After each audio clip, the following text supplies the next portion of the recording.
Welcome in here to the Mississippi Live Weather Center. We are tracking a severe thunderstorm warning issued for parts of Oktibbeha County. This would be southern Oktibbeha County, transitioning down there towards northwest Winston County, as well as northeast Winston County and northwest Noxubee County. This in place until 3:30. You can see that just over the Craig Springs community, right along Highway 25 as we enter into that 2:47 time frame. I'm meteorologist Gabe Maynard alongside our meteorologist Caleb Edelblut and Chief Meteorologist Matt Lobhon. As we've been tracking this out, let's go back on a 1-hour loop to see the movement on this, because we basically reached that convective temperature, and while these have initiated, they just don't have a ton of movement to it. So on top of it all, I would say another thing to watch for is perhaps some flash flooding potential as well. Now I'm going to go specifically on that part near Bradley, because that's where we're getting some of those heftier portions. And it looks like we're going to have to go back about a half hour here, because this doesn't have a ton of movement on it. I mean, dare I say 10 to 15 miles an hour. Let me drag this out, kind of measure that out. Yeah, 10 miles was even overdoing it. We're going to go at about 7 miles an hour as we track that out on that latest scan. And as it continues to move down there towards the south and east, and again, we're going to take that at about, I'll put it at 10 miles an hour to give more of a heads up. You can see Winston 313, Lynn Creek 333, Lokefoma by about 345, and that's going to be pushing towards the northeast portion of Winston County as well as the northwest portion of Noxubee County. The main thing that we are watching is that potential for some gusty winds, not exactly getting a strong return there, but as we look at that True Shield Roofing hail swath, we're not getting a return there. But one of the things that I'm noticing is the echo tops climbing on this storm a little bit more. Now, compared to yesterday or compared to Monday, I don't like comparing storm to storm, but these aren't as tall as they were yesterday. But I think this is a get out ahead of this storm before it does get a little bit more significant, is what the National Weather Service down there in Jackson is looking to do. That one near Bradley, right along Highway 12, that's starting to get elevated tops up around 45,000 feet. And once we start reaching 50, 55, even 60,000, that's where we could get some of those stronger gusts, as well as that small hail. Another thing that I'm noticing here is as we put it on that loop, wind doesn't look overly concerning, but it's doing exactly what I was about to show. We're getting those stronger returns. And while it might look a little bit more unimpressive aloft, down at the surface it could get a little bit more gusty. So as these do build up, eventually these do come down, and we get some of those stronger wind gusts jutting out ahead of these storms. So we're continuing to monitor that for folks down there in Oktibbeha County. I will say, if you are in the Starkville area, we can take that camera looking south. I believe this is in the Addison community looking south down there in Starkville. Actually, these are our MDOT cameras, and you can see across the region, those dark skies. We're really looking off there towards the south, so we see west there, looking along Highway 12 and looking south on Blackjack Road. That'd be the one that we're supposed to be looking at. That's down Blackjack Road. You can see those dark clouds there in the distance. So we're monitoring that camera. I do want to take a look at Macon. Probably going to need to change that more towards the north and west so we get a visual on these. But as we look towards the southeast, you can at least see those cumulus clouds getting a little bit more height to them. Let's go ahead and pull up Macon here behind the scenes, and I'm going to adjust that more towards the north and west, so that way we can get a visual on these storms as they continue to move across the area, move specifically across the Golden Triangle. So as we're going to toss it more towards the north and then transition it more a little bit north and west. But you can see even north, I mean, we see some of those showers that are taking place, those heavy downpours really starting to get a little bit more intense over the last couple of minutes. But as we look towards the north and west, this would be where, unfortunately, the pole is, but also where we're watching for those storms to move into northwest Noxubee County and provide some of those gustier winds and heavier rainfall. So this is going to provide us a view, folks, there at Fastnet, giving us this view there. Let's go ahead and take it off this camera for a moment, because I do want to bring it back to the storm. And it does look like this is continuing to get elevated storm tops and potentially that hail core climbing as well. You know how we just talked about 45,000 feet. Now we're up to 55,000. So these storms continue to climb, showing that these are continuing to strengthen. And a good thing the National Weather Service got out ahead of this storm and issued that severe thunderstorm warning, because by now we're talking about some limited hail potential, still in the possible category. But as this does continue to strengthen, potentially reaching up to that probable. And whenever it reaches probable, we're talking about either A, a lot of hail, or B, hail up to 1 inch in diameter. I think we're more in the P to dime-sized hail point right now, but the storm tops continue to climb, so that potential does continue to climb with it. Wind mode, I do continue to want to look at that. And latest returns there, again, not impressive aloft, but as this does mix down to the surface, some gustier winds are possible. So for anyone that is just now joining us, the storm that we are watching for this severe weather potential is down in southern Oktibbeha County, continuing to move towards northeast Winston County and northwest Noxubee County. So if you live south of Highway 82, we're not really concerned about this for you. You could still have some thunderstorm development, but overall the thunderstorm activity, or at least the severe part of it, is to your south. Now, strikes, another way to tell the strength of these storms. We're up to 40 strikes there you see on the top left. That's showing an increase in these storms as well. So lightning, a big indicator of seeing the potential that these storms do have. We were at 0 at 155. Now at 252, we're up to 40, and those continuing to climb. It's that convective temperature, once again, just allowing these storms to take off and really get going.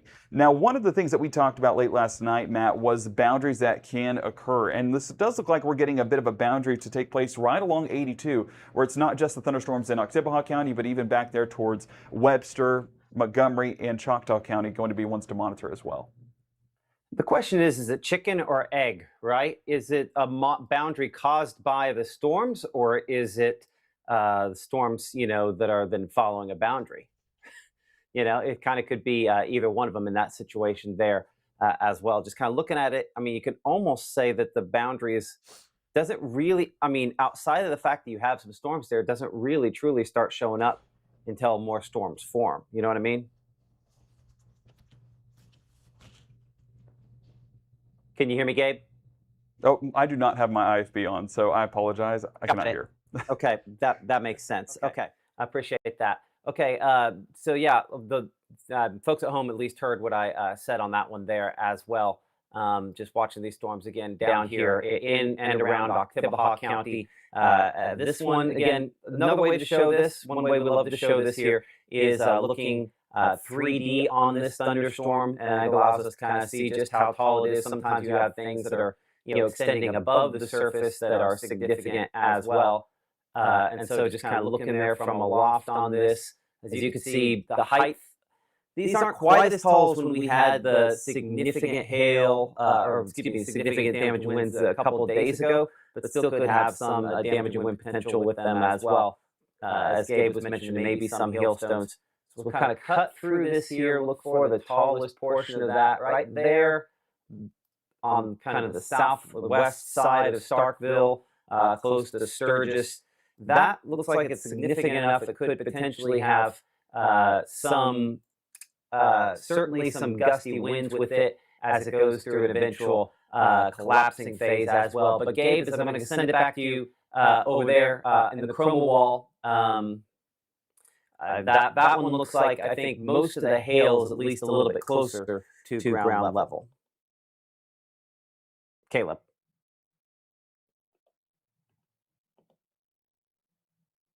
Caleb, I don't think.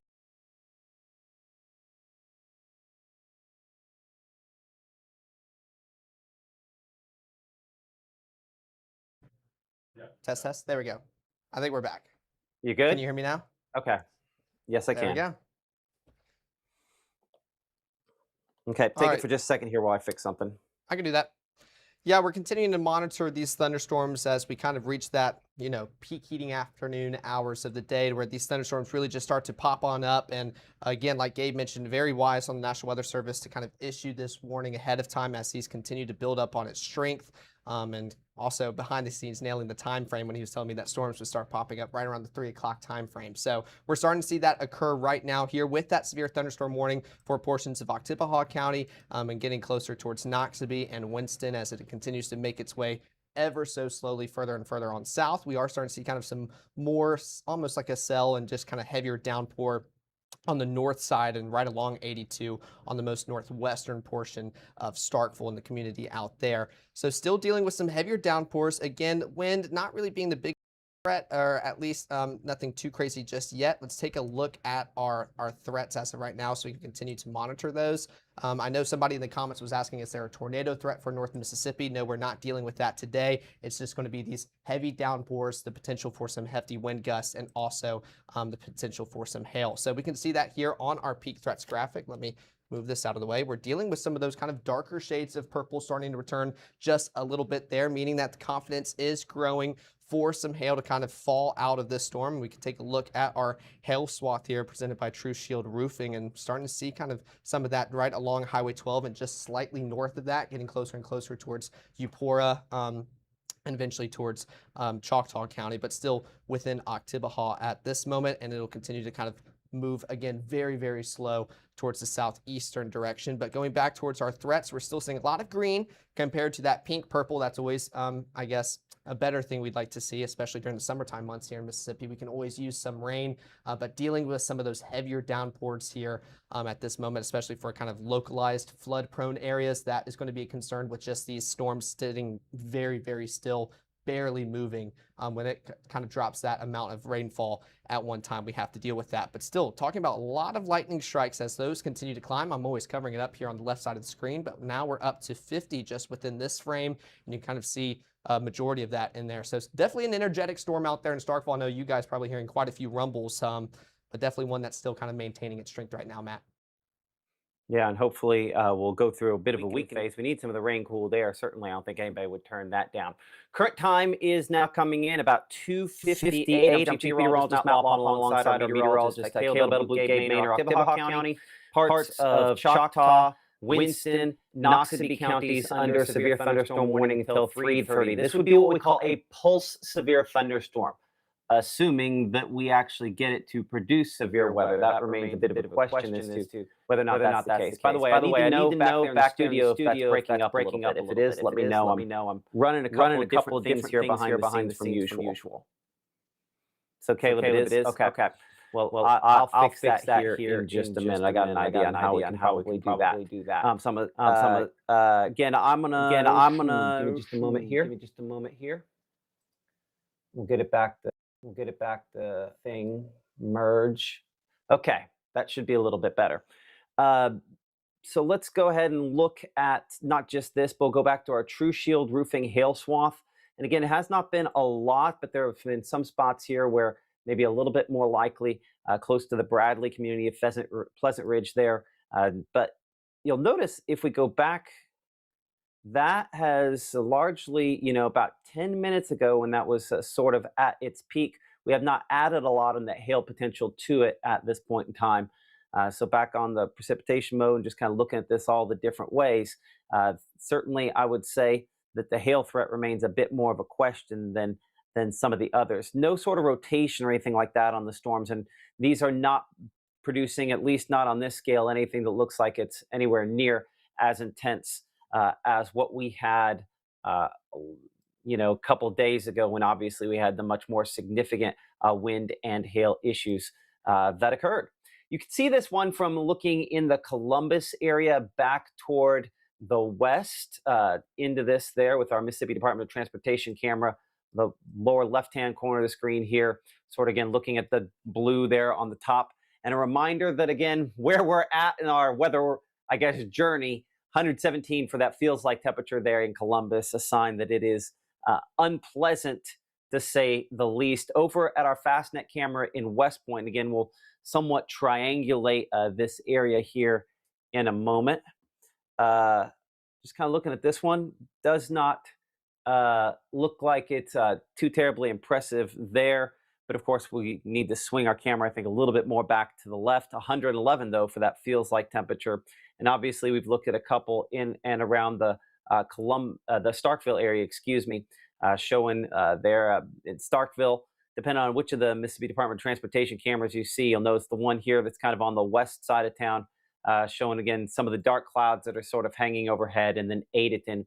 Again, 88 there in town in Starkville, and looks like in the Adeton area, again, getting under some of the heavier rainfall on one of those showers with the more significant one down south. And that is the one, as the rain kind of falls out of it and kind of curls to the side there, that's where it's, kicking out some of those stronger wind gusts. So kind of a small time frame for when it could potentially produce just a little bit more of that. Checking the power outage situation with our meteorologist Caleb Edelblut back in our Tupelo studios. Again, sporadic, but not, thankfully not much worse than that at this point in time, right? Yes, sir. No, that's exactly right. The good news is we're very isolated, especially looking at Fort County Power Electric, dealing with a few outages north of Highway 82, actually with 73 coming in at the most. A few outages out there in Columbus, just 3 in West Point, and 1 kind of in the Sturgis community as that thunderstorm continues to move on out. So power outages not coming in very quickly. That continues to be a good thing. But I was looking at North Mississippi as a whole. We're actually seeing quite a few outages out there towards Lafayette County and even towards Panola. And this is with Tallahatchie Valley. And they're dealing with over 1,200 outages out there in the area, kind of within Oxford and in between Batesville and Oxford, kind of around the Pickwick, Sardis community. So dealing with some outages a little bit more prominent further up north. Thankfully, you guys not dealing with any storms at this moment. So I'd be curious to see kind of what prompted those. But the good news is your electric power associations, they're on it. They know that these are being reported. They're going to try to get out there and get that restored as quickly as they can for you guys. But again, down here, actually, we're seeing even better news. So not seeing some of those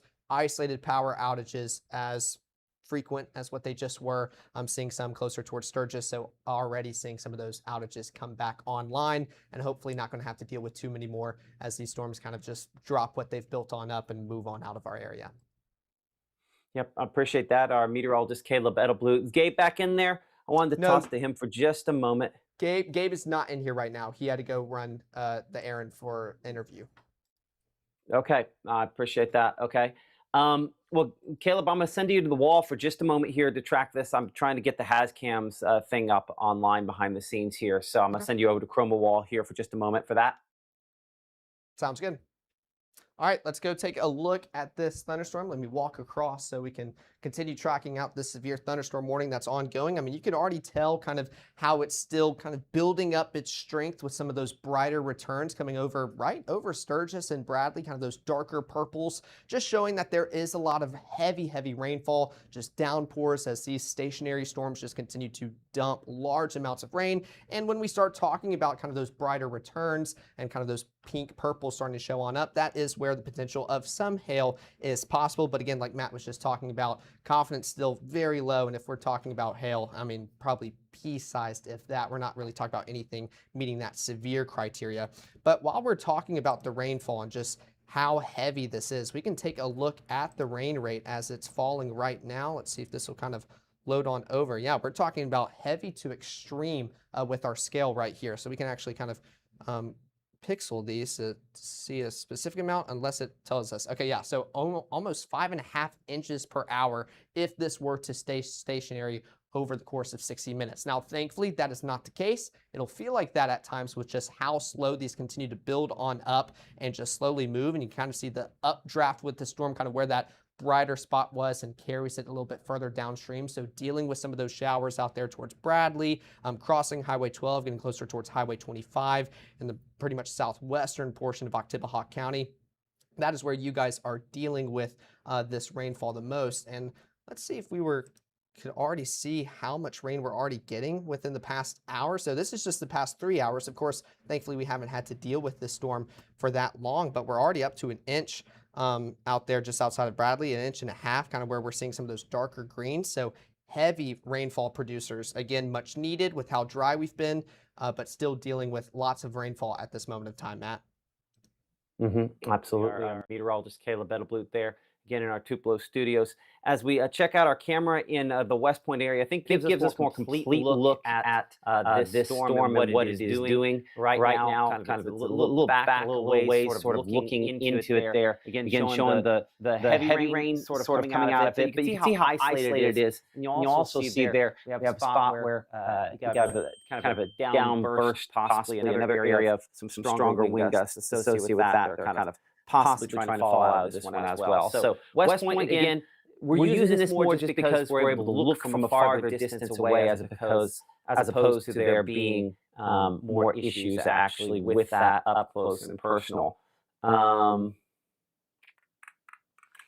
Let's see here, reflectivity back here on precipitation mode. So just kind of a boundary. And honestly, I want to be clear to make sure that we're keeping this in perspective.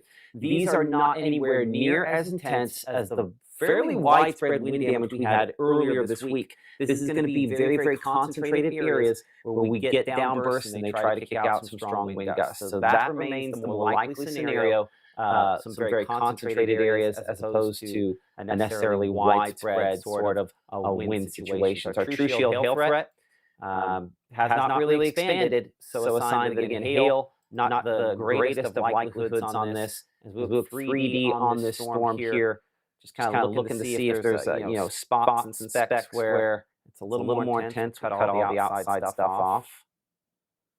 Cut it down in here.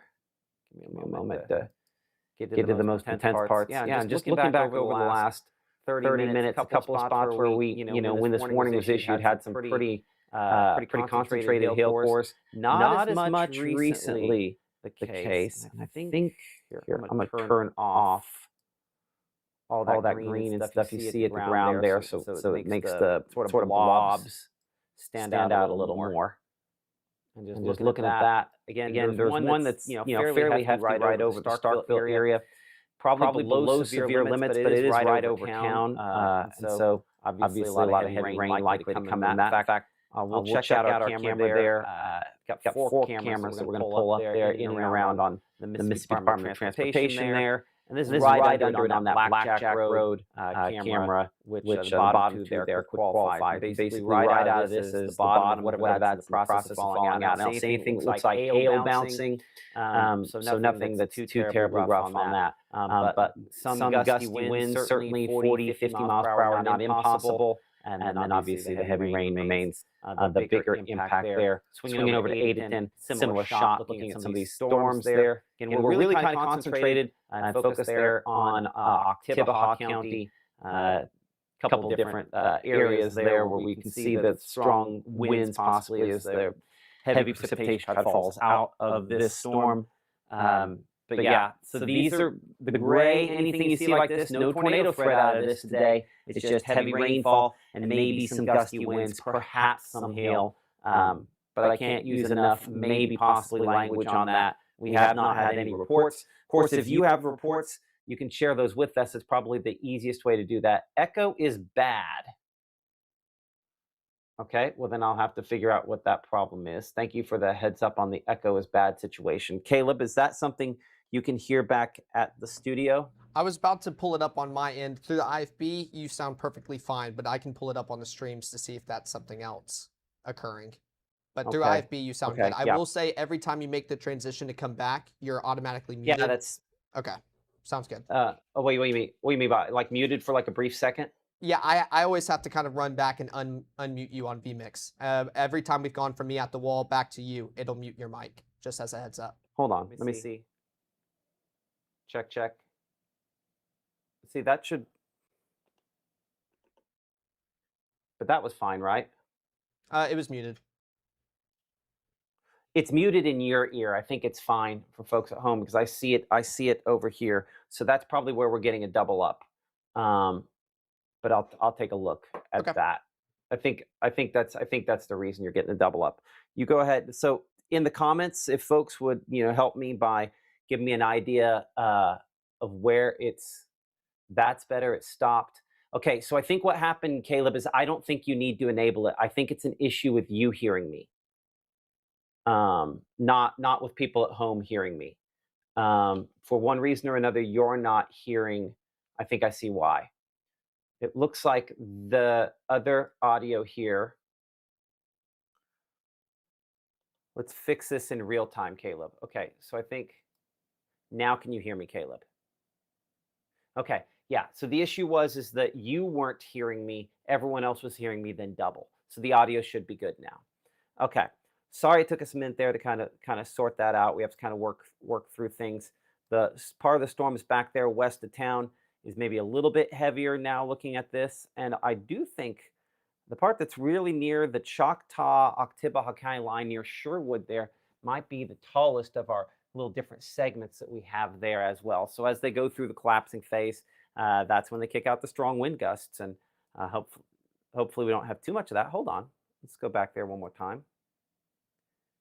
Yeah, so that's still the heaviest on that one near Sherwood is still kind of up there a little ways. Let's go ahead and reset things here for a moment. Current time is now coming in at 3:11. Severe thunderstorm warning for parts of Choctaw, Oktibbeha, Winston, Noxubee counties in effect until 3:30 p.m.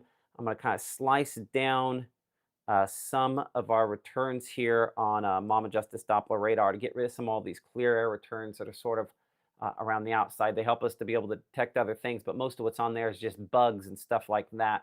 Now we're kind of cut down to the most intense activity, which has been, again, a little west of the Golden Triangle, back toward around the Starkville area. Closer inspection again shows, again, heavy rainfall, some lightning with this, and some gusty winds. Not an impossibility, but we've had no reports of severe weather or anything like that yet.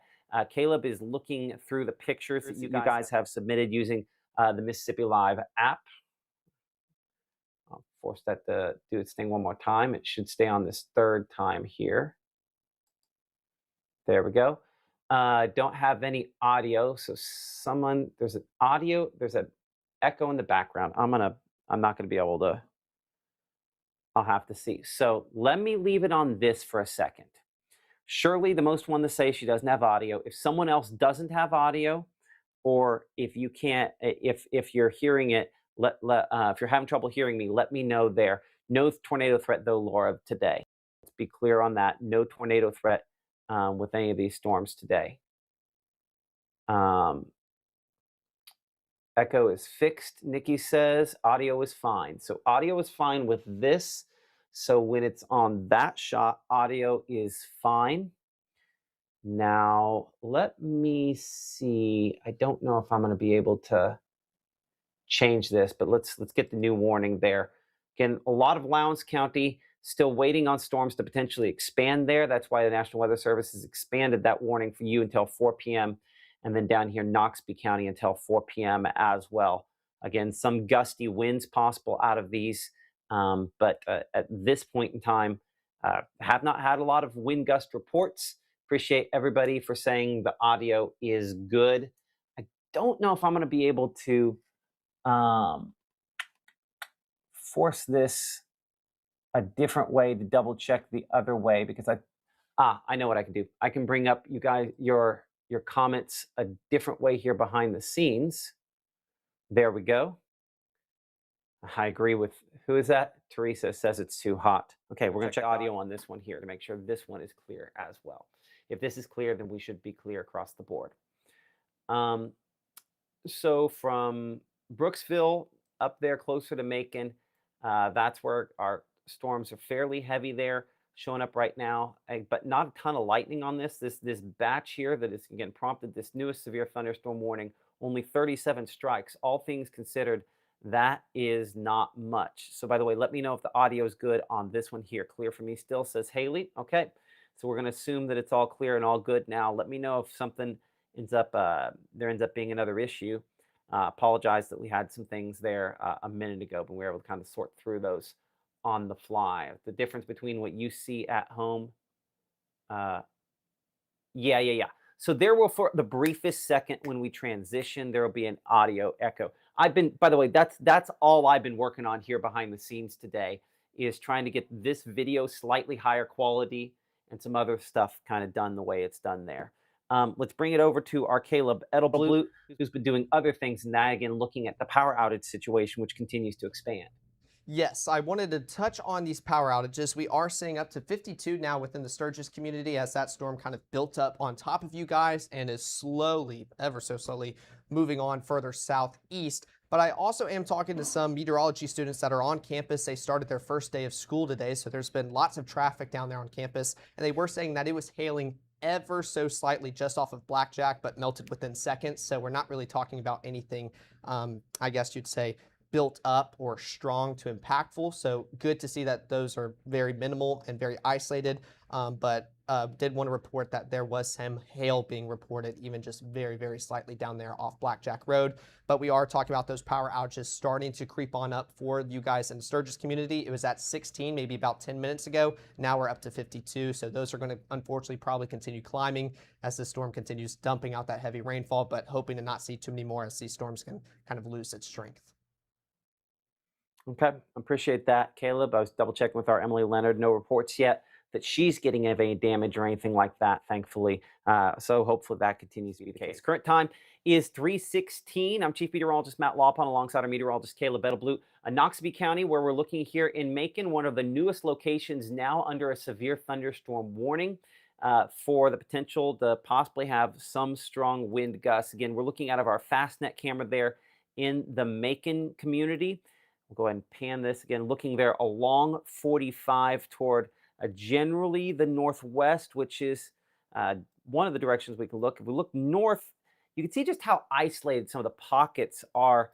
The darker gray that you have in the middle here, some of those are the pockets of rain cooled air trying to fall out of this, but they're very, very isolated. So this is not going to be widespread, a lot of reports of damage. This is going to be some spotty, sporadic reports of wind damage possibly out of this if we end up seeing that from these storms at all. You know, looking back here on the wind mode, about every way that we can look at it on Mama Justice Doppler radar. And I don't really show a lot of impressive wind returns. One of the ways we look at that, we can look at that sometimes to see, you know, the pixel to pixel stuff. But we typically look at the pixel to pixel difference when we're looking at rotation, something like that. That is not what these are capable of. These are not going to be rotating thunderstorms at all today. These are very disorganized, and then may just have just enough in the tank to be able to kick out an occasional 50 to possibly 60-mile-per-hour wind gust. As I'm kind of checking our chat with the folks there at the National Weather Service, not a lot of reports coming in as of yet on these storms, and hopefully that continues to be the case.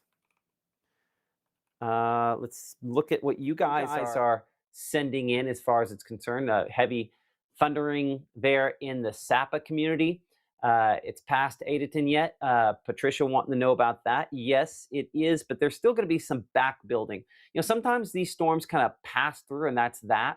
These will kind of develop over top of the same areas sort of over and over again. That's the more likely scenario. And that's why one of the things that Caleb was mentioning is the possibility that we have some flooding rainfall out of these as well.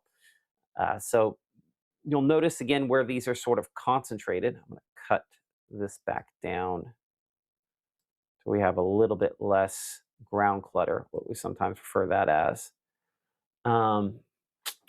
Just in case you have a few others popping up back toward Chickasaw County, back up farther to the north and west. I'll go ahead and put on our visible satellite picture on this.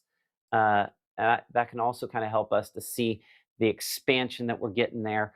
With some of these storms up toward Houston, but it's really kind of this one concentrated area here from Duck Hill back toward Eupora where storms are developing. They might back build farther to the north and west along that boundary as well as go back toward the south and east. So this is our focal point. I know up here, Tupelo, Oxford, locations north. That is not the focal point. And obviously, we had some stronger thunderstorms for you a couple of days ago. This remains still maybe our biggest impact here. I was doing part of the reason I'm not all dressed up in a suit is I was doing a live shot for the folks over at Fox Weather, and we were talking about the heat here across the southeast. Clearly that is obviously the more likely impact most locations will have. But the far northeast corner of the state, it's ever so slightly less humid. And I think that's one of the things that hopefully means a little bit less fuel and hopefully means a little bit less severe weather chances as far as that is concerned. Caleb, have we gotten any pictures in that you have seen here? I'm going to bring you back in here for a second because I got to check something else here behind the scenes. Just mainly stuff from last night still and just rainbows and clouds. Yeah, no, we haven't really received much of any storms ongoing, so that continues to be a positive. It's still just rainbows that occurred yesterday. I think we got a sunrise picture, which we can show off that one. That's always a good thing to see. I think this may have been yesterday's sunrise, so still very beautiful, seeing the rays kind of pierce through the clouds as you started off your Tuesday yesterday. Got to make sure I have the days of the week right. But the positive is we're not seeing many reports come in through our app with these thunderstorms that are currently ongoing, starting to build on up. That continues to be a very impressive thing. We never like talking about reports, and we'd much rather talk about maybe some rainbows that were occurring yesterday. So enjoying some of those. It looks like we can actually see A hue of a double one, again inverted because the light bends twice, meaning it's looks just kind of opposite if you were to see a double rainbow out there. So those are always very fun to see. Hopefully we can get some more rainbow pictures today as these thunderstorms move on through. I know some people on State's campus, they were talking about just dark, kind of black gray clouds out there in the distance kind of moving on through. So very dark, very tall, kind of blocking out more and more of the sunlight, dropping that heavy amount of rainfall. Thankfully, hail, that has been very limited. While a few students were talking about maybe seeing it on the sidewalk, it just melts like that with how toasty and hot we've been the past few days. I know you guys are used to that.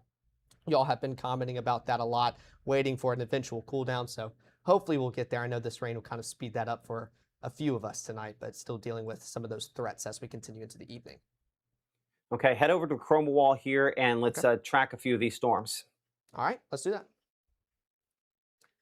All right, let's continue taking a look at this severe thunderstorm warning that has been extended downstream to cover more of, actually, I think that's, yeah, okay, Lowndes is included. I couldn't tell if the yellow was in there. So the southern portions of Lowndes County, and then we're talking about Noxubee as that boundary Matt was talking about as these storms continue to kind of just fire on up in the most southeastern portion of our viewing area, eventually crossing into Alabama. There was what we call a convective discussion that came out, just talking about how thunderstorms can continue popping up throughout the next few hours ahead, but with how disorganized these continue to be, that continues to be positive. We're not really talking about issuance of like a severe thunderstorm watch at this moment in time. So we can still deal with a few of these being on the stronger side. So let's take a look. We'll start off with our threats here, and we'll zoom into this severe thunderstorm warning that's continuing down here in the southeastern portion of our viewing area. Again, we're going to deal with a lot of green and the potential for some pink and purple. One thing I want to hit very quickly, we're not talking about wind shear or any red. You don't see any of that here with our peak impacts, which is for this time of the year, typically going to overdo it just slightly.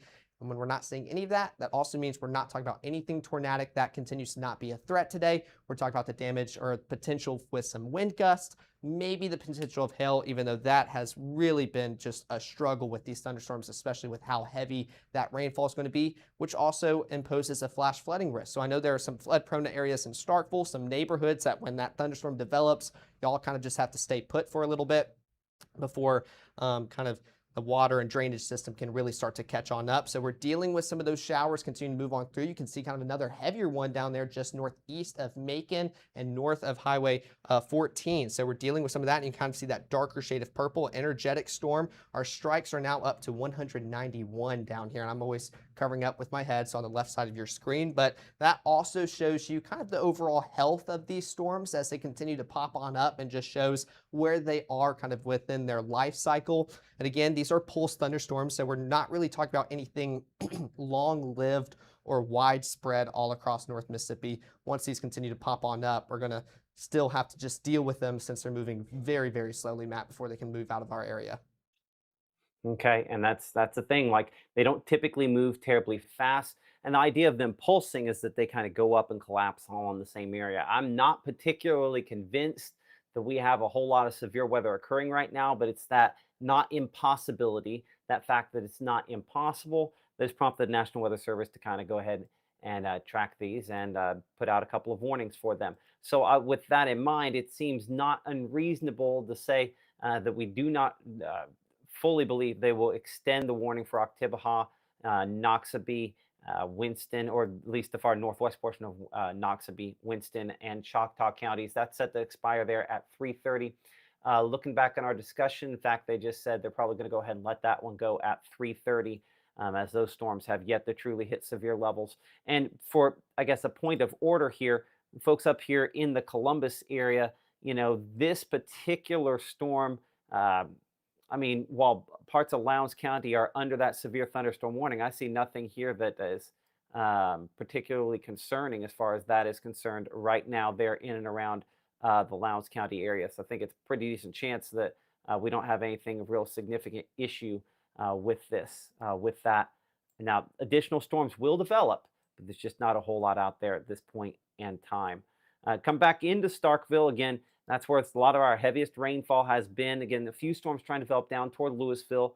Not a lot of reports coming out of those storms as of yet. Lightning on the whole batch are only 266. So again, this is not anywhere near as intense as storms were yesterday not yesterday, on Monday when we were tracking them earlier this week.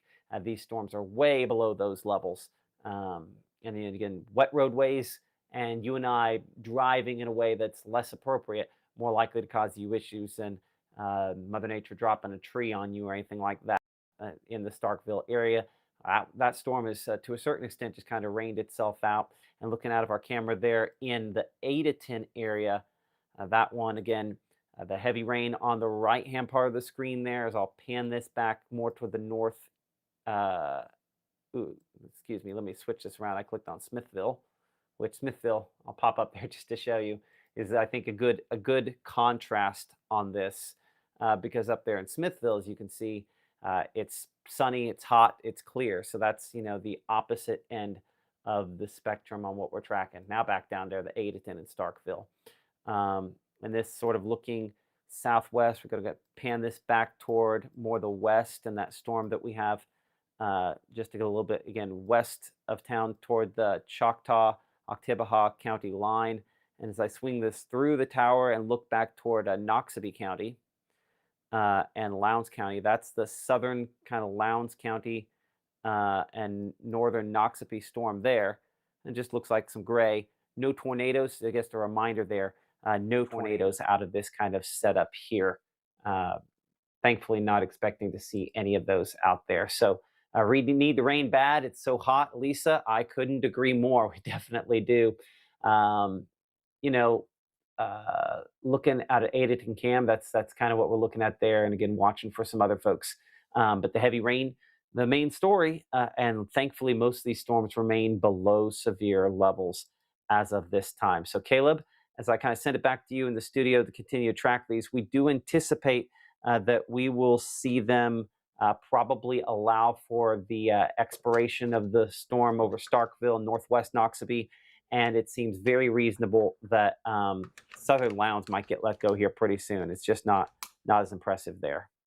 Yeah, that's just the unfortunate thing with these setups. It's just very disorganized, and these pulse thunderstorms, with how slow they build on up before dropping everything back down on that location. So still dealing with some of these thunderstorms that are trying their hardest to bring something severe to the table. But like Matt just mentioned, we're really not dealing with the same level of intensity that we dealt with earlier this week on Monday, with some of those storms really kicking out impressive wind gusts and unfortunately seeing some of those reports. And just to show you guys on how we're still not dealing with that intensity, I keep looking at the pictures that you guys can send in with the Mississippi Live weather app, and we're not getting many reports. And even everybody on campus, they've been texting me, talking about the potential of maybe like a microburst happening, which is how gusty, and it just dropped out all of a sudden. That's been about it. So we're thankfully not dealing with much hail. I know I was keeping an eye on power outages, but the severe thunderstorm warning within the next minute, at least the first one, should hopefully be set to expire. And we're still kind of talking about the one downstream as we're witnessing and seeing that these storms continue to kind of pop on up and just form on top of your town. Still dealing with those lightning strikes, now up to 278. So again, in the grand scheme of things, they're not energetic, but we are seeing those continue to climb, which means these storms, they still have energy out there that they're tapping into. So that's why we want to continue monitoring these, as at least the second warning is at this moment set to expire at around 4, and that'll be in around 30 minutes. Hopefully we can see kind of another example of it getting shrunk, and we don't have to deal with it for that long, but still dealing with some of those thunderstorms ongoing. Let's take a look here. Actually, let's start off with our rainfall rate, because I think that's probably our biggest concern. Thankfully, since we're not dealing with much wind or hail as prominent, we're just dealing with, there we go, there goes that warning kind of expiring. We're just dealing with heavy rainfall as these storms build on up and dump all that much needed rain like you guys were talking about in the comments. And I know for you guys down here in the Golden Triangle region, you and everybody here in North Mississippi, it's been hot. So this will at least help us feel a little bit better, or at least some portions of North Mississippi, but we're dealing with heavy amounts of rainfall. We can actually continue to kind of pixel these. Let's see if I can get that right there. So almost 5 inches an hour out there just outside of Brooksville and just northeast of Macon. We're talking about almost 6. So again, heavy rainfall. We're still dealing with that severe thunderstorm warning set to expire around 4 o'clock. So still have another 30 minutes, but I would say that these storms continue to really struggle with their overall severity. We can take a look at our threats yet again. And even that's already looking impressive. We're not talking about those darker shades of purple you can see here on our scale. We're talking about the lightest ones. So confidence, not quite there. And again, we're talking about peak impact. So this is a worst case scenario on what we could be dealing with. And we're on the lowest end of that spectrum here with our hail scale. So that continues to be definitely a positive thing as we get ready for our Wednesday evening to kind of get out of the work mode, get ready to kind of wind down for the evening, still dealing with some of those rumbles of thunder, of course, with how energetic these storms can be. But I say that, taking a look at our total strikes, we're now down to 260. So hoping to see a decline on that, meaning that the kind of overall health of these storms, very disorganized, but showing that they're kind of starting to kind of make their way down and hopefully lose its head of steam. So we're still going to deal with that. Here we could take a look at our wind. I know a lot of people are asking about, like, is there a tornado threat today? Absolutely not. If we're dealing with anything wind related, it's going to be with those microbursts or what these storms can kind of really just dump out on top of these towns that they form on. So that's one thing that we want to keep our eyes on. To see Lisa saying we need rain bad. It's so hot. Yes, of course, it has been toasty here in North Mississippi. So that's why I know rain chances have been a big story as we kind of look forward to our work days, wondering on whether or not we can get some of those storms. We can even see some kind of forming downstream out here in Winston County, just outside of Louisville, kind of energetic, starting to see those build on up along that boundary. So we're still dealing with some of these thunderstorms that will continue into the evening. And you can kind of see on that farthest one here, kind of that bright purple pink, just a quick return, already starting to lose it. So we're not talking about anything super long lived, but we're definitely talking about heavy amounts of rainfall as this continues into the evening with some of these storms that continue building on up. Our total strikes within kind of just this frame here, we're up to 38. So definitely energetic for you guys in Boone, Mill Creek, Triplets Corner, Ellison Ridge, all within Winston County, as that severe thunderstorm warning did expire originally. That was the first one that got issued. We're still dealing with the one further on downstream. That one's set to expire within the next kind of 25 to 30 minutes. And you can kind of see even some of those blue strikes that pop on up looks a little bit kind of more isolated, not as common as the yellow. Those are positive strikes, and those are probably the ones that you are hearing very crisp and very loud outside of your house. They come all the way from the top of a thunderstorm all the way down to the surface, and they tend to kind of be on the stronger side. So we are dealing with a few positive strikes with these thunderstorms, just showing that these are continuing to climb on up a little bit, kind of release some of that energy that they're kind of feeding off of in the atmosphere. So definitely loud, definitely a little bit energetic. And then we'll continue to see that thunderstorm get issued a little bit further later here as it continues downstream towards the 4 o'clock time frame. So we'll come back towards our latest scan. That way we can stop seeing those warnings continue popping in and out here. There we go.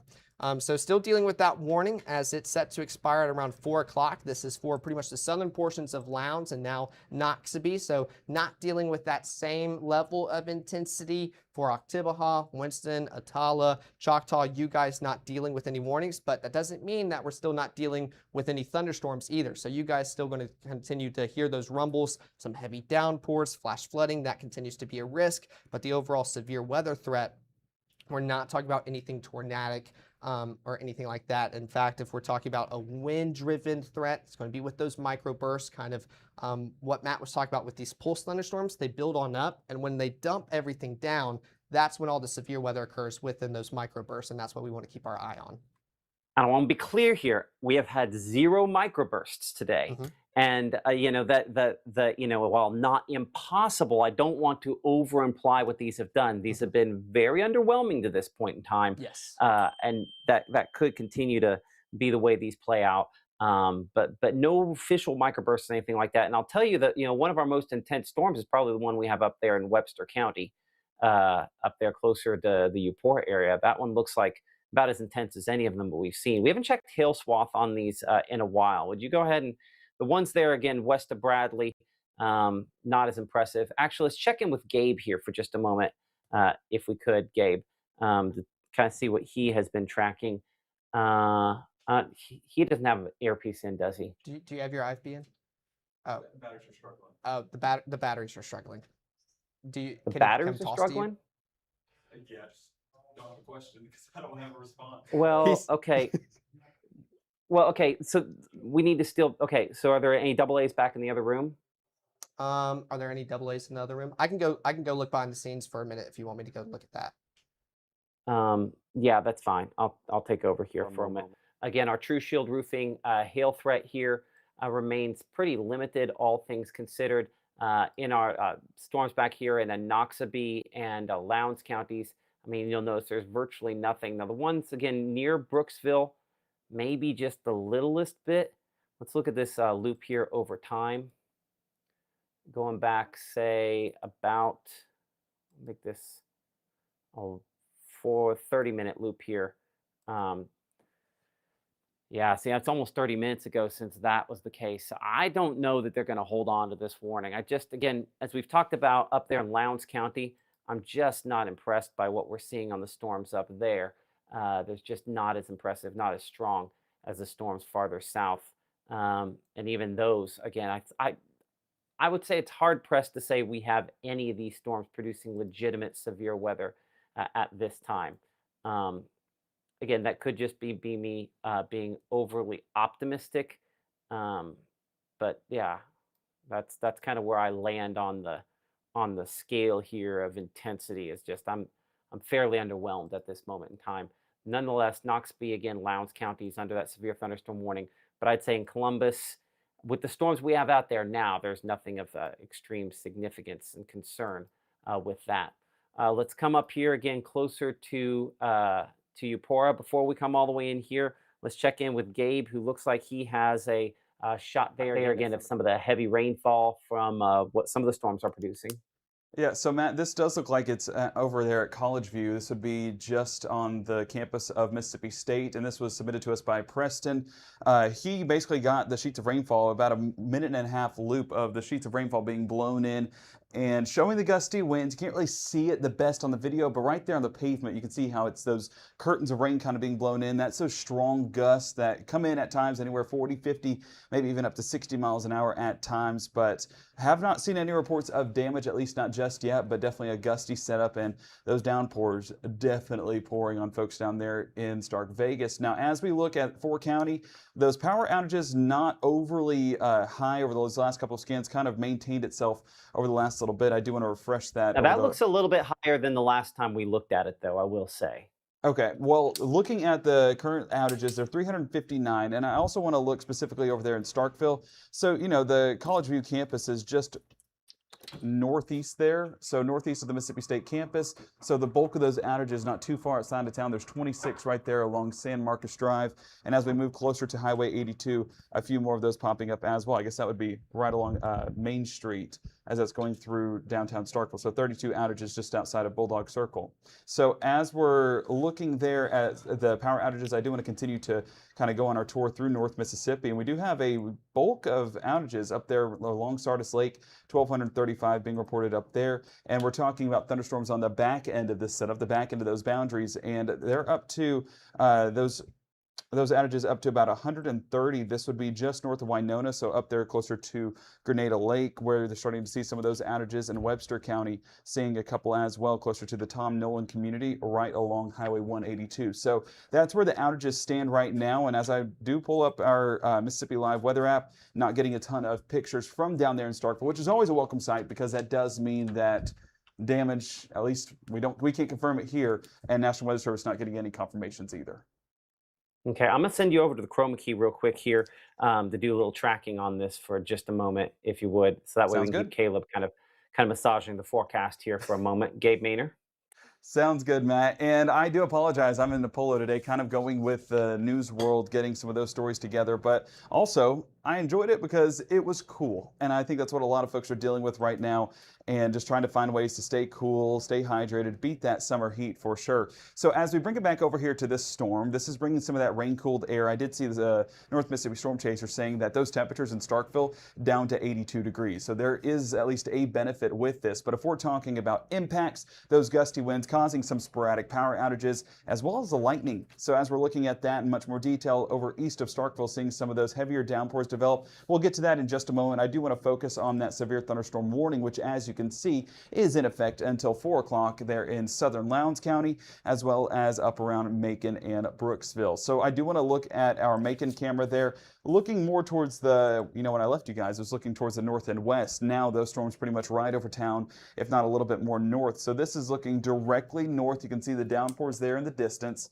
Macon in the severe thunderstorm warning as well. Again, that continuing until 4 o'clock, but 100 degrees in Macon, that's what we're talking about. Rain-cooled air is not exactly something you can frown upon, Matt.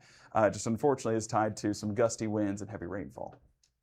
So I'm going to let you keep going, but I wanted to give you a couple of reports here. Weather Service with a couple of reporting stations there. 48-mile-per-hour gust on the South Farm, Mississippi State, the highest that they've had, and 41-mile-per-hour gust on campus there. Now, technically, to be severe, it has to be 58 or greater, which basically we typically round up and say 60. So that's 20 miles per hour below on the Mississippi State campus. That's an important distinction because there is a failure point where trees are more likely to break when you get up there in excess of 55 to 60 miles per hour. So that's why, they bend a lot, but you hear bend, but don't break. Similar situation, obviously in this case, and just 10 off that severe on the south side of Mississippi State. Now, neither one of those were necessarily right in the heart of the strongest storm. That gives us a little calibration if you go back and look to see just how strong some of those cores are as they collapse. Yeah, so let's go back a couple of scans. I think that'll be worth our while to see how those winds fared whenever these storms were moving on through. In fact, let's put it on our wind mode and let's adjust this a little bit better so we can see Starkville a little bit earlier on. And we can also compare that to the video that we saw as well, how the winds move through that area. A little bit earlier on, you can see how that's moving through the southern extent of Oktibbeha County. Wind's not overly impressive, and I remember, that's what we were discussing at the top of the 3 o'clock hour whenever these storms did start producing. And, we were never impressed by those wind signatures, so the fact that we're getting 40 miles an hour, still a note that we need to take into consideration, but comparing that to what we have now, and I'm going to drag this all the way through, we're up around, I would say the Aubrey community there in eastern Noxubee County is where we could be talking about wind gusts up to 30, 40 miles an hour, kind of on the eastern extent of that severe thunderstorm warning.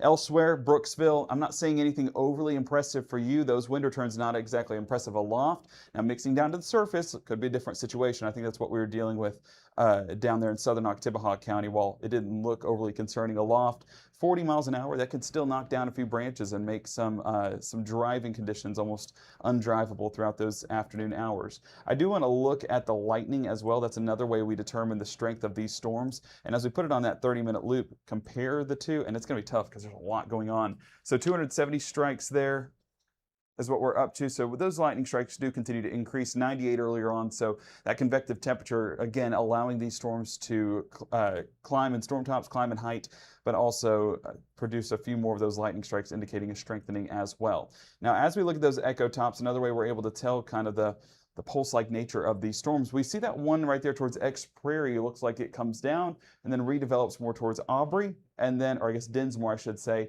and that looks like it's having a cyclical pattern once again. And even back here towards Mashoulaville, this is going to be just west of Macon. Those storm tops getting up to about 50,000 feet, so perhaps some gusty winds developing there as well. What you're also seeing in that specific storm, lightning increase over those last couple of scans, so that's entering a strengthening phase as well. Brooksville, that storm a little bit earlier on, looked a little bit more impressive about 30 minutes ago. Now those storm tops coming down as well. Let's go ahead and bring it up here towards Starkville, because I do want to keep eyes on these storms as they move on through. And right there towards Starkville, that would have been where we had, there was reports of 40 miles an hour on the Mississippi State campus.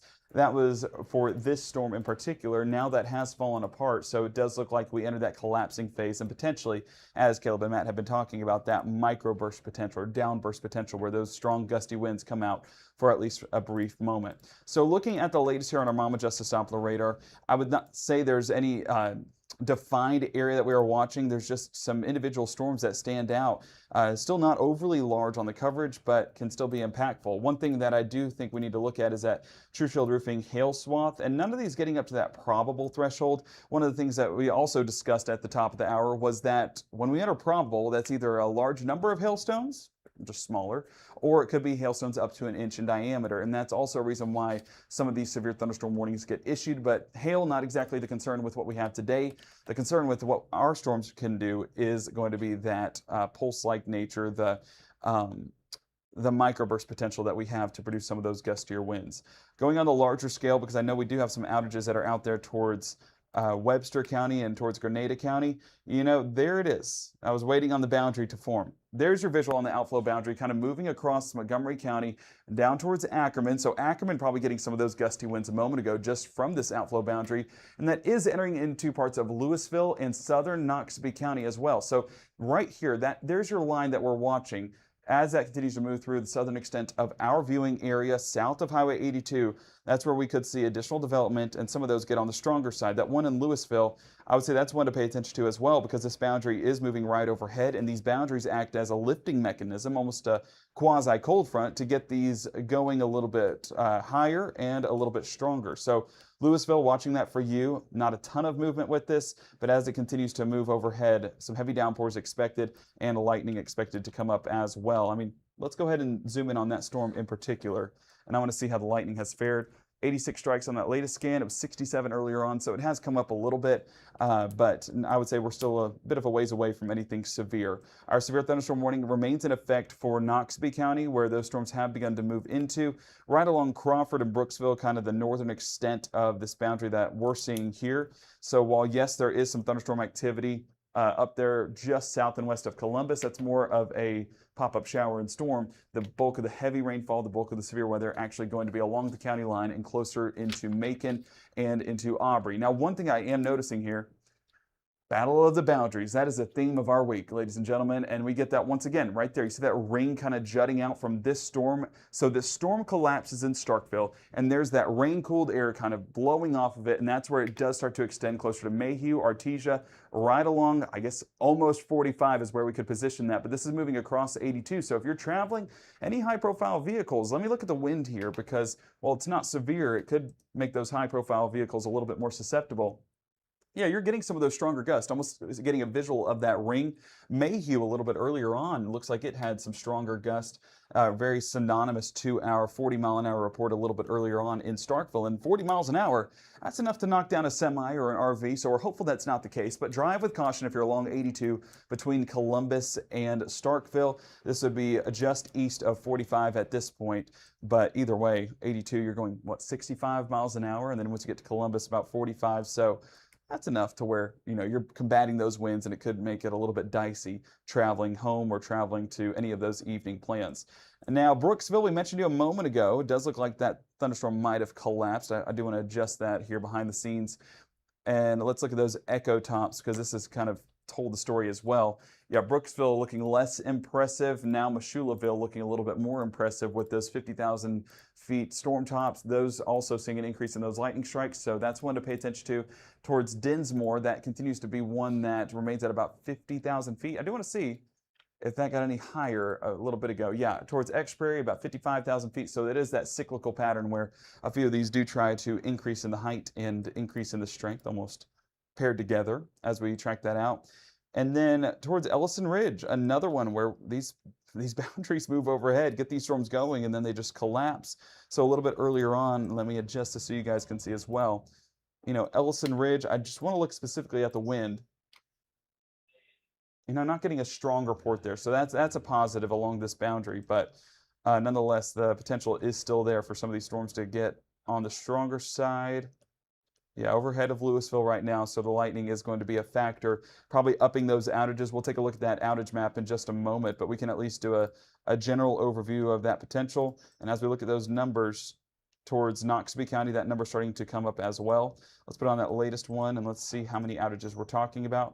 100 there towards Noxubee County, 100 around Starkville. So again, those are starting to come up and looking towards the north and west, right around Grenada. I do want to take a look at that, and you see that more outages are approaching. So one of the things that we just discussed was this boundary that's moving overhead between Ackerman all the way back there towards Winona and Montgomery County.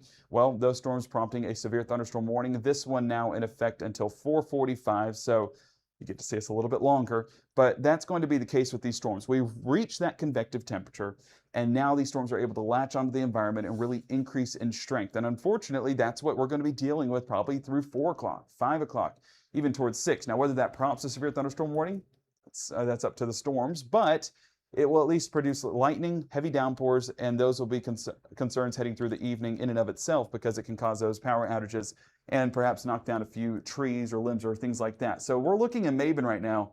Yeah, I would say this is about as good of a look as you're going to get into this storm. You can see the rain almost falling sideways away from the camera. So that's those gusty winds that are moving through the area. Folks there at Fastnet giving us this view right there outside of Webster County, between Webster and Oktibbeha County.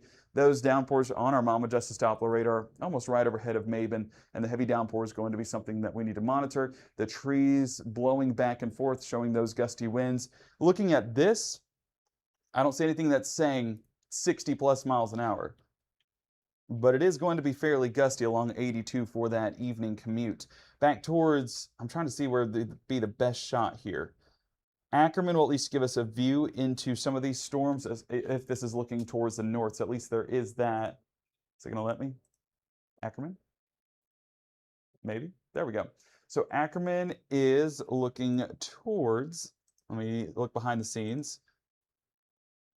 So Ackerman is looking towards the south, and that's what I was thinking because I was like, it's a little too dry. So let's go towards the north. I guess we'll go northwest and then I'll adjust it as need be. So there's towards the northwest. You can see north, not too far away. It's those dark clouds there on the right side of your screen. The rain starting to fall as well. Oh, went too far. A little bit more. There we go. So there's the heavy downpours that we're dealing with just there, northern Choctaw County. And it does look like almost some blinding rainfall there because of the heavy downpours that we're going to be getting. So again, traveling along those evening commutes going to be a little bit hazardous. So we want to make sure that we're taking the precautions, move off to maybe grab dinner or do something that keeps your attention for a short period of time before these do move on through, Matt. And that'll be at least a little bit more worthwhile than driving through these storms and trying to beat it out, quote unquote. Absolutely, because unfortunately, that's going to be a little rough for a little while longer on some of these. It's again not everybody, but as you see behind me there, Ackerman, part of the newest severe thunderstorm warning issued a few minutes ago there that does include Choctaw County in effect until 4:45. And you could see the whatever it is falling out of it, mainly really, really heavy rainfall with kind of those almost looks like dash lines, those raindrops as they kind of go across the camera shot there. No hail, not a lot of hail being reported out of these storms, and not a lot of official wind reports or anything out of these as well. National Weather Service there in Jackson issuing this warning primarily because of the storm that we have there close to Clarkson. You might say, well, what's so bad about that? It looks about the same as every other storm. I mean, really, the rest of the storms there in Webster County. The way we've been able to kind of assess it better is looking 3D on it. So on 2D, we'll go back to that for just a second here. Okay, they all kind of look the same. But you go 3D and you could see hanging out there aloft, that one brighter, taller, stronger, and as it collapses, possibility that it could kick out maybe a 60-mile-per-hour wind gust. We're going to slice through these and take a look at exactly how they are continuing to maintain themselves. So you can see, if I clear that off here for a moment, maybe it's kind of difficult to kind of pick out there the sort of edge on the top of that storm, the storm top way above where the actual heavy precipitation core is on that one over top of Maben. So we'll have to check out that camera here in a minute. The heavy precipitation down to about 15,000 feet or so. There is the one that's caused more of the issue, the reason they prompted that warning, and you I think can see why. And look at this couple different ways here to try to get the best possible shot on it. Hold on.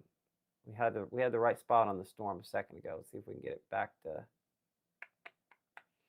Well, nope, I'm on the front storm. Give me a moment.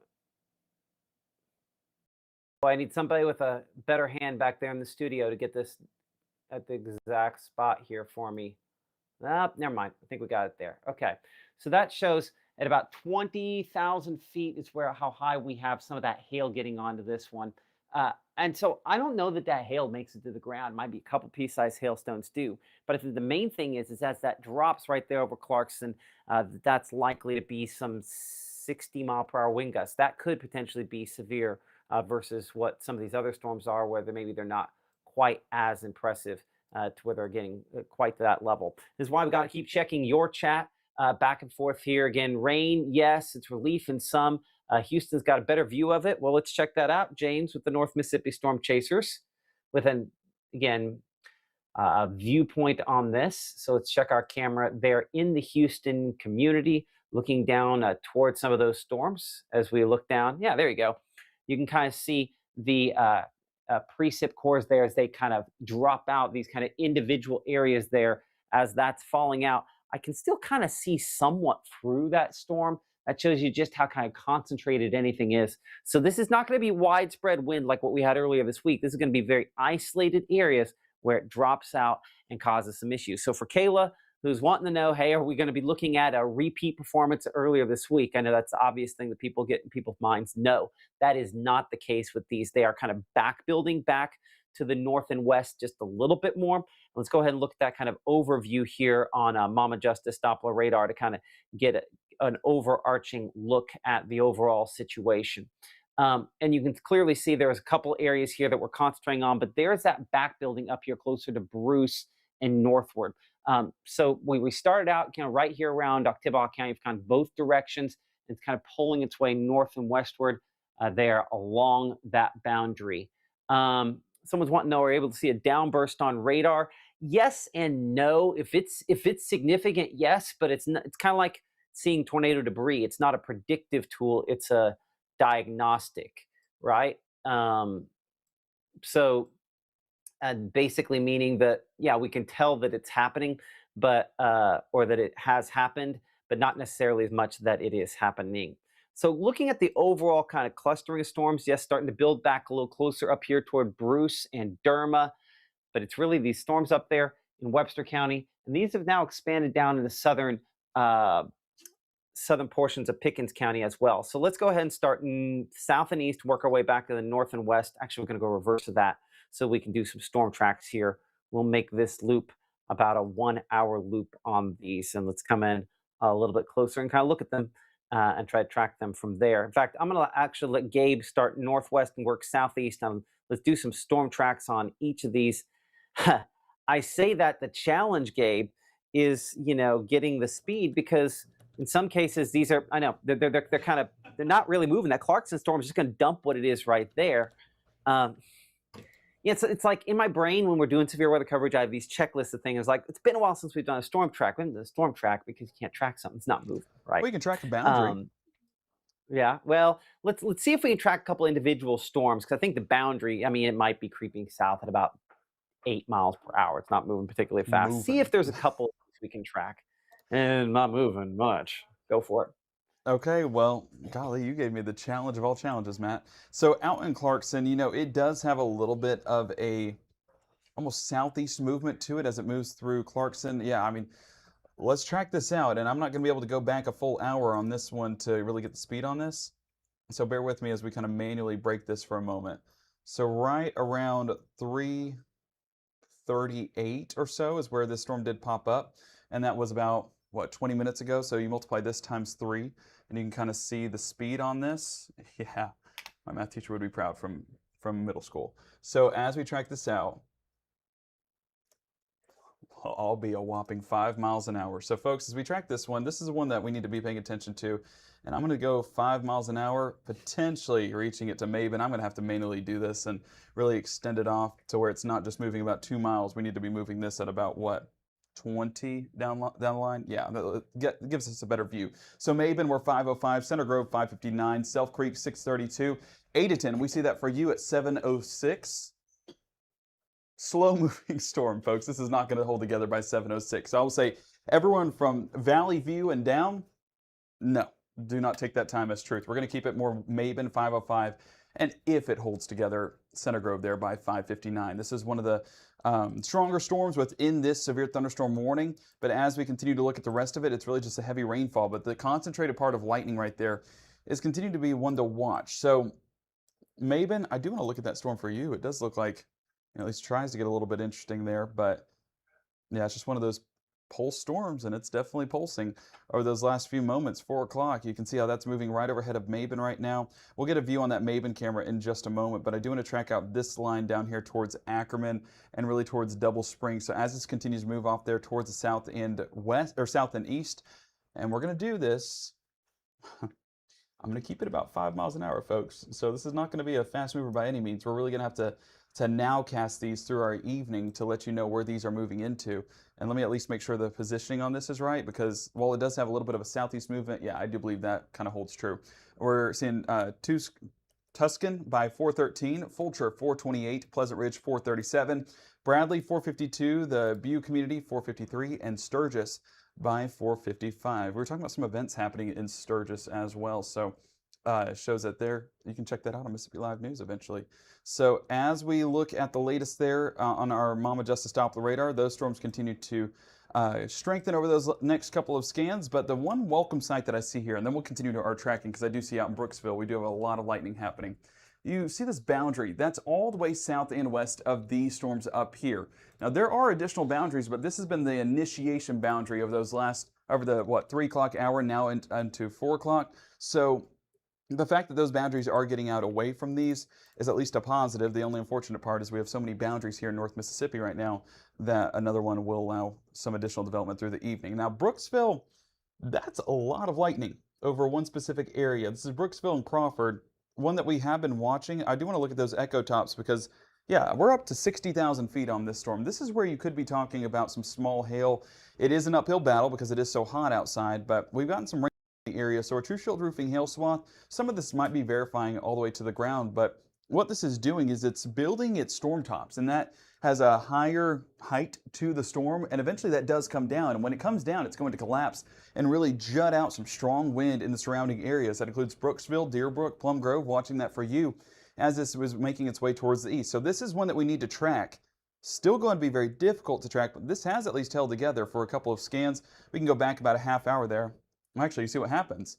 The one that we were looking at about 318, that fell apart along that boundary, that same boundary that we were talking about crossing Highway 82 or going along 82. It was close to 45. That allowed for a redevelopment there by 345. And we continue to see that increase in lightning as well as increase in its strength over those last few scans. So let's go back about a half hour. Current time is about 4:03. So let's go to 3:33 and see the best we can do on this. And again, tracks are going to be have some asterisks on there saying out ahead of this, don't really pay attention to the times because they will be subject to change.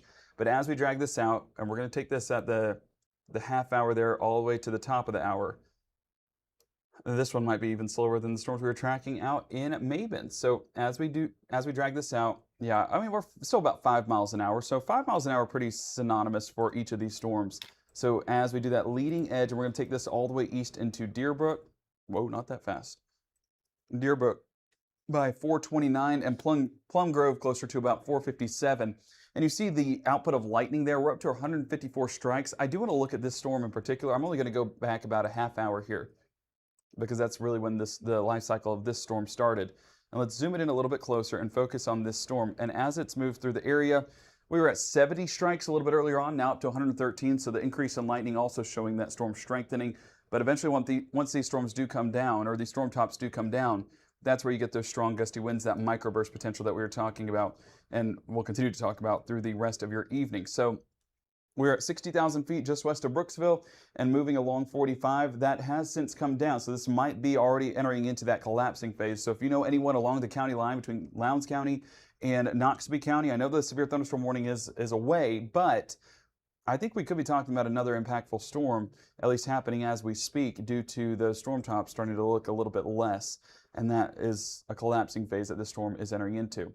So let's talk boundaries on these storms. And we do have that pretty defined boundary towards Sugarlock, up there towards Louisville, and making its way, well, I guess now towards Noxapater. It looks like we have another boundary starting to develop towards Noxapater, and that's intersecting with this storm near Ackerman. So Ackerman's seeing an increase in the strength on that storm, one that we tracked a little bit ago.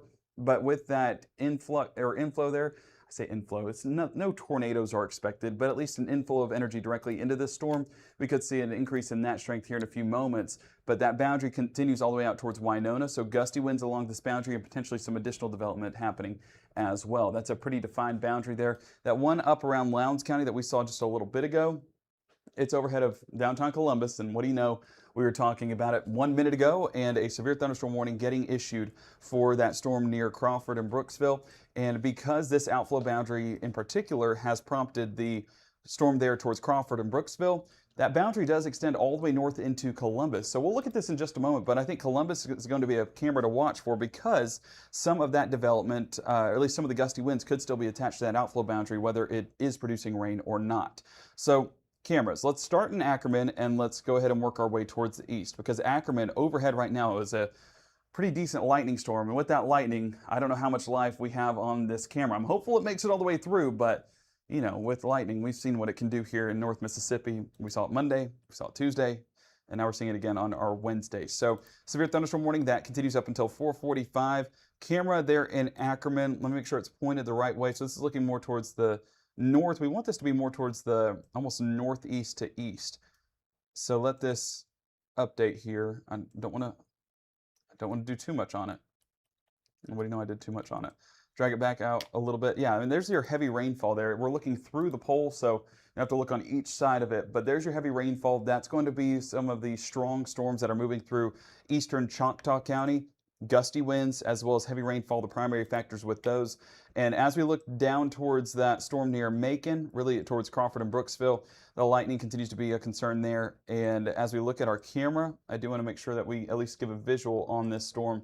But you're going to see a lot of similar views with the heavy rainfall coming down and those gusty winds. Yeah, there's your rainfall. And look at how much water is already on the roads. That trail behind the car of some of that water being kicked up, that's also a concern because that could result in some flooding area or flooded areas because of the heavy rainfall in one location over a long period of time. So travel with caution along 45.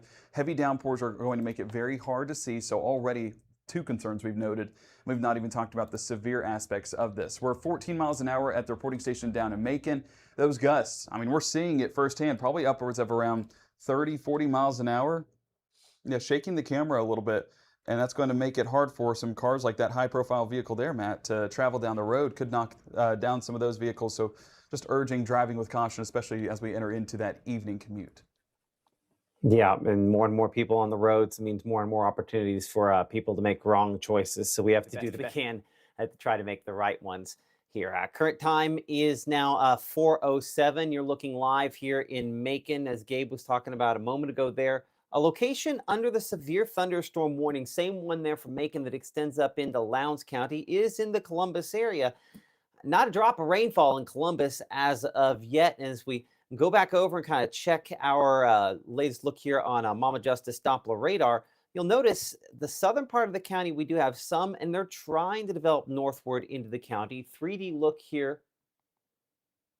You can't hear me? Okay, I'll see what I can do on that here in a minute. But 3D look on that storm does show that the storm near Whiteberry is maybe a little bit stronger, but clearly for comparative reasons, the one down closer to Brooksville is stronger, and the one back over top of Mabin is stronger than all of those. Not a lot of lightning out of these in comparison to earlier this week. So while technically under severe thunderstorm warning, they're inside the Columbus city limits. We've yet to have a single drop of rainfall. As you can see, just kind of comparing these apples to apples. Clarkson storm, again, going through the downswing, dropping what it's dropping there over top of Mabin. And then the one over Ackerman, pretty similar in the intensity if we kind of slice it down to the most intense returns on that. Get that into there for a moment. I'd say all three of those with some, the Ackerman maybe just a hint stronger. We'll kind of clear off all those clear air returns at the surface, which are bugs and other things. And just to look wider, just in case something else is going to jump off the map there. I don't have any other one that I'm overly concerned with at this point, just really those couples. This does a good job of showing the lightning strikes, which are more significant, I'd say, on that storm in Webster County than really any other storms that we have out there this afternoon, which is why we've kind of talked about that in our Choctaw County storm so specifically, is because of kind of both those getting the impact there as well. So going back to our True Shield Roofing hail swath, you'll notice kind of on the latest scans on that, Clarkson, again, some limited hail potential on that. What we have down in Oktibbeha County was from earlier on, not an issue at this point here, but over Clarkson, a little bit of that trying to fall as it makes its way toward the south. Checking our chat with all of you guys behind the scenes there.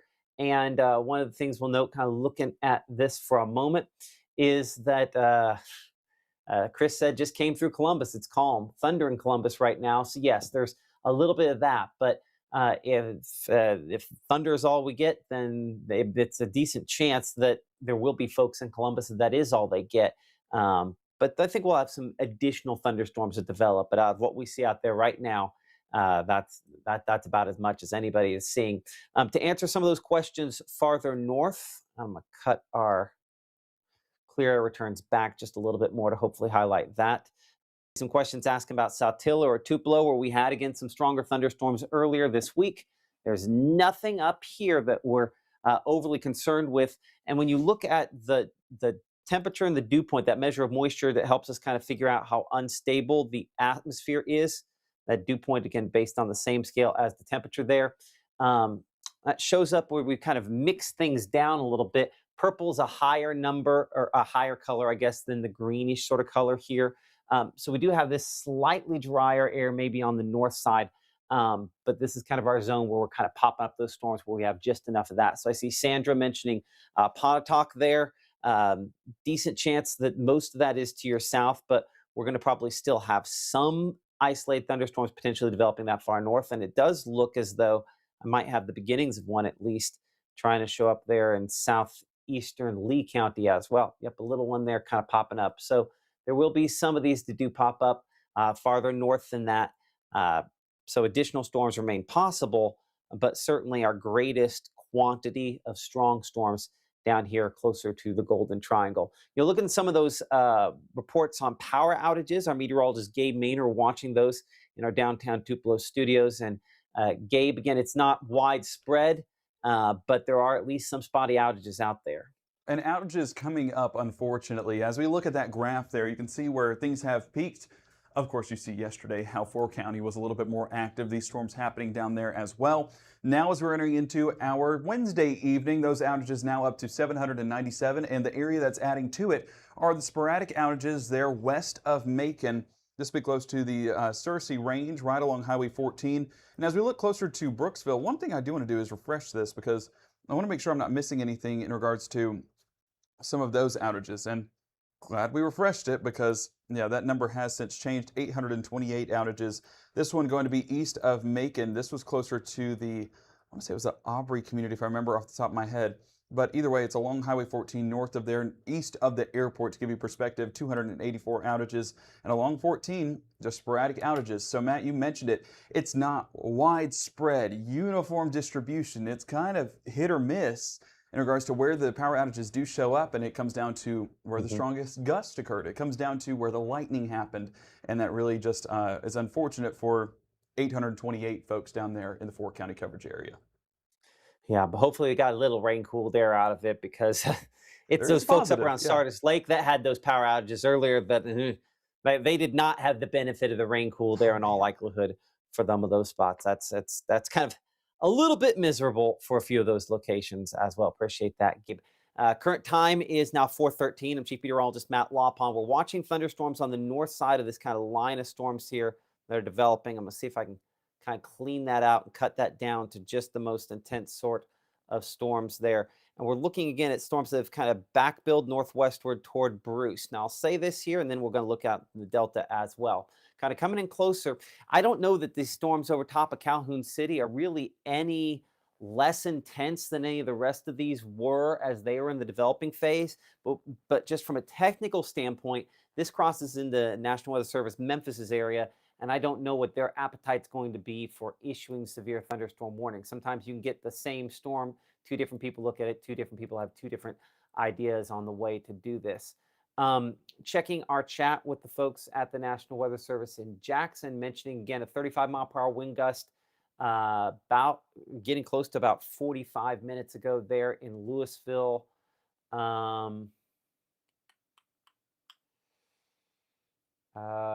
Yeah, I'm just talking about, the warning that they had put out there earlier on for Lowndes County for some of the possibility of one of the storms to collapse and cause some issues there. Looking at the wind mode here on Mama Justice Doppler, I don't really see any traditional downburst signatures. I'll look through all these, see if there's any that I can kind of pick out that sort of have it so that maybe we can give you an idea. I always might sound ridiculous, but I always like to teach people how to do this. just so if you're looking at it, you go, huh, that kind of looks like, and then right? Let's go ahead and look here closely, and I'm going to make this a 30-minute loop, and we'll take a look at this. Nah, I don't really have a true downburst signature. So sometimes when you have a downburst, you'll get, your green and your red, but rather than side to side like this, it tells rotation, it's front to back. Because the idea would be if that is what you're looking at. Let's see if I have both green and red colors here. Yeah, I do.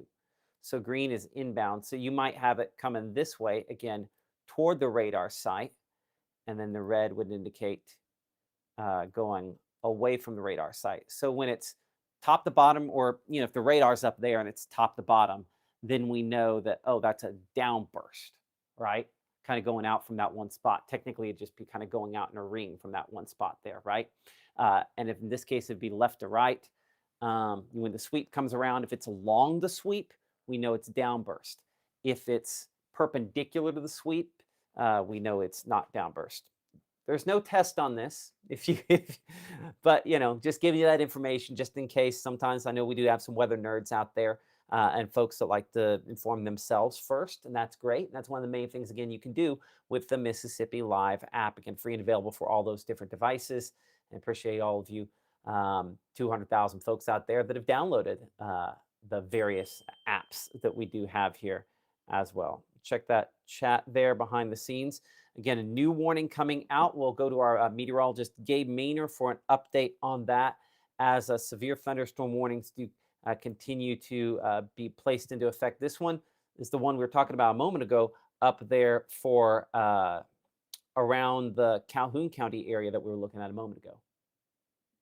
Yeah, Matt, building along the boundary up there towards Webster County, up around the Clay County area, but now extending more towards the Calhoun County. I mean, Pittsboro should have a great shot on this. We'll pull up that camera behind the scenes, but as we see that boundary kind of working its way in and put it on that loop, we can see how that has back-built into Calhoun City, right along Highway 8. So folks that are traveling along Highway 8 through Calhoun City, we're watching that for you. Severe thunderstorm warning in effect until 5 o'clock. That does include Calhoun and Chickasaw County, so make sure to monitor those conditions. Chickasaw County, we're more focused on the Woodland community west of 15 towards Atlanta. No, not Atlanta, Georgia, Atlanta, Mississippi. This would be southwest of Houston. So watching that for you, but you can see how this entire line kind of through Bentley up to Calhoun City, there's your boundary, and that's really seen an increase in the lightning. We're 205 strikes over the last 30 minutes. Matt, that number coming up means power outage is probably going to do the same here momentarily. Yeah, hopefully not, but that certainly could. So let's go do a couple of sky cams here that we can check out to get an idea of what this is looking like there. I think we'll start with our Calhoun County camera there in the Pittsboro community, looking back out at the batch of storms. I'll double check over here behind the scenes as well, make sure we've got this looking, again, deeply into some of those storms. Heavy rainfall, some gusty winds out of this.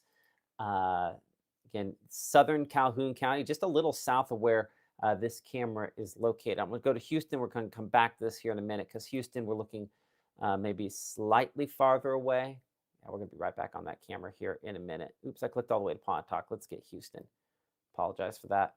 Okay, so now looking at Houston, you can still see, again, the spotty sort of isolated nature of some of the showers down south.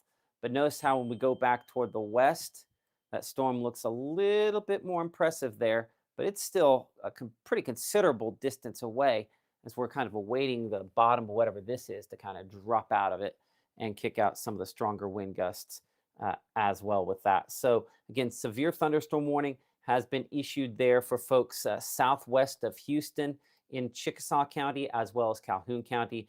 That in effect until the beginning of our 5 o'clock broadcast there as well. So some gusty winds certainly possible with that. And I want to bring in Gabe, who's been looking at power outages, which remains one of kind of the biggest issues that we've kind of contended with today once again. You know, I said number coming up in hopes that that was not the case, but unfortunately it is truth. And we have quite a bit of those starting to show up in Calhoun County out there towards Yalobusha and Grenada County as well, and even extending there towards Webster County. 1,257 outages there for the Natchez Trace Electric Power Association, at least their coverage area. Sporadic outages eastern Webster County. That's not far away from Mabin. That was where those thunderstorms popped up a little bit ago, where that first warning got issued. And even all the way towards Houston, some pop-up outages for sure, but not nearly the amount as what they're seeing down there in southern Calhoun County. This will be just outside of Calhoun City. If I click that off there, right where those storms are forming, Calhoun City right there. So we're all towards the south and west. Unfortunately, that number just is climbing, and even around the area towards Ford County, those outages continue to climb as well. It's kind of refreshing that we can at least say that some of the outages have been restored. We're down to 500 and, well, actually 759, my apologies there, with 210 right there towards Prairie Point, of course, standing out. As we look up around Starkville, those outages have been restored a little bit more, and Columbus not seeing a spike in their total outages, which is a positive as well. You know, one thing I will say is here's a look at the Mississippi Live Weather app. If you do have any of those pictures or reports to submit, and those could be videos as well, send them in through the app, and we'll be happy to show those off as we go through the evening. But the reason why we encourage this, even just the dark clouds in the sky, we love seeing as many clouds as possible. We're professional cloud watchers, folks. But if you send in those pictures, it gives us a visual of what you're experiencing. The heavy rainfall, the amount of rainfall, the wind, and even potentially some of the damage that could come out of this, because it not only helps us, helps the National Weather Service. So go ahead and send in those photos, and we appreciate all of you that have submitted those as well.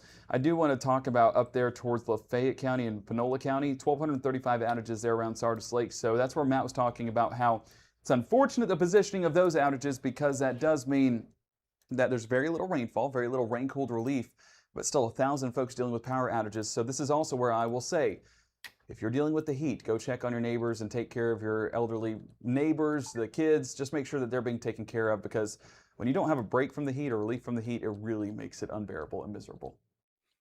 It definitely does. Appreciate that, Gabe. Sound advice there, you know, because obviously heat is the #1 weather-related killer, in spite of the fact that sometimes we talk about all these other things significantly more. As we come back here, again, our camera there in Pittsburgh, looking towards storms that are just a little south. Some strong gusty winds potentially out of those as we look through the tower here in Pittsburgh, down toward Calhoun City, generally speaking there. I appreciate that. I think it's the Sheriff's Department down there in Calhoun County and the North Mississippi Storm Chasers, both kind of providing links to allow us to be able to show this. We did get a report of some wind there causing a few trees to go down on Jody Young Road. This would be back in Oktibbeha County, associated with the storm back that direction when the storms were back there a little bit earlier on. Obviously, those storms have since gone through that collapsing phase. I'll put on again the storm reports there. Hopefully that, yeah, plops that on there again north of Craig Springs, as we were talking about 250 the time on that when storms were first starting to kind of get going and get a little bit heavier there. Wider shot, again, we've been in fairly close on some of those storms north. Let's kind of go southeast and work our way back to the northwest. I think we'll individually track some of these storms. Gabe, I'm going to toss it back to you again here for a moment of the chroma key as we kind of walk through the intensity of how some of these thunderstorms are continuing to materialize as they continue to sort of, I think these in particular, Gabe, going through a bit more of a weakening phase, and some of them farther north and west. Well, and speaking of north, we were talking about Columbus a little bit ago. That looks to be the most impressive storm of this entire warning. And this one that just occurred over the last couple of minutes, putting it on that loop, you can see how this has developed right along that boundary. Yes, boundary is going to be a word of the day, because that's really what's driving this weather pattern. And the lightning coming up as well. You see that ring right there developing, while moving right overhead, that seed, watering it, growing it, and eventually producing a strong storm up there. So as we look specifically at that storm, I would say that's the one to note with our entire severe thunderstorm warning between Noxubee and Lowndes County. This around the Lakeover Estates, Whitebury as well. The wind mode here, I just want to look on those latest scans. It's coming up, but it's still not all the way up to 60 miles an hour or so. But it does have that microburst potential to where if this starts to collapse, and when it starts to collapse, we could get out some of those strong gusty winds. Looking at those storm tops, you can see how a little bit earlier on, not as impressive, but now up to nearly 55,000 feet. That's going to be a concern later on as this storm does enter a collapsing phase out towards Whitebury, Lakeover Estates, right along Highway 69, along the state line, closer to Alabama. So if you're out in Alabama, I know we have a few viewers over there in Pickens County. Should you be worried? Well, I will say, as we get more northwest Pickens County, I wouldn't say be worried, but I would say be mindful of the forecast and get inside. I tell my wife all the time with these types of forecasts, and if you're indoors, you're where you need to be. You're not susceptible to the lightning that's going to be striking outside. You're also not susceptible to those strong gusty winds. If you want to move to the interior part of your home just to be on the safe side in case any of these trees do get knocked over, you can never over prepare in these situations. So do what you got to do and stay safe through the rest of our Wednesday evening. I want to bring it back over to these storms though through Calhoun County, because this has been one where we've gotten a lot of reports of some power outages, including some potential for some small hail developing out of this as well. Lightning really coming up there. The latest on our Mama Justice Doppler radar has it at, oh, my head's in the way, 150 strikes at, what, 30 minutes ago, now up to, give me that latest number, 258. So that's the strengthening that we're talking about, moving right along that boundary. So right towards Clarkson and Dancy, seeing a high output of lightning there. I want to look specifically at Bentley though, and I might have to turn the lightning off, folks, because it is nearly impossible to see into that storm. And let's put on the latest scan, and I promise you there's lightning. I took it off for a moment there, so remind me in the chat if I don't turn it on here in the next few moments. But out towards Bentley, that's where we're getting some of that possible hail return.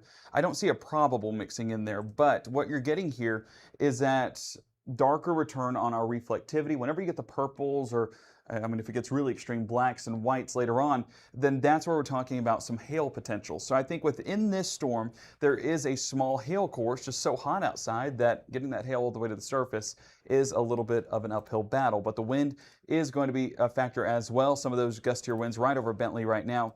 We're still probably talking 30, 40 miles an hour with those gusts, potentially higher in spots, but have not gotten confirmed reports just yet. And we are continuing to monitor the chat for any of the pictures that you guys send in. So send those in through the Mississippi Live Weather app, and we appreciate everyone who has done so. I'm going to bring it back over to Columbus because I do see down there in the chat, and I'll pull it up full screen here so you can see what I'm seeing. Wind and Steens picking up over there in northern Lowndes County, and then Judy in Columbus. I think it's outside. Judy in Columbus saying that or asking specifically about the forecast there. So as we toss it over to Columbus, you know, Steens, I know Steens is kind of a little bit on the northern Lowndes County side, just from some storm coverage from a little bit earlier on. So there's Steens that we were talking about just a moment ago. And there's your outflow boundary. This might be a scan behind because current time is 4:27. It lines up pretty well, but as we put on that loop, we're probably going to update that latest scan, and that's where the gusty outflow boundary is probably within Steens. So that's what we're getting reports of there.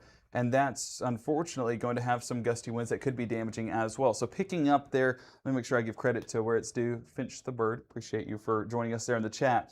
But that's probably not even having any rainfall attached to it. The rainfall is actually down here towards southeastern Lowndes County, more towards Forreston, where we are getting some of that potential hail, but definitely going to be getting some of those gustier winds later on. Notice I haven't said severe winds because we have not gotten any confirmed reports of wind gusts up to 60 miles an hour. The highest we've gotten is, I believe, 44 miles an hour, and that was over in Parkville where the warnings initially started. And overall reports, that one towards southwest Oktibbeha County, some trees down. If you have any reports yourself and you send those in through the Mississippi Live Weather app, that'll help the National Weather Service populate in some of these reports and let folks know throughout the area what they are seeing. Now, out in Calhoun County, that continues to be one to keep an eye on. Let me bring it back full screen because that is just a lot of lightning, folks. And that lightning is indicating a strengthening there. So, Bentley, am I going to have to do it again? Let's take it off. Okay, so that unfortunately is what I believe is happening. The hail core is deepening a little bit. So let me put this even on a 30-minute loop here, and you can see the heavy rainfall remaining right over Bentley. So Bentley, folks, we're also looking at the potential for an isolated flooding threat. But watch the purples. You see for a moment there's some whites showing up, some darker returns. But the fact you're getting a little bit more of a defined area of the blacks and whites that's showing up, that's going to be your hail core deepening a little bit more. In fact, let me take this 3D for a moment so we can get a visual into the heart of this storm. And we're actually going to take a splice through it. I might be too close here, so I might have to zoom things out here in just a moment. But as we drag this all the way through, let me put it more horizontal. There we go, zoom out just a little bit. And let's go ahead and drag this through the storm. So you see how that hail does still look a little bit more elevated. Looks like that core is still growing. Usually whenever the hail would be falling out, it would be more on the outskirts of this, kind of like where you see the purple there. That would be where the hail's kind of being dumped on the outside. It follows that updraft into the top of the storm and then is blown out the top and then eventually goes into surrounding communities. So I would say the hail core is still potentially developing on that storm in Bentley and might produce a few stones a little bit later on as this continues to develop. Now, we could put this on a 15-minute loop here, and I think that'd be worth our while as this continues to build. And so this is about 4:18. You can still see that, well, that's 4:30. So let's go ahead and go back there.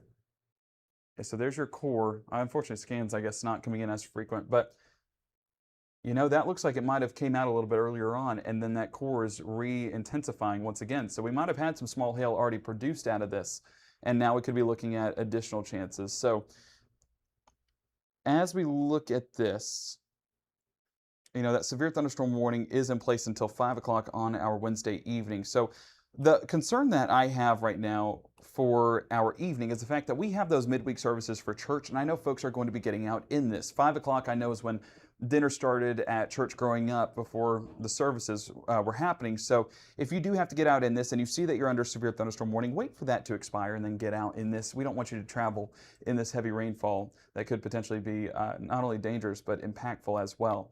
As we look at that True Shield Roofing hail swath, I just want to continue to show this because I think, well, they're down in Clarkson. Let's go ahead and transition a little bit south and east, and we'll come back up to that Bentley storm.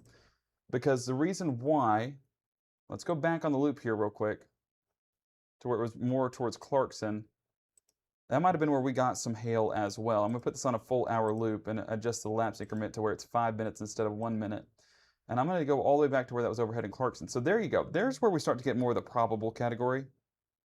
Right there. You see how we get some of those blacks to show up? That's that deeper hail core potential. So out in Clarkson, I'm curious if we've gotten any reports from there. I'll check the National Weather Service chat here in just a moment. But, you know, take an image in your head of this, and now let's go up here to the storm in Bentley. And that's where, well, it doesn't look as impressive as it did even a moment ago. But if we go back at least a couple scans, we had a similar signature there. Now, it wasn't as widespread, but a similar signature just south of Bentley. So that's where some small hail was definitely a possibility there. And the lightning, well, that continues to be a big factor. So, Caleb, behind the scenes there, do you mind pulling up the Natchez Trace Electric Power Association website just so I can see the outages? We should have a tab already open for it. And I just want to see what that latest number is at because I know that that has climbed. Is your mic still on? It's on, but I'm muted right now. Well, let me toss to you real quick, and you can kind of talk to folks about the outages. Okay. There we go. Is this the one? Well, if I can find it.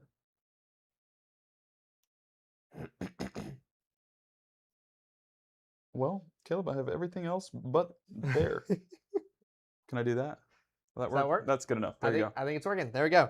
We're still taking a look at, unfortunately, quite a few outages out there with our Natchez Trace EPA. You can see kind of in this purple, pink colors, and of course, learning to click on it. We're up to 1,200 outages out there, which actually looks like the screen's a little bit frozen and kind of lagging behind. So we're dealing with an exact number of 1,257, all within this light kind of pink purple shade. So dealing with quite a few outages out there. They're finally caught up, whether it's in Webster, Calhoun, Yalobusha County, you guys dealing with quite a few outages as these thunderstorms continue to move on out. Now, Gabe might have to correct me if I'm wrong, but we're still looking at the same amount of outages, I believe, since the last time we looked. So, and actually, we're starting to see some more come Bentley in. right there. There we go. Yep. So those outages continue to come up, unfortunately, as these thunderstorms continue to build up on its strength. I know he was tracking out that hail core as it's still kind of well within that updraft, and that continues building on up. So the storms still maintaining its health a little bit before it can officially dump out everything that it has in store. So outages, those continue to be a big concern as these storms just kind of continue to bother us heading into the evening hours, like he was mentioning with our church hours and dinner time, and everybody's getting off of work. I mean, this is kind of the busy next few hours as we're getting ready for our evening in store, where eventually once that sun continues to set, we're not dealing with those storms quite as frequently as what we're dealing with right now, but still very disorganized. We're still just kind of dealing with some of these storms being on the stronger side right now. Yeah, and you mentioned disorganized. If we had one individual storm that was able to eat on all these boundaries, say eat, I guess eat isn't. It's dinner time. I'm hungry.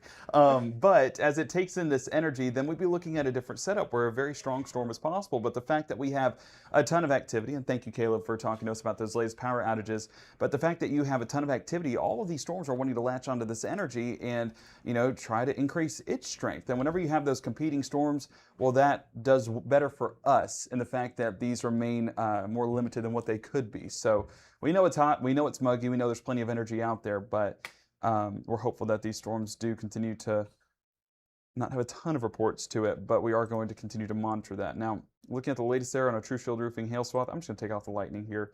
Yeah, Bentley seeing a lot of lightning, probably a big contributor to those outages. Some gusty winds too. I do believe Pittsboro should still have a visual on this. Oh.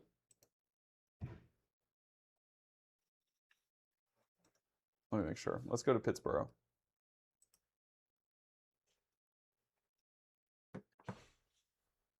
And there's Pittsboro looking towards what should be the south. And I'll triple check that there behind the scenes. But this is Pittsboro looking into the storm. I mean, it's got to be. You see the heavy rainfall there in the distance. I don't even have to check the direction. I can tell you that this is looking towards the south, right into the heart of that storm, that blinding rainfall that's still falling down in southern Calhoun County. This again towards the Bentley community. And this will be one that continues to provide impacts towards southern Calhoun County. Yeah, looking, I guess, towards the south and east. So this would really be into the heart of that storm as we track this on our Mama Justice Doppler radar.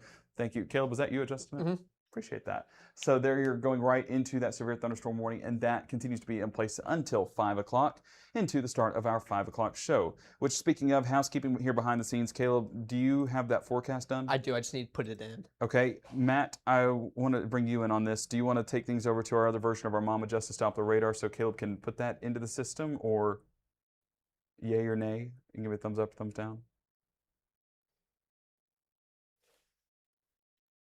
Let me go ahead and keep tracking these storms out for just a moment. So as we bring it back here to our regular version of Mama Justice Doppler radar, and we're going to bring up the. Say that again, Gabe. Sorry, I had a phone call came in a minute ago. Oh, I apologize. So I was on that. I was just thinking 440-ish. It's probably due time to get some numbers in there and get updated rain chances through the rest of our evening. Okay, hold on. What's going on with radar? Why is it not wanting to come back? Were you okay? Yeah, I'm gonna have to. I'm gonna have to. So what do you? So work me back here. What are you trying to do real quick here? Caleb needs to put that forecast in. Okay, I don't have a backup version of Mama Justice here at the house at the moment, because remember we did the switch. So I don't have a backup version right now. So okay. Well, we can keep it'll on kind these of have storms. to be between. Yeah, so I would say it'll have to be between. But also now what I'm not seeing on here, because that's 4:18. We got to be on current time because we have that new severe thunderstorm warning down there, because that was still kind of stuck on old time there. Have we got down and tracked that one yet? We have not just yet. That one just getting issued here in the last few moments, because we were looking at Bentley there in southern Calhoun County that had some outages start to come in due to the lightning. Okay, well, I'll let you take a look at this here for a moment, and then while we're putting this on a loop here and kind of panning around with some of the stuff you have on screen, Caleb's going to be on the other monitor over there trying to put some of that other stuff in. That sound good? Sounds good. Caleb, did you hear that? Just start chugging? Yep, start All right. going.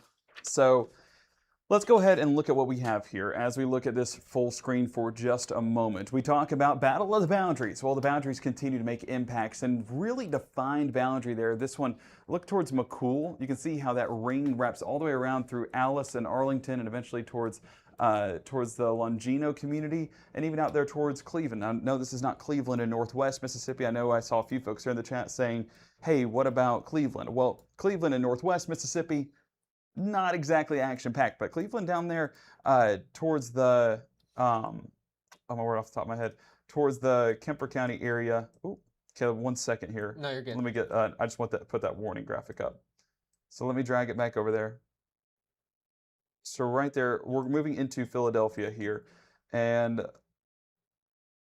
there you go, towards Neshoba, and there towards Leake County, and then even towards Kemper County, like we were talking about just a moment ago, so you're good. Okay. So there's your outflow boundary moving overhead, and that's that lift that we were talking about to really get these storms firing off. And you see, watch this one towards Coosa. You see how that just increases in strength and then completely falls apart. That's what this one's doing out towards Alice. Just again, a cyclical pattern right there along Highway 19, closer to Burnside. And this is going to provide some showers down around Philadelphia. So I know some folks down there, I hope not at the water park today, but if you are there, probably going to have to take a little bit of a break from that as lightning, as storms do start to move in, and the heavy rainfall. And Matt, unfortunately, the potential for some small hail in this as well. Absolutely. Hey, can Caleb hear me behind the Yes. scenes? Yes, I can. Okay. Hey, so Caleb, only what's absolutely necessary on that, because we're going to have to continue to control links. So what's absolutely necessary, change. If it's not absolutely necessary, we don't have to change it. Okay, sounds good. Okay. Perfect. Well, I appreciate that, Matt. Appreciate that, Caleb, for the hard work here behind the scenes, getting everything ready for the 5 o'clock show, and Emily behind the scenes as well, getting together the Mississippi Live News. So yes, hail going to be a factor. That severe thunderstorm warning continues to move towards the south and east. Not a ton of movement to it. So along Highway 19, if you're traveling between Alice and Burnside, again, I say, just pull off to the side of the road. Let these storms pass on by, because you see how quickly that one collapsed near Coosa? Well, that could follow the same pattern there towards Burnside and Alice here in just a moment. Now, you saw that view there in Philadelphia, and we see a heavy downpour. In fact, this has some pretty decent structure to it, similar to the picture that I remember on Monday being submitted. I think it was Houston submitted it. Over in Chickasaw County, but you basically have that storm base right there and then just the downpour. And this could be where you get some of that downburst potential too. You know, I'm trying to see, we're so close to the storm that you almost can't see the winds there, but it does look like there's a little kind of tilt to it, and that's those strong winds blowing around that rainfall. And as that's a downburst, you know, you could see some of that gusty wind translate into damaging wind as well. So 81 degrees in Philadelphia.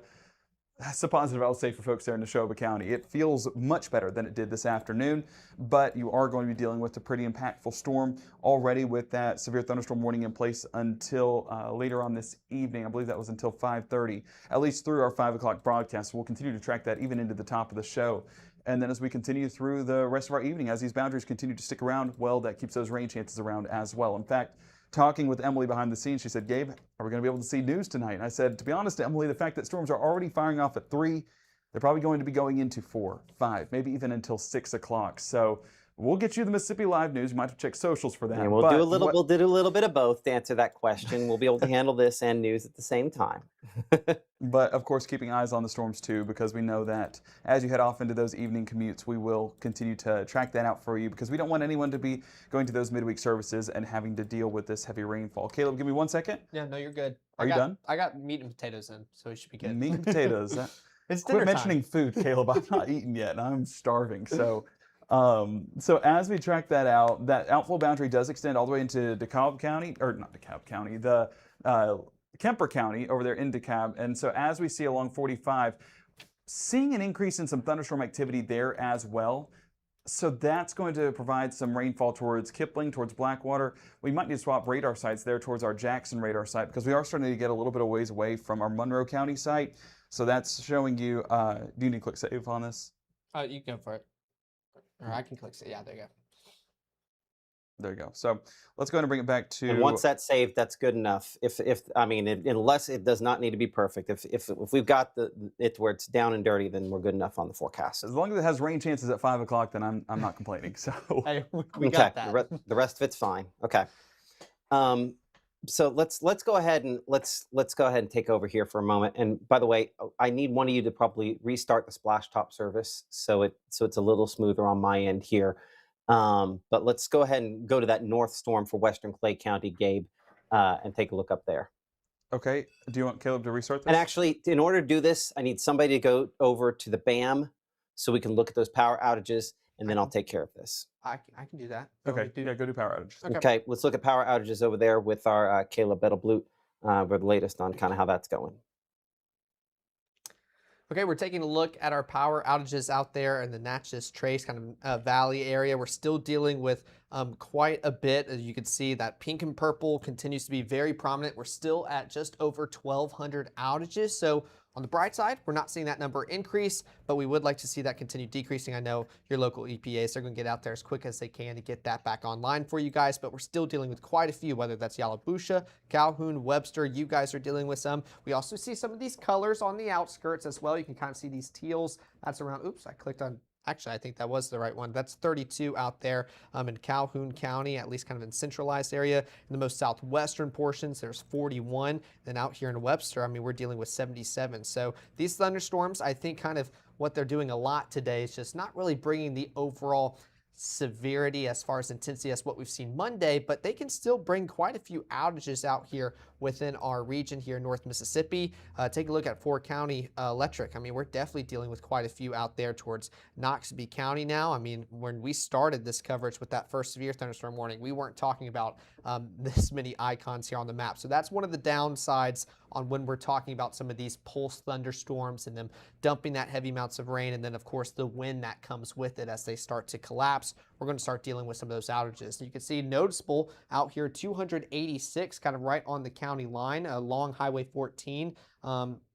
15 out there kind of within the intersection of Highway 45, traveling further down closer towards Scuba, 210 just west of the state Alabama line. So dealing with quite a few outages out there in Noxubee as these storms continue to move on out. If we looked out there towards Choctaw, Matt, I mean, still 216 or 260, correct me, out there just north of Ackerman. So still dealing with quite a few Can you pull outages. up on the side of it there? There's a graph, and the graph shows kind of a time series of how many people kind of on the whole are looking at there. There you are. So There we about go. 1,500 customers affected, and you could see the main spike was probably about 20, 30 minutes ago, but from the look of that there. But it's also a reminder, again, you're looking back days, but how once there's a spike, they do a very good job of getting things back on fairly quickly. So even though we're having some decent numbers of people without power, it's a reminder that it's not ice storm time scale before they come back on, thankfully. Appreciate that.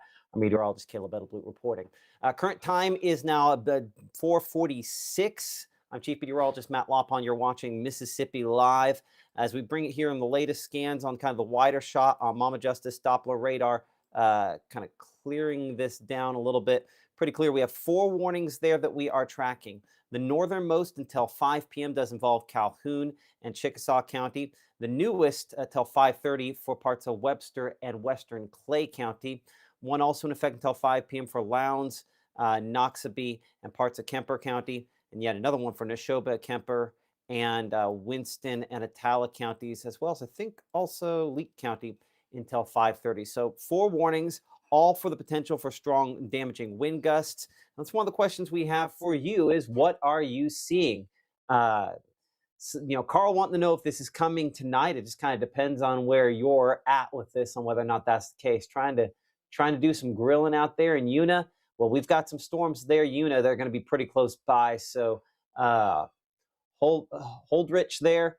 Hopefully you are okay with that. But yeah, there's going to still be some storms for your area within the next 30 minutes or so, continuing to kind of pop up there. In fact, let's start with that duo of warnings here for Clay, parts of Webster, Choctaw County, not in this, but Chickasaw and Calhoun counties are the same kind of cluster of storms. 3D look on this on Mama Justice Doppler kind of shows that part is not quite as impressive as some of the others. In fact, you can see how it's kind of doubled up there. I had that question from Una a second ago.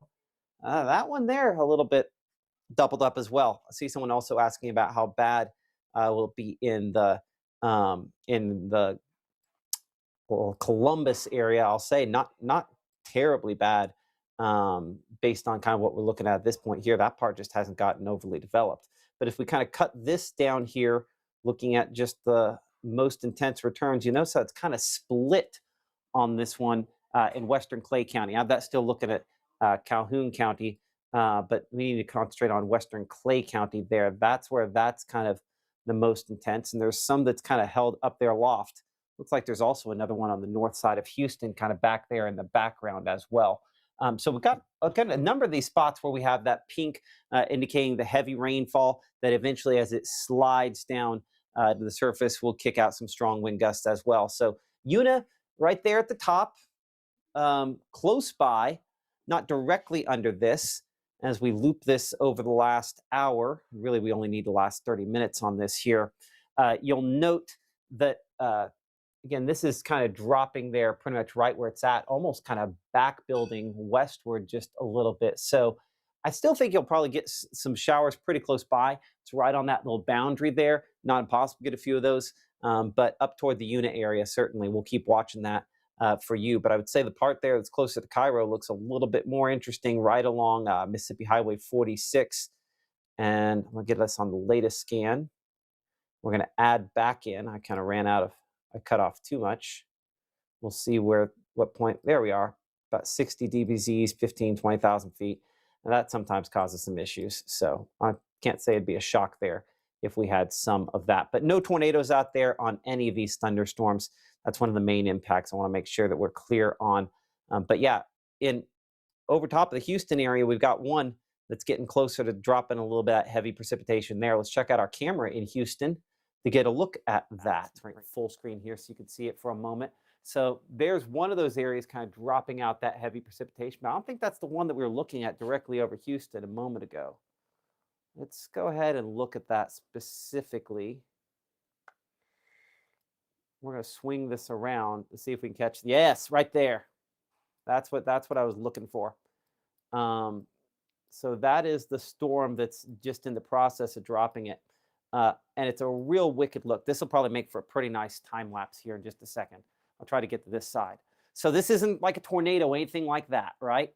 This is all heavy precipitation falling out of that storm. In fact, if I just kind of put my finger right there to kind of mark the bottom of where that is, right? You'll be able to see here in a second how there's more and more gray going below where my finger is there, as all of this is the heavy precipitation kind of falling. We're looking at that pink aloft on that radar a moment ago that's not getting the surface. In fact, you can see our radar inset there on the screen, how we have that little green there on the north side of Houston. That is the heavy precipitation falling out of this right now. So that probably is, it's not unreasonable. That could be a microburst. That is outside of that warning there. But that's a very impressive look on that storm for sure. I'm gonna take a little screenshot of this and send that over to the Weather Service. Give me just a moment because I think it's worth us taking a second. Give me just a moment here. Boom. Okay. And Memphis and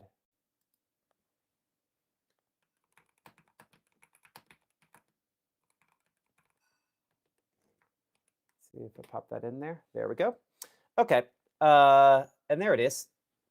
So we go back on radar. This is kind of what we were talking about and the reason we look three-dimensionally on these storms. Now, you notice how you have that kind of red blob there on the north side of Houston, right? But if you go back just a couple of minutes, there's nothing on there at all, right? But then that's the heavy rain just finally falling and getting down there to the ground while we're on that camera. So you can see the pink forming aloft there before it gets down to the surface.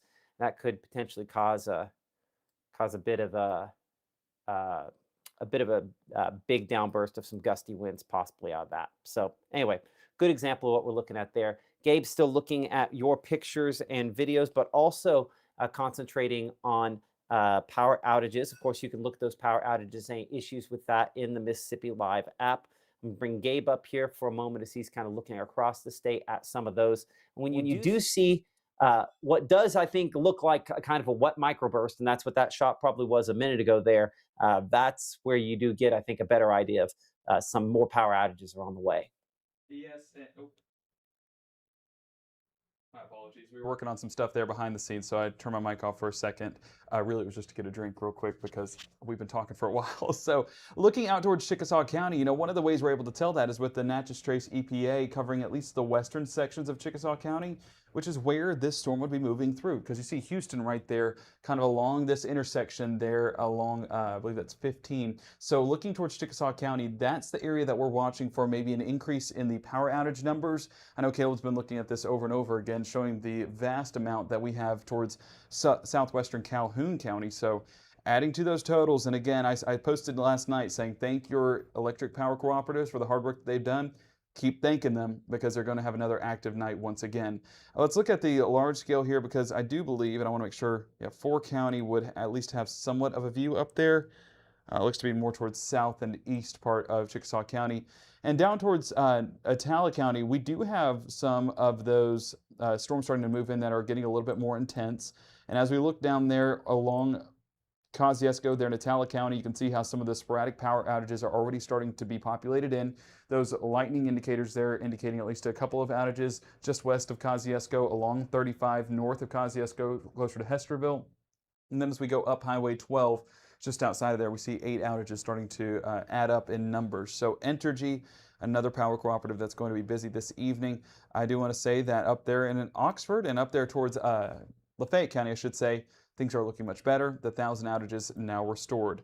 But as we continue through the rest of our evening, one of the things that I will have to do is look down along Neshoba and Kemper and Leake County for any of those outages because strong storms are starting to move in. In fact, I guess that'll be Central Electric Power Association. So as I pull up that outage map, this will be one that sees numbers start to climb as well.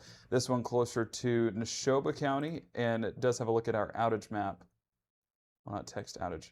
Matt, I might have to do this here behind the scenes. So if you want to take a look at that latest warning there in Itala County, I think it'd be worth the track, and then I'll have all these ready for you. Okay, yeah, another one there on the south side of Itala County. Appreciate that, Gabe. And again, you can pick up that app. Always a good way to, again, look ahead. We do have power outages in the app as well as, of course, all the other different ways. This is, again, still looking 3D on those. So we'll kind of bring it back to the sort of the normal mode and change this more to kind of a clear air mode as far as all of the, there we are, all those returns are concerned. So again, southern Itala County, close to the Barnes community, gray there. As we're in northern Leake County, where a new severe thunderstorm warning till 5:45 p.m. is. We have not shown the True Shield hail track in a little while here. Of course, if you do have hailstones that are in excess of 1 inch in size, send those in using the app. We have not had much of that today because most of these are probably just going to dump the heavy rainfall and everything else they'll have out of those. But those are where kind of the warnings are, where those storms are kind of the heaviest at this point. Again, damaging winds as those kind of collapse. I'd say our storm that prompted the warning out there in Noxubee County, again, they're going to allow that to expire fully and on time looking at that because that storm continues to kind of weaken back that direction there. Those are all kind of done. Really, it's just a few of those storms. I'd say the strongest one up there in Chickasaw Town, it could be Houston. Now, I'm going to hit that camera again here in the Houston area. I think it's just such a good example of what folks are looking at. And then I'm going to bring it in a little closer. We don't really zoom these in very often because I don't want to over zoom it. But this is, I think, just such an incredible example of what it looks like when you have heavy precipitation, whether it's hail or heavy rain that's falling out of this. This is a great example of that. I'm going to see if I can get this to kind of focus, autofocus for me. There we go. And you can see how you almost have these streamers sort of falling out of it. And you can see how they curl up. This is quite literally the wind, the edge of the rain-cooled air kicking out of that, the wind that is kicking up. And so the fact you see it curl out, sometimes we'll call that a rain foot. Now, this is a combination of maybe some hailstones and really heavy rainfall that's coming out of that. And then as it kind of spreads from kind of right to left on here, you'll notice how it just kind of takes out another tree just kind of covered up as that is advancing there. So we don't always get a very good shot that can cleanly show this. So I figure it's probably worth us taking a moment to zoom in on. As you saw the little flash there, plenty of lightning strikes probably coming from that storm as well. But a really cool shot, again, of some of the heavy rainfall coming from those storms in and around and near the Houston areas. We look north, not as dense. So certainly the heaviest portion of that where it is on the the west side there of Houston, where that storm still is at this point. So good example. Technically, I don't think that is prompted a severe thunderstorm warning out of that. But again, it's a very visual storm and pretty interesting shot there, and appreciate our partnership with the North Mississippi Storm Chasers allowing that. In fact, you can argue kind of our two strongest storms are the one that we have over top of Houston we were looking at a moment ago, and then one out here in the far southeast corner of Grenada County there. Again, probably pretty decent amount of gusty winds as that storm tries to go through an eventual collapsing phase here as well. Checking our True Shield hail swath on both of those, and all three of those, including the one south of Calhoun City, has just a little bit of a hail potential on some of these at this point in time. Okay, We're going to go ahead and re-rack things here for a moment and start up our 5 o'clock newscast. Mississippi Live at 5 starts right now.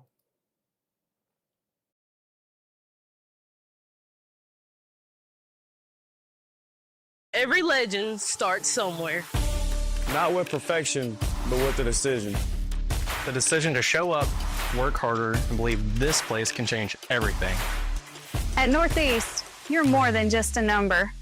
We're built on opportunity, and our students are willing to rise to the occasion. Here, success isn't handed to you. It's earned. You don't just leave with a degree, you leave as a legend.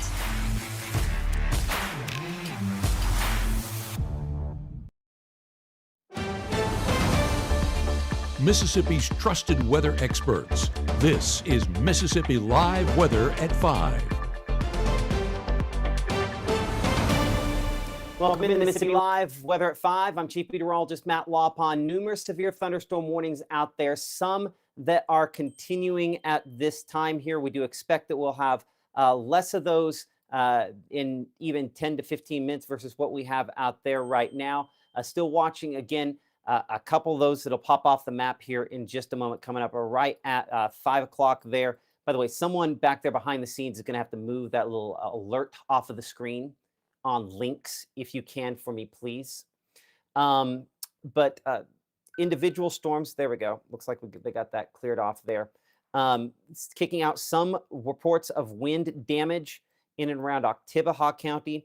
Stretching back again, both sides there, Crane Springs in particular, one around 245 at Ennis Road, again, tree down there, trees along Jody Young Road reported, and then the northeast side there on Artesia Road, trees down. So Oktibbeha County has had longer than most. It was our first warning of the day, so it's had a longer period of time for some of those alerts to come in.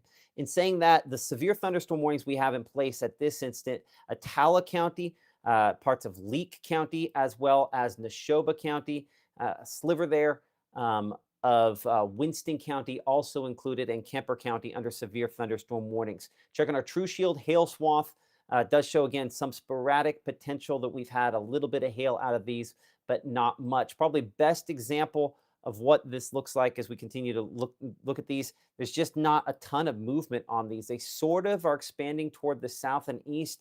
Maybe on this shot, you can actually see, again, the rain cool there expanding more. There's kind of a little boundary there expanding southward with this. And so that'll continue to kind of fire off some thunderstorms, Carthage back toward Goodman.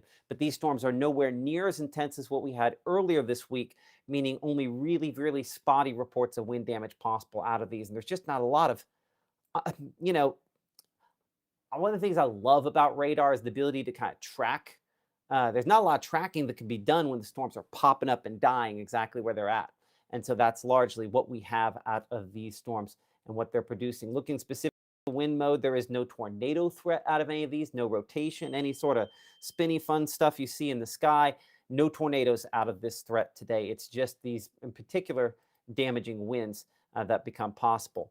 Good example of what that looks like. We were showing this camera a minute ago. We'll hit some other cameras here in just a moment. Our camera in the Houston area. Chickasaw County, officially that warning has been allowed to expire for you, but this is a perfect shot there of what I think a lot of other folks are probably experiencing, which is, again, some really dark clouds and then that rain cool there that's kind of spreading in. And if you look closely on the edge of that, there's, well, for certainly the lightning there, but you see how it kind of curls up right there? If you look closely, kind of curls up.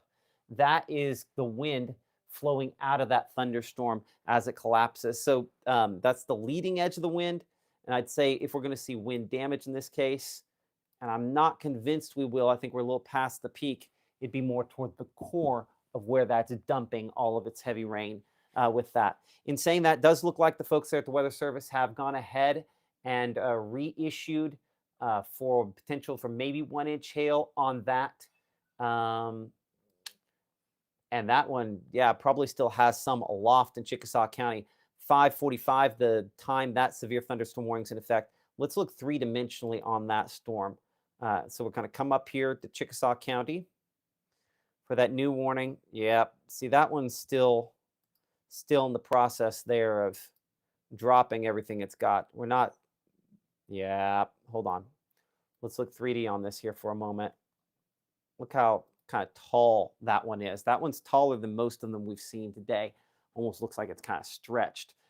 So that one probably has just on the northwest side and west side of Houston, I'd say some 1-inch hail seems very reasonable. Kind of cutting through this. That's about as intense. Yeah, that's easily as intense as any thunderstorm we've had today. So this one's going to probably produce a little bit of hail there. So, I mean, look how tall that is. The thing is that a lot of times we like to track these storms, tell you where they're going, right? I'm going to make this a 30-minute loop here to show you it's not going anywhere.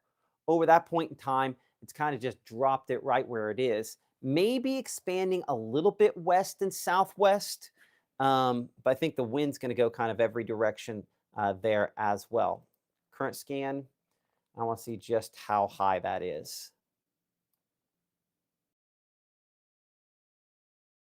Let's see.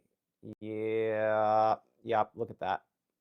So the fact that we have some of these kind of darker purple, sort of almost black returns there, up around 30,000 feet. It might be hard to read 30,000 over there. It's one of the flaws in Mama Justice Doppler radars. It doesn't put an outline on those numbers, unfortunately.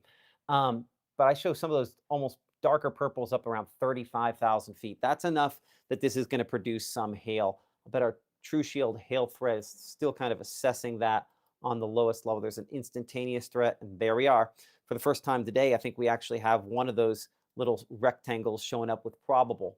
So again, the west side of and northwest portion of Houston there, where certainly our strongest storm is at this point in time. Nothing really compares when we look at the hail threat outside of that. Now, we have been looking at what you guys have been submitting to us, our Gabe Maynor and our Caleb Edelblut, looking at those things again behind the scenes. We'll hopefully get some of those pictures here in a minute. Is it possible, Gabe, that we can get a look at the power outage situation here? I'm looking for a thumbs up on that from Gabe back in the studio. Okay.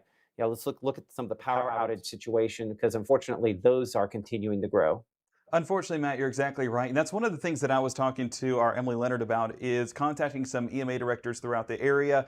We're going to hear from Oktibbeha, Neshoba County, even down there where some trees are down here in just a moment, and really checking on Calhoun and Chickasaw as this storm has moved on through and been one of the more impactful storms that we have seen. Of course, we know the power outages that are left, but the added totals that we're seeing is 210 outages just there north of Houston. So unfortunately, you're exactly right. These outages do continue to climb, even down there at 4 counties, seeing upwards of 1,494 folks dealing with power outages, and that does include eastern Webster County out there towards Clay County, where sporadic outages continue to add to that number. And so unfortunately that number expected to go up. And again, we'll talk to Emily on Mississippi Live News coming up here in a couple of minutes. In fact, I think that's what we might do. We might take a brief break here to kind of reset, come back, hit news. But I want to make sure that we're clear here on something here for a moment, that in Chickasaw County, this is about to drop some bigger size hail, I'd say, on the northwest portion of the city of Houston, and kind of on that kind of northwest sort of bypass that we have there that goes along the edge of town. Expected to probably drop some large hail along that bypass within about the next, between Houston and Thorne, within about the next 5 minutes or so, most likely location for that. We're going to take a brief break, come back with some news and more weather. You're watching Mississippi Live at 5. When C.K. Little opened his doors in downtown Corinth nearly 80 years ago, his plan was simple: deliver excellent service and exceed expectations. That's why we say a little gift goes a long way. I started banking in 2012, went to First Choice Bank. They gave me my first loan, super easy to deal with. I like First Choice Bank. I've never wanted to go anywhere else. I'm a customer for life. Friday, August 21st, don't miss the Tupelo Super Show benefiting St. Jude, featuring the legends of Memphis Wrestling. Reserve your seat right now at memphiswrestling.tv. Reserve your St. Jude Dream Home giveaway ticket by August 28th, and you'll be eligible to win the house and the bonus prize, a 2026 Polaris Ranger, courtesy of Dream Day Foundation. Visit dreamhome.org or call to reserve your ticket today. right now.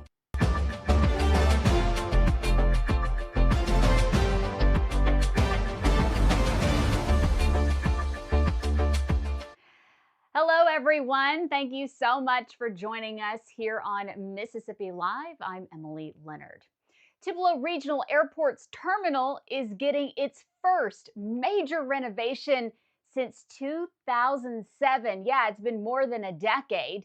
The $2 million project funded by an FAA grant starts next month. And here's what they're going to be changing: a wider check-in area, a bigger post-security seating space, and guess what? Extra bathrooms.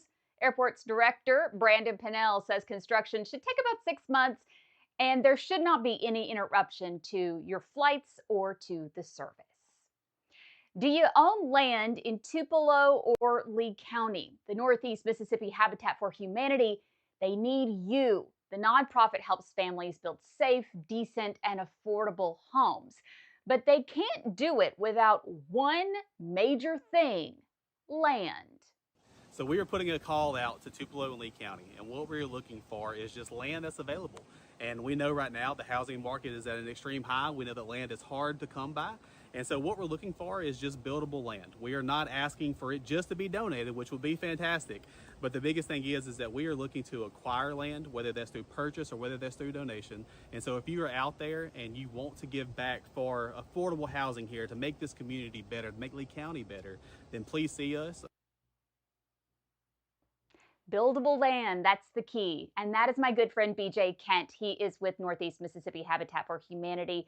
Give him a call if you do have some land, 662-842-4675. You can also send him an email, bj@nemshabitat.com. A couple new police chiefs have been named this week in our area. We're going to start in Winona. Tuesday night, the Winona Board of Aldermen unanimously hiring Jody Wyndham as the next police chief for the city. Current interim chief Johnny Hargrove is going to stay on as an advisor. And then over in Batesville, veteran Panola County lawman Barry Thompson, he's going to replace Chief Dennis Darby, who is retiring from his position. A big congratulations to both gentlemen. We'll have more news coming up at 6, including the Northridge subdivision in Tupelo getting a better fire rating. And better fire rating means better homeowner insurance rates. So we'll talk about that and much more coming up in just a little bit. But thank you so much for joining us for Mississippi Live. I'm Emily Leonard. Appreciate that, Emily. Again, trying to wedge a little bit of news in here on what obviously is a fairly active day, by the way that recorded out there a moment ago, just so you know, behind the scenes for that. Let's bring it back in on our severe thunderstorm warning now, remaining in effect there for Chickasaw County, 512. Again, waiting on the heaviest of this storm to kind of fall out for folks there. It has gone through a bit of a collapsing phase, so we do know that that heaviest stuff is on its way down. Let's clear off that little report there. And let's make this, again, a 30-minute loop on this. There's, again, how tall it was, and now see how it's kind of coming down? That's a sign that it's dropping out its heaviest, whatever it has with it at this instant, on kind of the southwest side of Houston. That's why I kind of keep coming back to our Houston camera. It's the best example so far today of what a damaging storm looks like here. Make sure I was about as wide as this shot can go. Again, Chickasaw County, Houston, involved in this severe thunderstorm warning, and certainly there's Houston addresses being involved in this as well. But we're kind of looking at that sort of edge there. Again, a lot of heavy rainfall out of that, going along with what could be some hail, though I don't see at this shot, and we're not always going to see it on these shots here, any true hail like falling out of that at this point in time. So hopefully we don't have much. Our True Shield hail swath, one of the ways in which we continue to sort of assess what these storms are capable of there, is about as intense as any storm has been today on that. Leave it on the current scan here and bring it in. We do have a couple spots on kind of the west side of town, at least one spot there where we're in the probable, as far as severe hail is concerned. That's this little purple area that you see right there, the location where maybe we have that. And so I would say the most intense part of it going forward is right there at the bypass where you kind of head back toward the west there and head toward Vardaman there at kind of the intersection of 8 and 15, and so they'll expand southward. No tornadoes out of this, let's be clear. Checking the wind, and we'll see if this is the one. This is the first one that kind of looks like it might have one of those downburst signatures. You have kind of the green on the front edge here and the red kind of going away from it there. And so you can tell kind of in the middle where it hits and then separates out from that. So it does not look super impressive. One thing I also notice on here, let's loop this and check and see if that's legit. Yeah, you can kind of see the rain cooled air kind of heading northward right there, spreading northward. So that'll mean additional development up here, potentially Okolona, up toward Good Food, and back out toward Aberdeen and Amory potentially. So that's what could get some of these kind of expanding more toward the north. Let's check a couple of those cameras. Let's go to Aberdeen here for a moment. Check on that camera there and what it's looking at out of some of these storms. Again, just kind of a mix of clouds as it's awaiting storms to kind of get closer. If I can get out of the way here for a moment, looks like we have one there on the southwest side of town. Again, that's closer to that boundary, between that and back on 45 alternate, sort of the cutoff road between those two, where that is on top of at this instant here. Back over Mama Justice Doppler radar, back onto the regular rainfall mode on that, out toward Abbott. Again, that's part of what's helping that to expand. We've concentrated a lot on Chickasaw County. Your storm has not been as impressive as far as wind is concerned. Well, watch the last couple scans there. Still kicking out where you have that red there, still putting out maybe some 50 to 60 mile per hour wind gusts. Looking here in our discussion with the National Weather Service, I do not see any new official reports on this particular storm. But we do have a new severe thunderstorm warning that they've expanded on here in the last couple minutes. So let's go a little wider on that. And that'd be out toward Montgomery County, kind of catching the backward expansion of these. So what has happened today is you've had storms that have kind of developed down here, and then they kick out rain-cooled air, and more storms develop behind, more storms develop behind. They're still kind of gradually moving from northwest to southeast, or honestly just sort of expanding. And so that's why this new warning has been issued right there, is because of that expansion right along Mississippi Highway 35 in particular. Checking the hail swath on that one, we'll have to kind of look at this a couple different ways. This is from Monroe County's radar. Let's go down to Jackson's. And that does show a little bit more of that large hail near Hesterville. Out of that, potentially getting some severe hail out of that storm as well. 3D look at that one. A little taller on those, slicing into that. Showing some of those fairly intense. Yeah, that Hesterville storm, when I cut it all the way into there, that's enough that one and the one near Huntsville and the Panhandle there, back pretty close to French Camp there in Poplar Creek, those two could have some damaging hail and damaging wind as they collapse. Now, here's the thing. A lot of times we'll break out that storm track and say it'll be X number of time until it gets there. These aren't really moving. They're dropping what they've got where they drop it. Bring in our meteorologist, Gabe Maynor here. That looks like some pretty intense wind. Where's that at? So this is on the campus of Mississippi State. You can see this is right off of the drill field. You can see this was a video submitted by Tanner Owens and Kenny York. Yes, Tanner Owens and Kenny York submitting us this video on the campus of Mississippi State. Some friends of our meteorologist Caleb Edelblut, and you can see. Well, I mean, watch right here.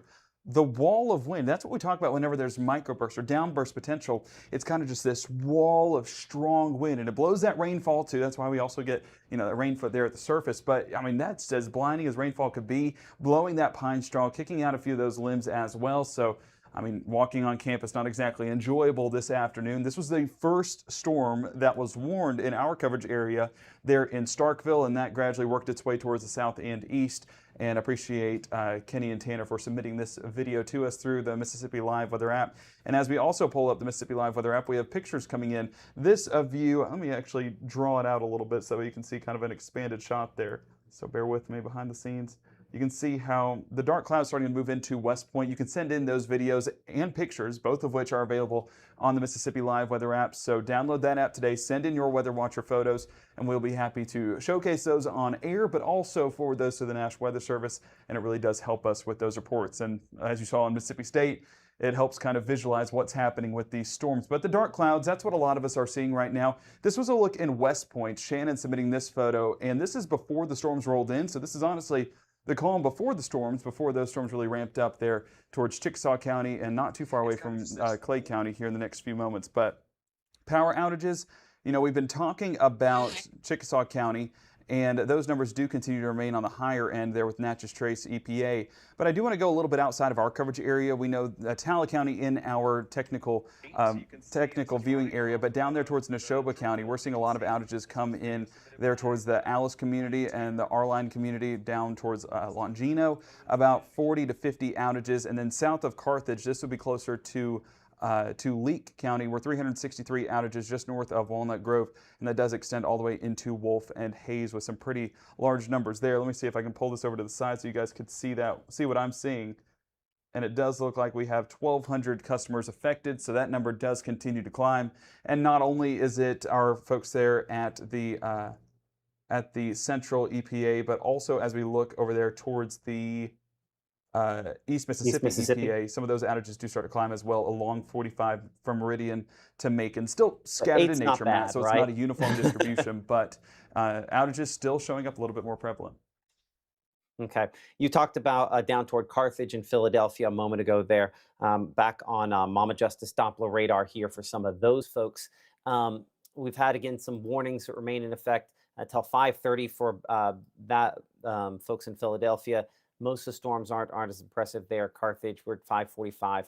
But again, north of Kosciuszko, where we still, I think, are showing the most intense area there closer to Hesterville. That's the black that you're kind of seeing there, that purple to black color north of Mississippi 35 in its intersection there of Vitala Road 440. That one is getting whatever it is down to the surface, pretty much right there where I show that. And the latest scan coming around painting on the radar data shows that whatever big stuff it has, it is in the process of, if it hasn't already dropped it. Same with the stuff south of 407 up here. Checking our True Shield hail swath. In both cases, fairly heavy. They show up heavier, I think, with a slightly better shot from down in the Jackson area, looking at the Jackson radar. That's about as impressive as any sort of probable returns that we have seen today on that. So hail size, inch or more, certainly possible out of that storm, possibly also the storm that was back in the southeastern portion of Itala County a little bit earlier on. So again, as much as we're talking about all of this stuff, if I were to slide up to the northern part of the state and show you Iuka, it's a completely different story, right? It is sunny and clear and 109 and disgusting. But that's the example on our Farmers and Merchants Bank up there in Iuka. Is just really, really, really hot. 99 in Crenshaw, the temperature coming in 109 for what it feels like. Looks like somebody doing a little bit of burning there. Hopefully that's a controlled burn on the horizon. Our camera in Guntown, similar. Again, sunny, clear, hot. Mitchell Cunningham Bowling again sponsoring that Guntown camera. Let's talk about forecast a little bit here over the course of this evening. You'll notice the positioning on it where we have those storms where they continue over the course of the next few hours here. Do expect those to kind of continue as we head deeper into this evening. But you'll notice this also shows, again, some expansion back to the north possible out of some of these, eventually trying to get up as far as Calhoun City or Bruce. Maybe we push it as far as Batesville. I think the timing, what we were showing you a moment ago, probably is a little pessimistic. I think it should probably be a little more aggressive than that. But certainly showing that, again, most of the overnight period, hopefully we're dry. There are some storm chances up to the north. Again, that's where I think we'll have some overnight storms that could be strong to severe, but the majority of that staying north of us as we look toward tomorrow or overnight. So temperatures by tomorrow morning, somewhere in the middle 70s, around 76 to 78 degrees, running slightly above our normal for this time of the year. Do we repeat things for tomorrow? The next question, right? Those initial storms in the morning, primarily north. Hold on. Looks like we might have to force this to get some newer data. So give me just a second here to do that. Survey says 18Z surface. Interesting.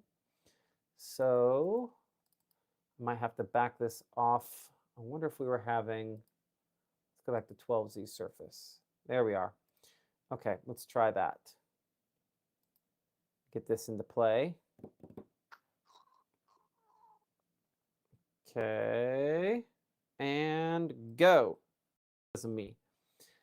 Okay, there you can see those storms, those initial storms again close to the Tennessee state line where they are strongest earlier in the day. That could leave a boundary with additional thunderstorms. Partially it's the front, partially it's rain cooled air coming off of the front. But we do show a few more thunderstorms as far south as, say, Hernando and Holly Springs by around noontime for tomorrow. I think that boundary again could light up with some additional thunderstorms into the afternoon. We don't show many at 3. We do show more by 5 to 6 o'clock. A couple of different batches there of storms kind of moving from west to east. Heavy rainfall, gusty winds once again, not organized enough to produce any tornadoes or anything like that. So high temperatures tomorrow, upper 90s out there for a lot of spots on your Thursday, running well above the 92 we should be for this time of year. Not quite the record levels, but certainly within striking distance of that. And heat indices over 100, meaning those heat advisories, extreme heat warnings for many do continue again through your Thursday, despite what is a marginally downward trend on those temperatures looking beyond that. Let me see here. If this is 18Z, if the midday run here is throwing up on all these, then I'm going to have to go in and force each of these to the 12. So give me a moment to do that because I have these broken up by time. And let's just take the time all the way to 6 a.m. is going to have to work. Actually, I could go through noon. Apologize that I'm having to kind of hack this on the fly. When we start so early on severe coverage, sometimes that happens. And back into play and go for it. Okay, there we are. So there are your storms in tomorrow evening. Still, again, a few with heavy rainfall, some gusty wind continuing into tomorrow night, maybe even as late as midnight or so. Generally, kind of a west to east motion. Not everybody's going to see it. We're keeping that rain coverage around 30% or so, kind of at peak for your Friday, for your late Thursday evening and Friday. Then as we look toward Friday morning, some additional storm development possible. Again, this front that's still just kind of stalled here. I haven't really addressed it, but it's pretty close to overhead and could be that initiation point that tries to get a few of these storms going into Friday, maybe even the midday time period here. Now, give me a second. I'm going to have to break another graphic to make this work. Time settings. Let's change that to, you know what? We're going to see that again because it's the only way I think. Nope, that's not going to have it there. Okay. Apologize. I'm just going to have to fake my way through this, which I do more often than I should admit. So there we are. Again, a few of these storms still somewhat stronger at 2 p.m. Friday here. You know, we do have some jamborees that are kicking off this week, and we're hoping that the rain and/or storms we have out there aren't going to cause some issues with that. I think we'll have gusty winds out of the strongest of these. I do think that clearly there will be some issues in the afternoon, but you'll notice as we get into evening, a lot of us start clearing out a little bit more. So it is the hope that by that point in time, the worst of that is through. High temperatures going to get up there to around the lower 90s for some and over 100 for others. I think that moisture level down, extra notch or so, and possibly limiting those heat indices a little bit more on your Friday. Looking at how high they'll be, around 100 is still plenty hot up there. Iuka, Red Bay, back toward Corinth, and 105 or greater back at Clarksdale and into the Delta, still easily heat advisory levels for a lot of us. As we look here at your 7-day forecast, 96 on Thursday, 94 for Friday, mid-90s on the way this upcoming weekend. The low temperatures, a sign of a little bit of improvement there, back in the low 70s, making a difference to make it feel a little bit cooler despite the mid-90s for high temperatures into this upcoming weekend. And then some spotty rain chances continuing next week. We'll talk to Gabe and Caleb a lot more about that coming up at 6. Let's get back over to Mama Justice Doppler radar. I'll bring Gabe back in here for a moment, get an assessment of what he has seen while I was zoomed in and looking at all the stuff a moment ago there. Anything coming through the chat? Anything we've missed that we need to really kind of buckle down on at this moment? So working to get other than the new confirmation severe on this, thunderstorm but warning they just issued down toward Forest. Oh, Go I got ahead. you. I will not be long, I promise. But we are working to get some information down in Atala County, some trees falling down, including one onto a vehicle just outside of the Atala County Courthouse. That was just outside of Kosciuszko. So we are working to get in contact with the EMA director down there, at least someone to confirm that. And I see National Weather Service confirmed it, but any additional damage reports, we're working to get that as well. Okay, again, that in and around the Kosciuszko area. You'll notice here, looking at the time on that 422 within about the last hour or so, just slightly over an hour, so make this a 2-hour loop here. You can see that one, basically the storm right overhead, and as we talked about, as it goes through the collapsing phase, kicks out some of those strong wind gusts. No official severe thunderstorm warning on that, because on radar it didn't look as impressive as clearly it was in person. So hopefully, again, nobody hurt from those sorts of situations. Always kind of a scary event. Also, I kind of left it up there. Power outage situation. And power outages, they still continue to climb for some locations. Let me get this lined up here. You know, Chickasaw County not seeing many additional ones, but down there where we're starting to get storms to fire off once again towards Carthage, Philadelphia, Kosciuszko really seeing these outages climb. This around the Earlyville area, and then even, well, of course it updates, but even south of Kosciuszko towards the Knox community, having about 70 to 80 outages as well. You know, East Mississippi EPA not having as many outages, only 11 verified, so that number has come down. And 4 County, we said that they get it fixed pretty quick down there in 4 County. And as I slide this over so you can see some of that graph as well, bear with me behind the scenes. While you do see the peaks, you also see the valleys, and that's what we're getting right now as that hill kind of subsides and we're getting those power outages addressed. 843 outages currently in the 4 County coverage area. That includes the Golden Triangle and down south into Noxubee County. But as we go through the next couple of hours, at least we get the rain-cooled air with these outages. So while, yes, the power's out, it's a little bit more bearable than it was during the peak heating of the afternoon, Matt. It is indeed. Humidity certainly is a lot higher there as well. So here's that new warning we were referencing till 6:30 for parts there of Neshoba County, Leake County, Scott, as well as Newton County for all of our folks down there on watch us on Max South, and of course anybody can watch us on the app anywhere. So that's what we're tracking for you. You might ask, why does this go all the way down to Forest and Newton past I-20?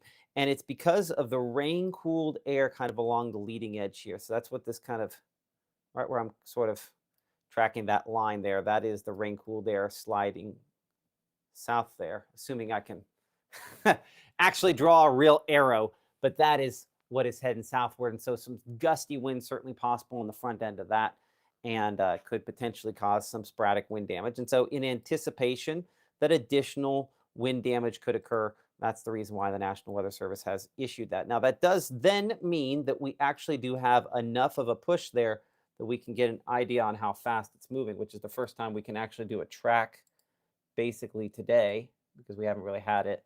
So that's moving about 20 miles per hour. Went about half hour on that and doubled it, so about 22 miles per hour. So as we track kind of that leading edge southward there at 22, we'll say, that'll give us some legitimate times there for a few other folks.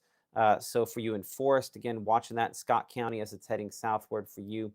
We're looking at, what do we got there?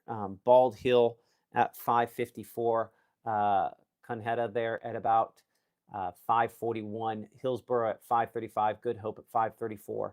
But again, working its way toward Forest at about 5:48 as it eventually makes it toward Decatur at 5:52. So some gusty winds certainly possible with that line, perhaps some sporadic wind damage a possibility as well. I want to bring in our Emily Leonard here, who is going to be doing some Mississippi Live news coming up during our 6 o'clock broadcast as well, to kind of get a preview of what she is looking at coming up tonight at 6. And Emily, what do you have?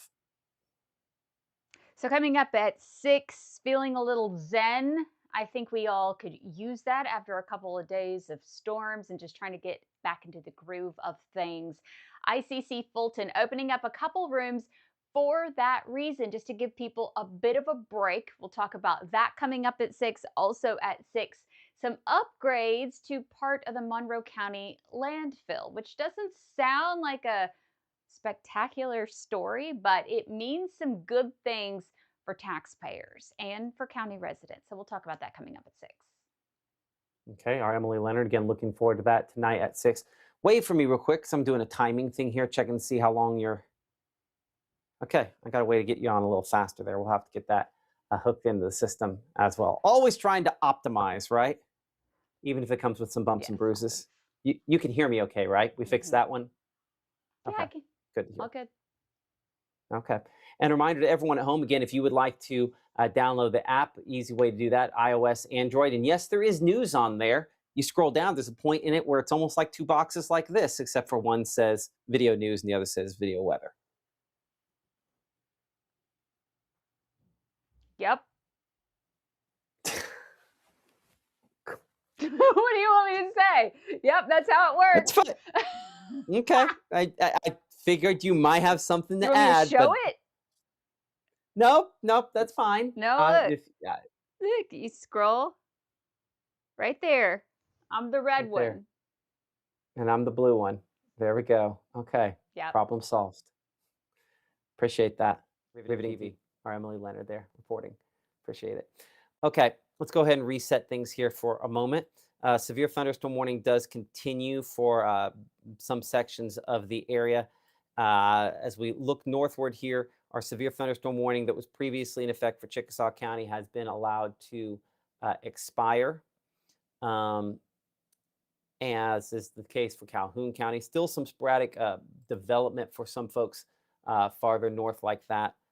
I'll put this into a looping mode here for a moment, showing some of those storms. Still, yeah, some expansion northward on that. So you can see some of that rain cooled air again going northward there, approaching southern Pontotoc County, moving its way, generally speaking, toward Tupelo. You can probably actually see that outflow boundary on our Tupelo camera there as well. Let me take a look-see on that. So again, that's kind of the mix of clouds, the direction it's looking. Let's swing that a little bit more back to the, I think, right. There we go. So that's kind of the convective leftover, what we call convective debris on those storms. And then looking down toward the south, that's what's left of that storm in Houston. The base getting higher and higher on that one as it's raining out everything that it has with it. Again, no rainfall in the Tupelo area with that. But I think as the rain cooled air works northward, one of two things. You either have some additional storm development or maybe you just get the slightly cooler air. That would be a nice change of pace if that were the case. So we're going to wrap up the broadcast officially, take a break, and then we're going to come back and do some additional coverage. You'll see Gabe on the chroma wall doing a little bit of that. We'll tag team kind of back and forth here. Our next live broadcast, full broadcast coming up at 6 p.m. You heard a little bit from Emily what she's going to be talking about. Obviously, we're going to be tracking some storms out there and where they are going in more detail. So that coming up again at 6 p.m. But we're going to take a brief break here as we wrap up this broadcast and to kind of get things logged and ready to go for that one as well. So you're watching Mississippi Live at 5 and Mississippi Live app. Again, we're live every day, 5, 6, 9, 10, and 6:37 and 7:30 a.m.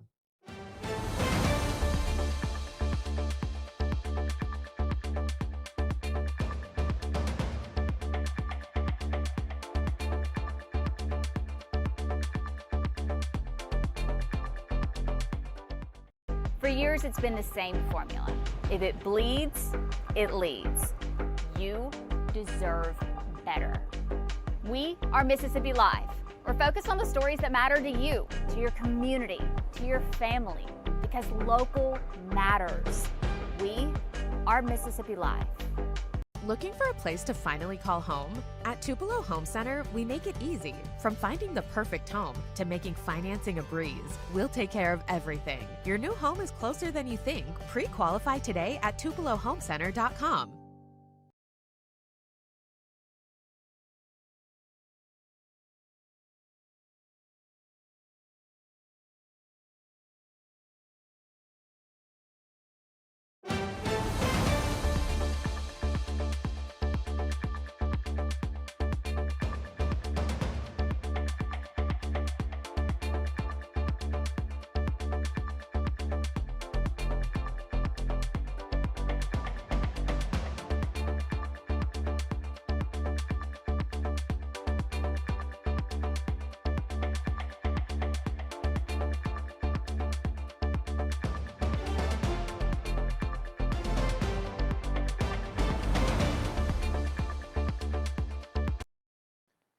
Okay, Chief Meteorologist Matt Lawpon alongside our meteorologist Gabe Maynor and Emily Leonard here. Severe thunderstorm warnings continuing for some parts of the area, including down here in Attala County. We're getting new information there out of Attala County about some of the storm damage in that area.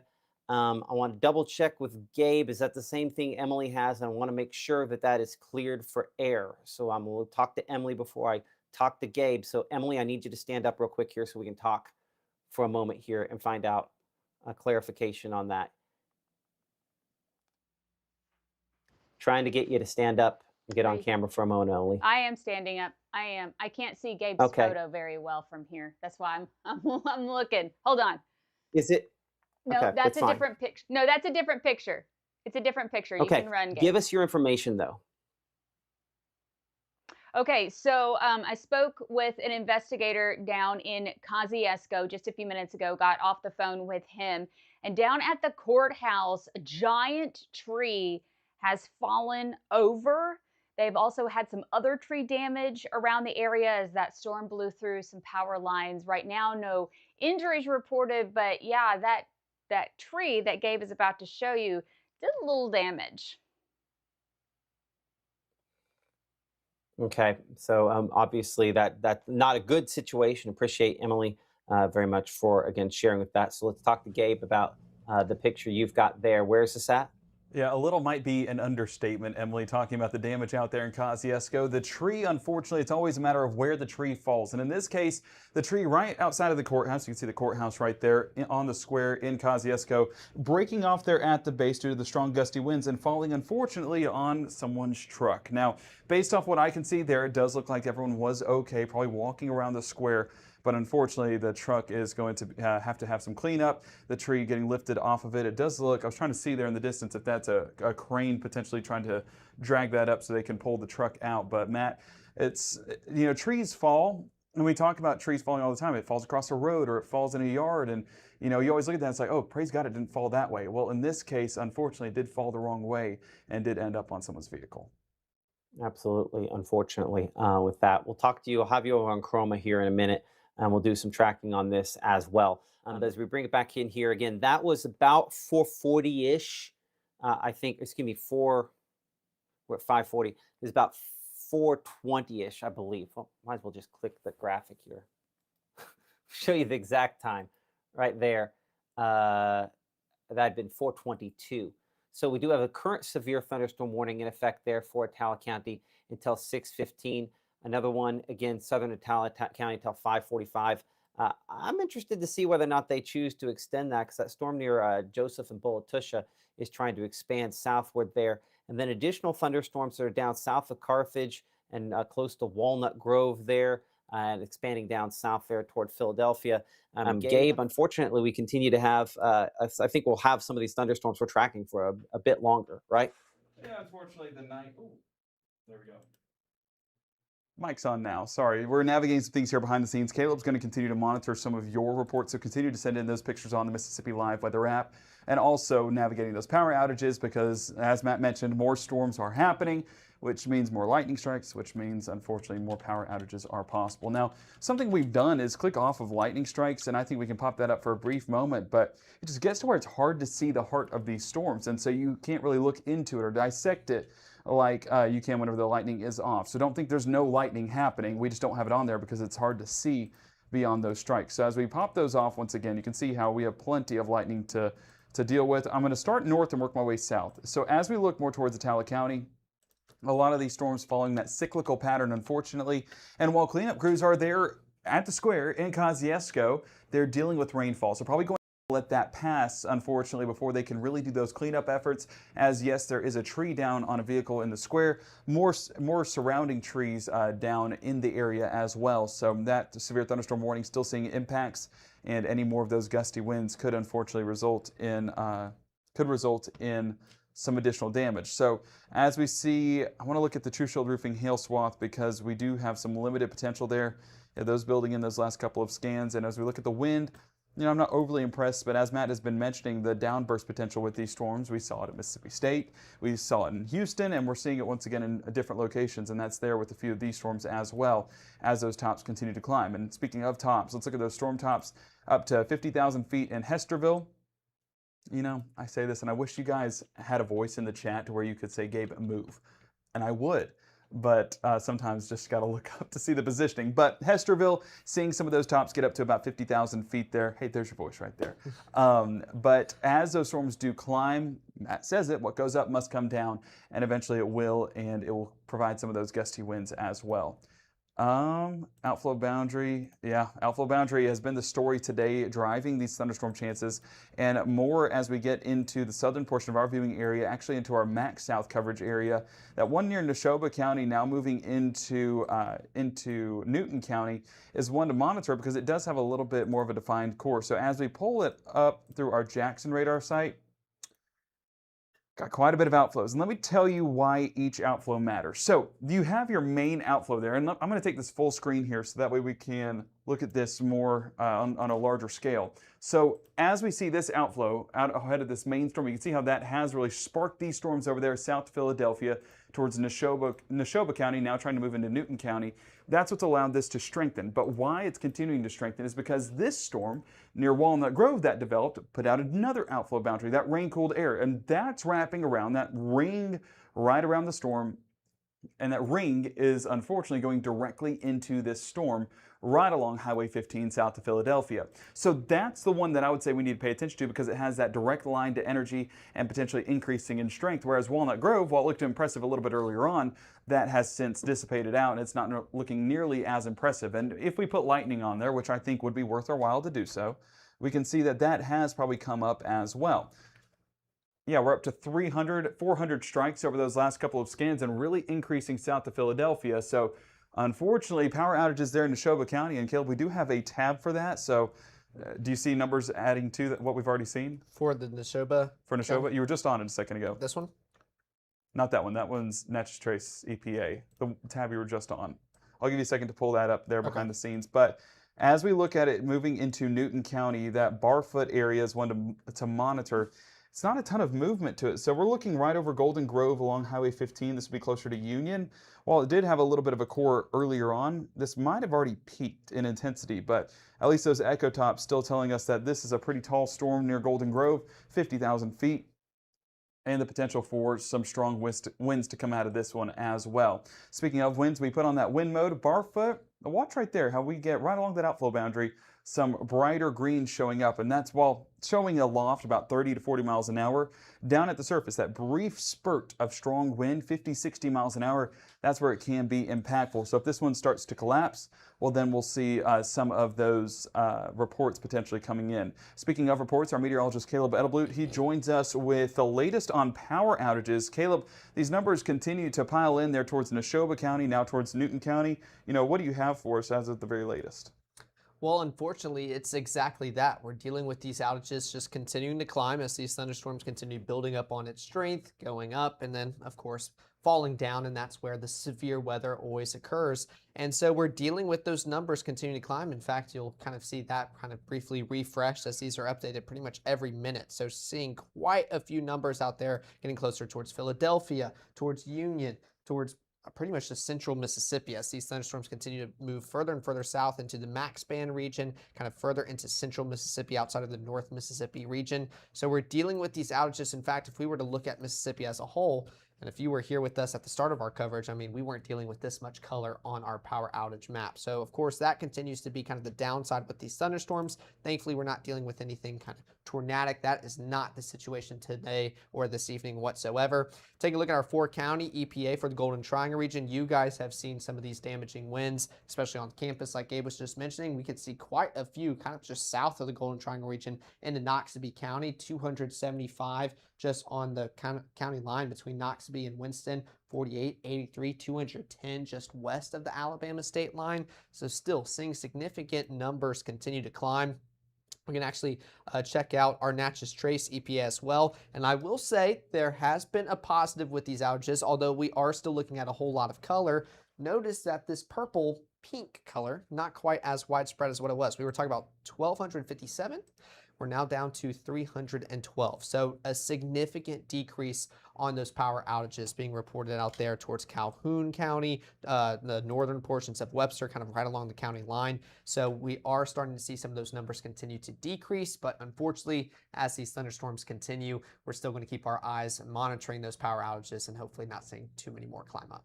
And the hope is there, Caleb. The reality, probably going to add to those here in a moment, because as we pull it full screen, you can see that another storm is developing right over Pittsboro, closer to Bruce. This in the northwest extent of Calhoun County. So Caleb, appreciate you for tracking those outages for us, but keep tabs on that Natchez Trace EPA, because I think they're going to have a few more outages to restore, because look at the lightning that has really increased those last couple of scans. Well, that storm out there that prompted the severe thunderstorm warning in Houston, that has collapsed. Our focus now shifts back west, with the boundary feeding into another storm, and this one right over Pittsboro.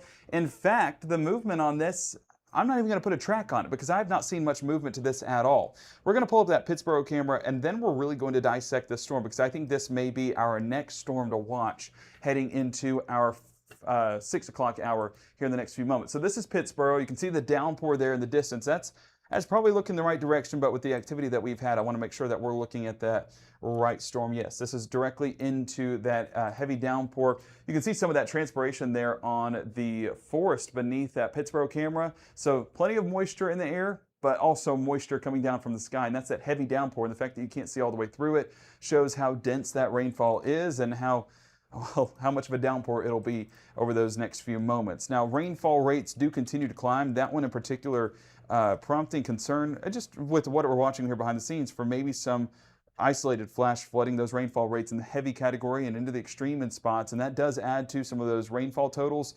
You know, we'll jump to breaking down this storm here in just a moment, but over the last couple of hours, you know, we're talking about nearly 2 inches of rainfall in that one specific location. So some isolated flash flooding, being that there's not a ton of movement to this, is something to pay attention to. But as we bring it in specifically to this storm, I'm going to click off lightning and we're going to look at this in particular. We're starting to get some of those purples to show up, and that might be indications of maybe a slight hail core trying to form. And we get that on the latest scan of our True Shield Roofing hail core. Our winds, not overly high on this, but we are still getting some of those stronger winds trying to move through Schoona and Shepherd, this along Highway 330. So Matt, you know, this isn't a severe warned storm, but it shows the cyclical nature that we have, that these boundaries just say, and another one, and another one, and another one, and that cycle continues through the rest of our evening. Well, let's look 3D, see if it's hiding some more up there. It is. That's kind of the key on the next warning, is what's it hiding up aloft, right? Let's get that severe mention off the corner of the screen there as well. And the answer is it's hiding quite a bit. You know, another shot here, I'm going to show you the, take you back over on the camera in Pittsboro. I went ahead and moved it a little bit a moment ago there.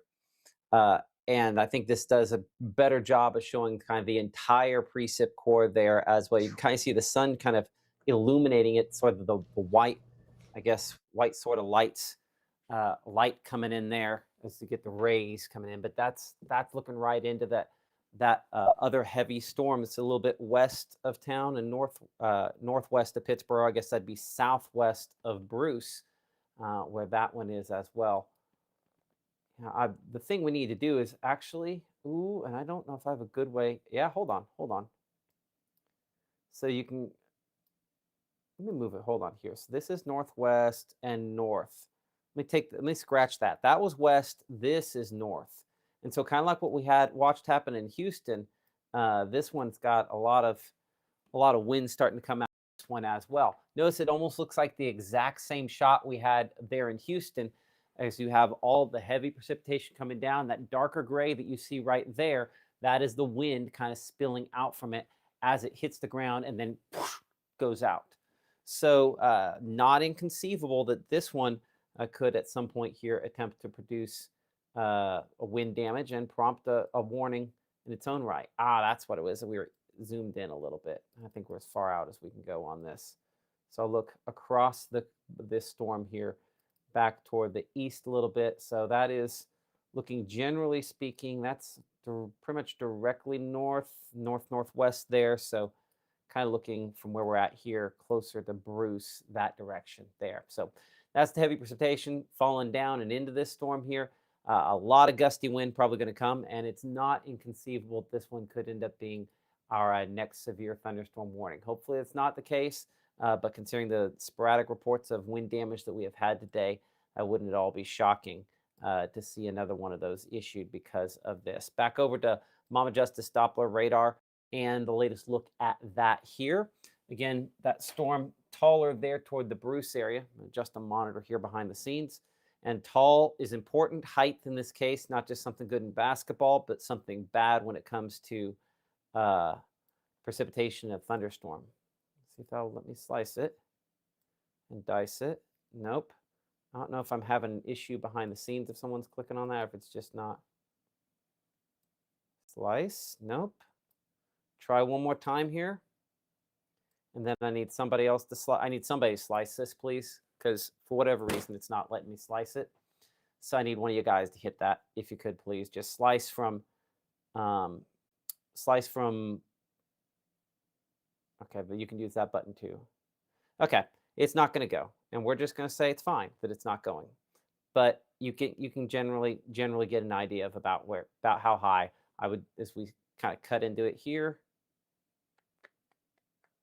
Not as impressive as the Houston storm was, so still 50-50 on whether they decide to pull on it. But the progression over time, and I'm kind of looking aloft on this, looking for that brighter pink. Yeah, not nearly as much as what we had in Houston a little bit ago. So this one, maybe 50-mile-per-hour winds on it, possibly up to 60-mile-per-hour winds. But let us know again what kind of damage you are seeing, so we can again pass that along, folks, to the Weather Service. There we go. I should have. Maybe that's what was happening. The radar was trying to tell me what it thought. That's what it looks like when you have one that is high enough, strong enough, it prompts a severe warning. That pink is not nearly as high on this one here.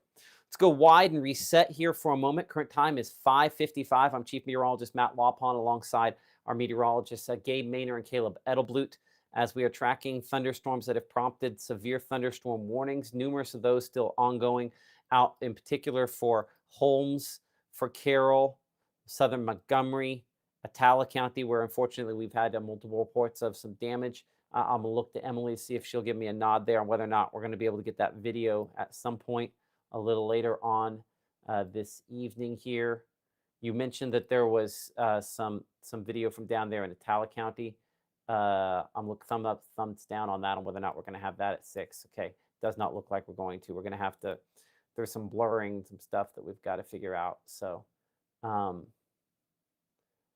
okay, anyway, we'll talk about that here in a minute. Gabe, I'm going to toss to you for just a second so I can double check with Emily, and then we're going to head into the 6 o'clock show. So I'm going to head over to you on the chroma. We're going to look at the storms, Carthage, Philadelphia, very, very quickly, and then we'll talk here in just a second.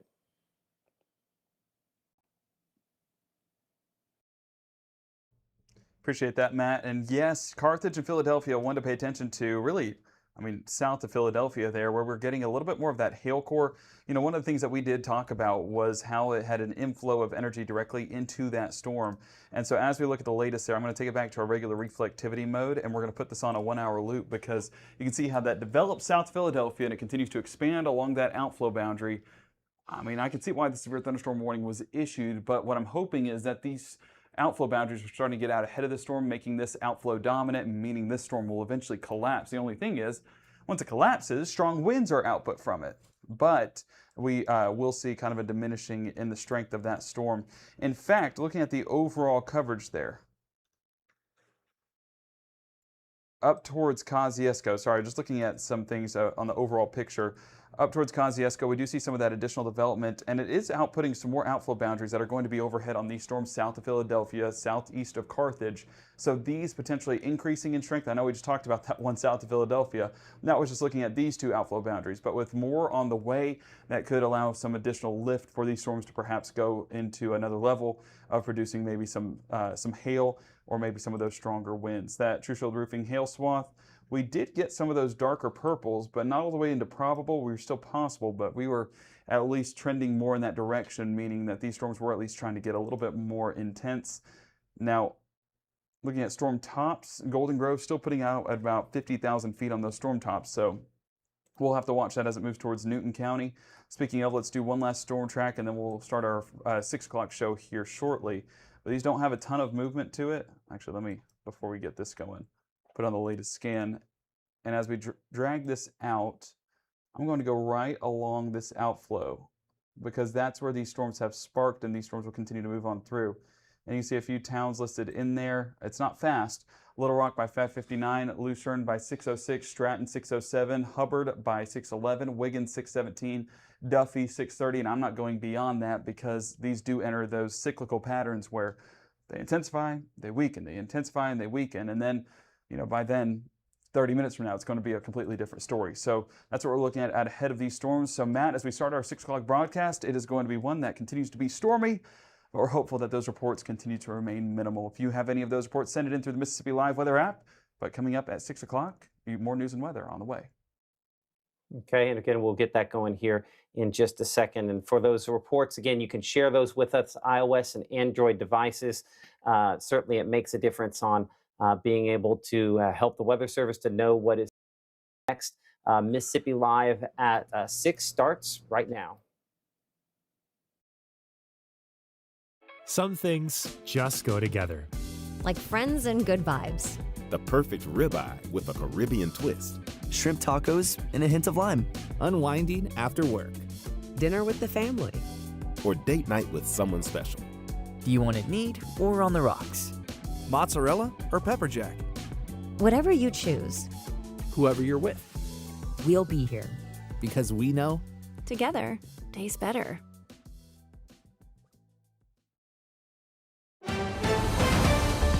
Mississippi's trusted weather experts. This is Mississippi Live Weather at 6. Welcome into Mississippi Live Weather at 6. I'm Chief Meteorologist Matt Lawpon. Severe weather risk is for everybody today, has been for everybody today, but it is not a widespread everybody going to get it sort of situation. I know those two things sound like they're in contrast with one another, but as we look at the severe weather risk for today, everybody's under this level 1 out of 5 risk, but the, I guess, wording below it, maybe it's small, maybe it's thin, but that's the point. A very limited number of reports, only a few reports possible over the course of this entire area. We've had a couple of those reports. Most of those have been reports of wind damage so far. We'll look at some of your video that Caleb has been looking at behind the scenes related to that coming up in a couple of minutes. But as we check out the forecast hour by hour going into this evening, I think one of the big headlines that we'll continue to have is the fact that we will probably have some gusty winds possible out of any of the thunderstorms that eventually attempt to form. So again, pop up the 6 o'clock logo and let's look at that hour by hour here for a moment, because we expect that I think we're probably at the peak, if not a little bit past the peak as far as that is concerned, with the coverage of storms diminishing by 10 o'clock, 79 by 1 a.m., 77 as we look toward around 4 o'clock in the morning. We'll talk to Caleb in a second. I want to get an update on news. One of the things that we talked with Emily about a couple minutes ago was a report from Attala County of some damage. It's one of the things she's watching with Mississippi Live News here in a few minutes. Emily? Yeah, speaking with the police chief there in Kosciuszko, he told me that they've had a lot of tree damage. They've had some power lines down as the winds and the storms rolled through the area. Specifically, though, on the courthouse square at the courthouse, large trees, beautiful trees around the courthouse. Unfortunately, one of those knocked over, fell on a couple of cars. So they are currently working to, I got a bug in here, currently working to be able to move that tree and get it off of the cars. The best part, nobody was hurt. But like you say, a lot of times in these storms, those giant trees act like a big sail. And so when those strong winds come through, it doesn't take a whole lot to get them to blow over. And that is exactly what happened today, Matt. Okay, I appreciate that, Emily. Our Caleb Edelblue is looking at an example of some of those strong winds as well that I've seen him pop up a couple times behind him there. Again, you can share your pictures with us using Facebook, all the different sources. Probably the easiest is with the Mississippi Live app. And Caleb, again, strong wind has been the story of the day. No, that's exactly right. If we take a look at this video, you can just see almost a wall of rain kind of push through the campus of Mississippi State. They started their first day of school today, and it's always kind of typical habit that we've always had the rainy days on the first day. So that trend is continuing. But I mean, gusty winds just continue to blow across. This is just off of the drill field. I mean, camera shaking, but I mean, you could see kind of the I guess what was pine straw, kind of looking a little bare now, and the mulch just kind of blowing in the wind. So it's been gusty winds and heavy rainfall. That has been kind of the typical with those thunderstorms today. We're not dealing with anything tornadic. I want to continue emphasizing that. That is not a threat. It's just gusty winds and the potential for some flash flooding, especially with how heavy this rainfall is. You know, and they really kind of, the reason I mentioned the flash flooding, dump it and then don't really move from there. One of the issues we've had with the storms today. In Dancy, north of Dancy here in Manti, a report a little bit earlier on of some wind damage, trees down there on Antioch Road about 4 p.m. But I mean, there's no trace that anything was really there. Even you go back to the 5 o'clock hour, and there's barely anything left from that thunderstorm there. So it's, you know, it's drop it and go, the way it's worked in a lot of cases here. And that does mean there's been some improvement for some spots where you've been fortunate enough to not have those storms popping up there. Good example of that in West Point, where it's kind of avoided a lot of it. Coming in on our FastNet camera there at 95. Well, okay, I was hoping the temperature dropped a little bit more. Maybe it hasn't dropped quite as much there as of the latest time. Over in Ackerman, where the rain showers are a little bit closer, that temperature coming in a little bit cooler at 82 degrees at this hour. Again, looking back toward the southwest portion of the county, where we do have a severe thunderstorm warning that remains in effect for locations back that direction until 6:15. So still about another 10 minutes or so. As we pan this camera just a little bit, we're looking kind of west, and that's looking southwest. You can see kind of the individual sort of downbursts of rain there, indicating where those storms are back to the west. So go back over to Mama Justice Doppler radar there and sort of clear that back off. That shows up with those kind of individual. See how you have just like a bunch of kind of little isolated areas where there's rain all there. So that kind of matches up perfectly with what we saw a minute ago. I would say most of those are well below severe limits at this point, and looking at the wind potential in particular does not look super duper impressive on there as well. Our other severe thunderstorm warning down here for Carthage, Philadelphia. You know, the folks at the National Weather Service Jackson expanding that one all the way south down toward I-20 and beyond. Looking at that, again, heavy rainfall, yes. I want to get this over to the Jackson radar site here. And that shows, again, that expansion southward.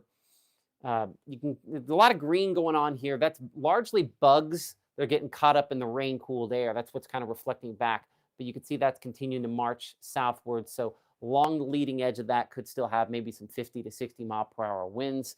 That's why Neshoba County, as well as, again, Leake, Scott, and parts there of Newton County, all under the severe thunderstorm warnings as those storms continue to head southward.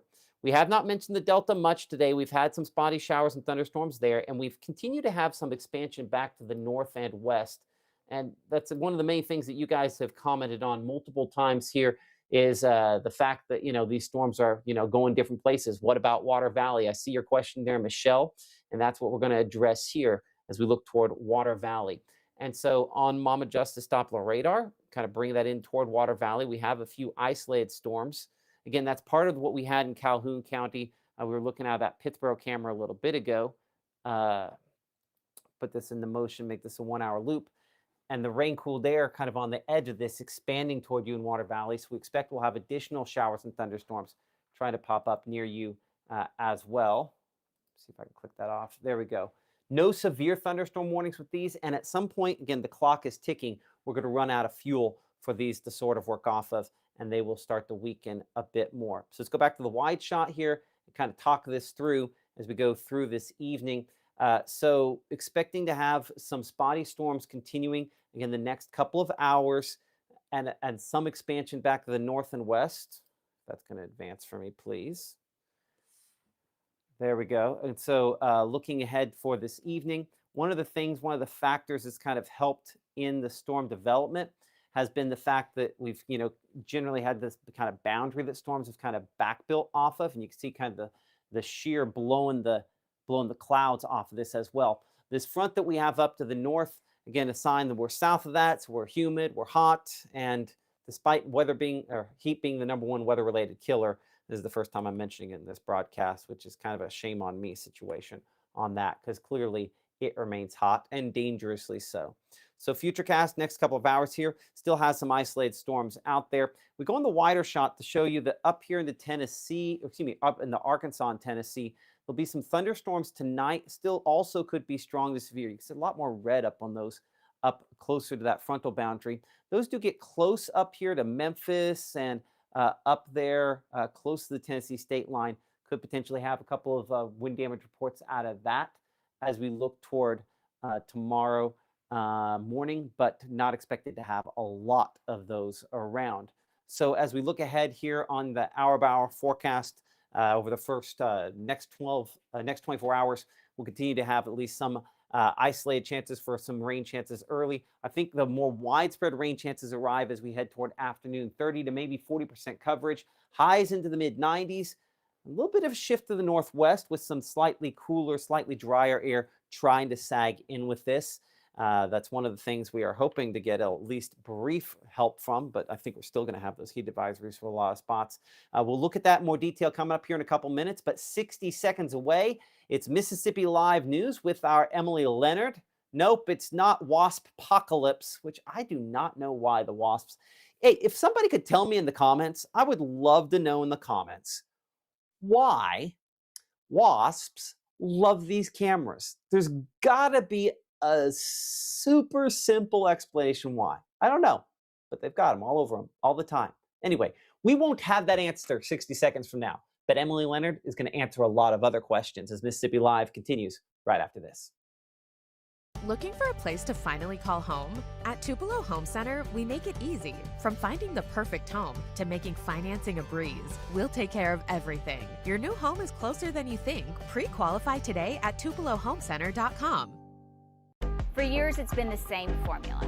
If it bleeds, it leads. You deserve better. We are Mississippi Live. We're focused on the stories that matter to you, to your community, to your family, because local matters. We are Mississippi Live. Friday, August 21st, don't miss the Tupelo Super Show benefiting St. Jude, featuring the legends of Memphis Wrestling. Reserve your seat right now at memphiswrestling.tv.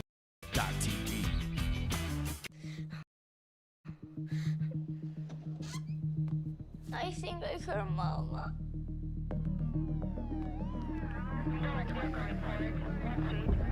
Store your gun securely, locked, unloaded, and away from ammo.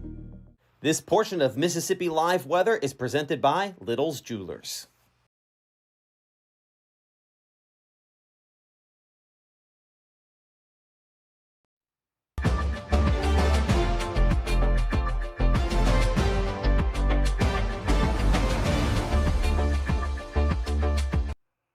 Hey everyone, good evening to you, and thank you so much for joining us here on Mississippi Live. I'm Emily Leonard.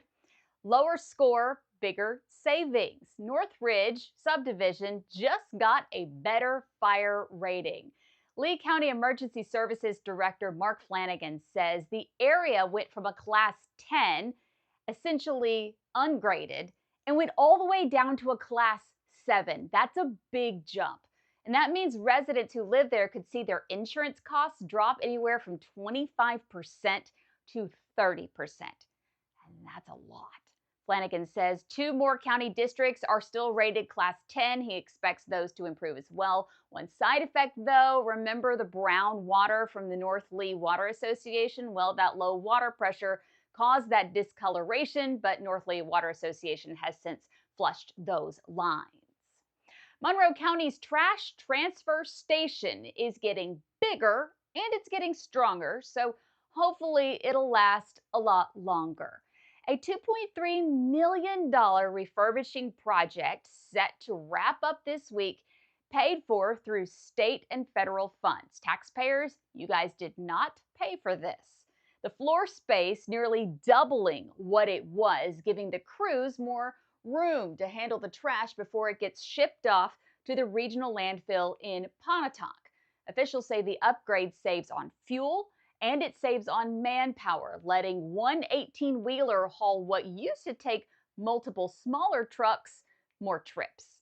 If you live in the county, you can use this station to get rid of your household waste. Nothing hazardous, though. The project's part of a larger $7.5 million regional effort covering 7 counties. Officials say this could last anywhere from 20 to 30 years.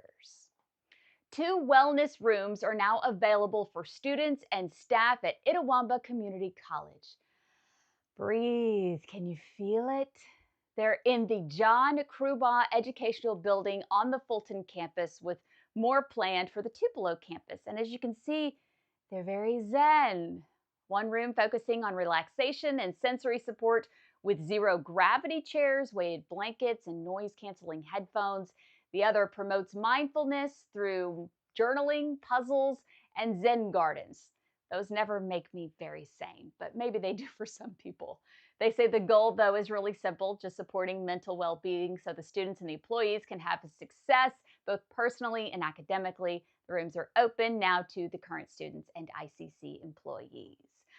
Everyone take a deep breath. Thank you so much for joining us here on Mississippi Live. I'm Emily Leonard.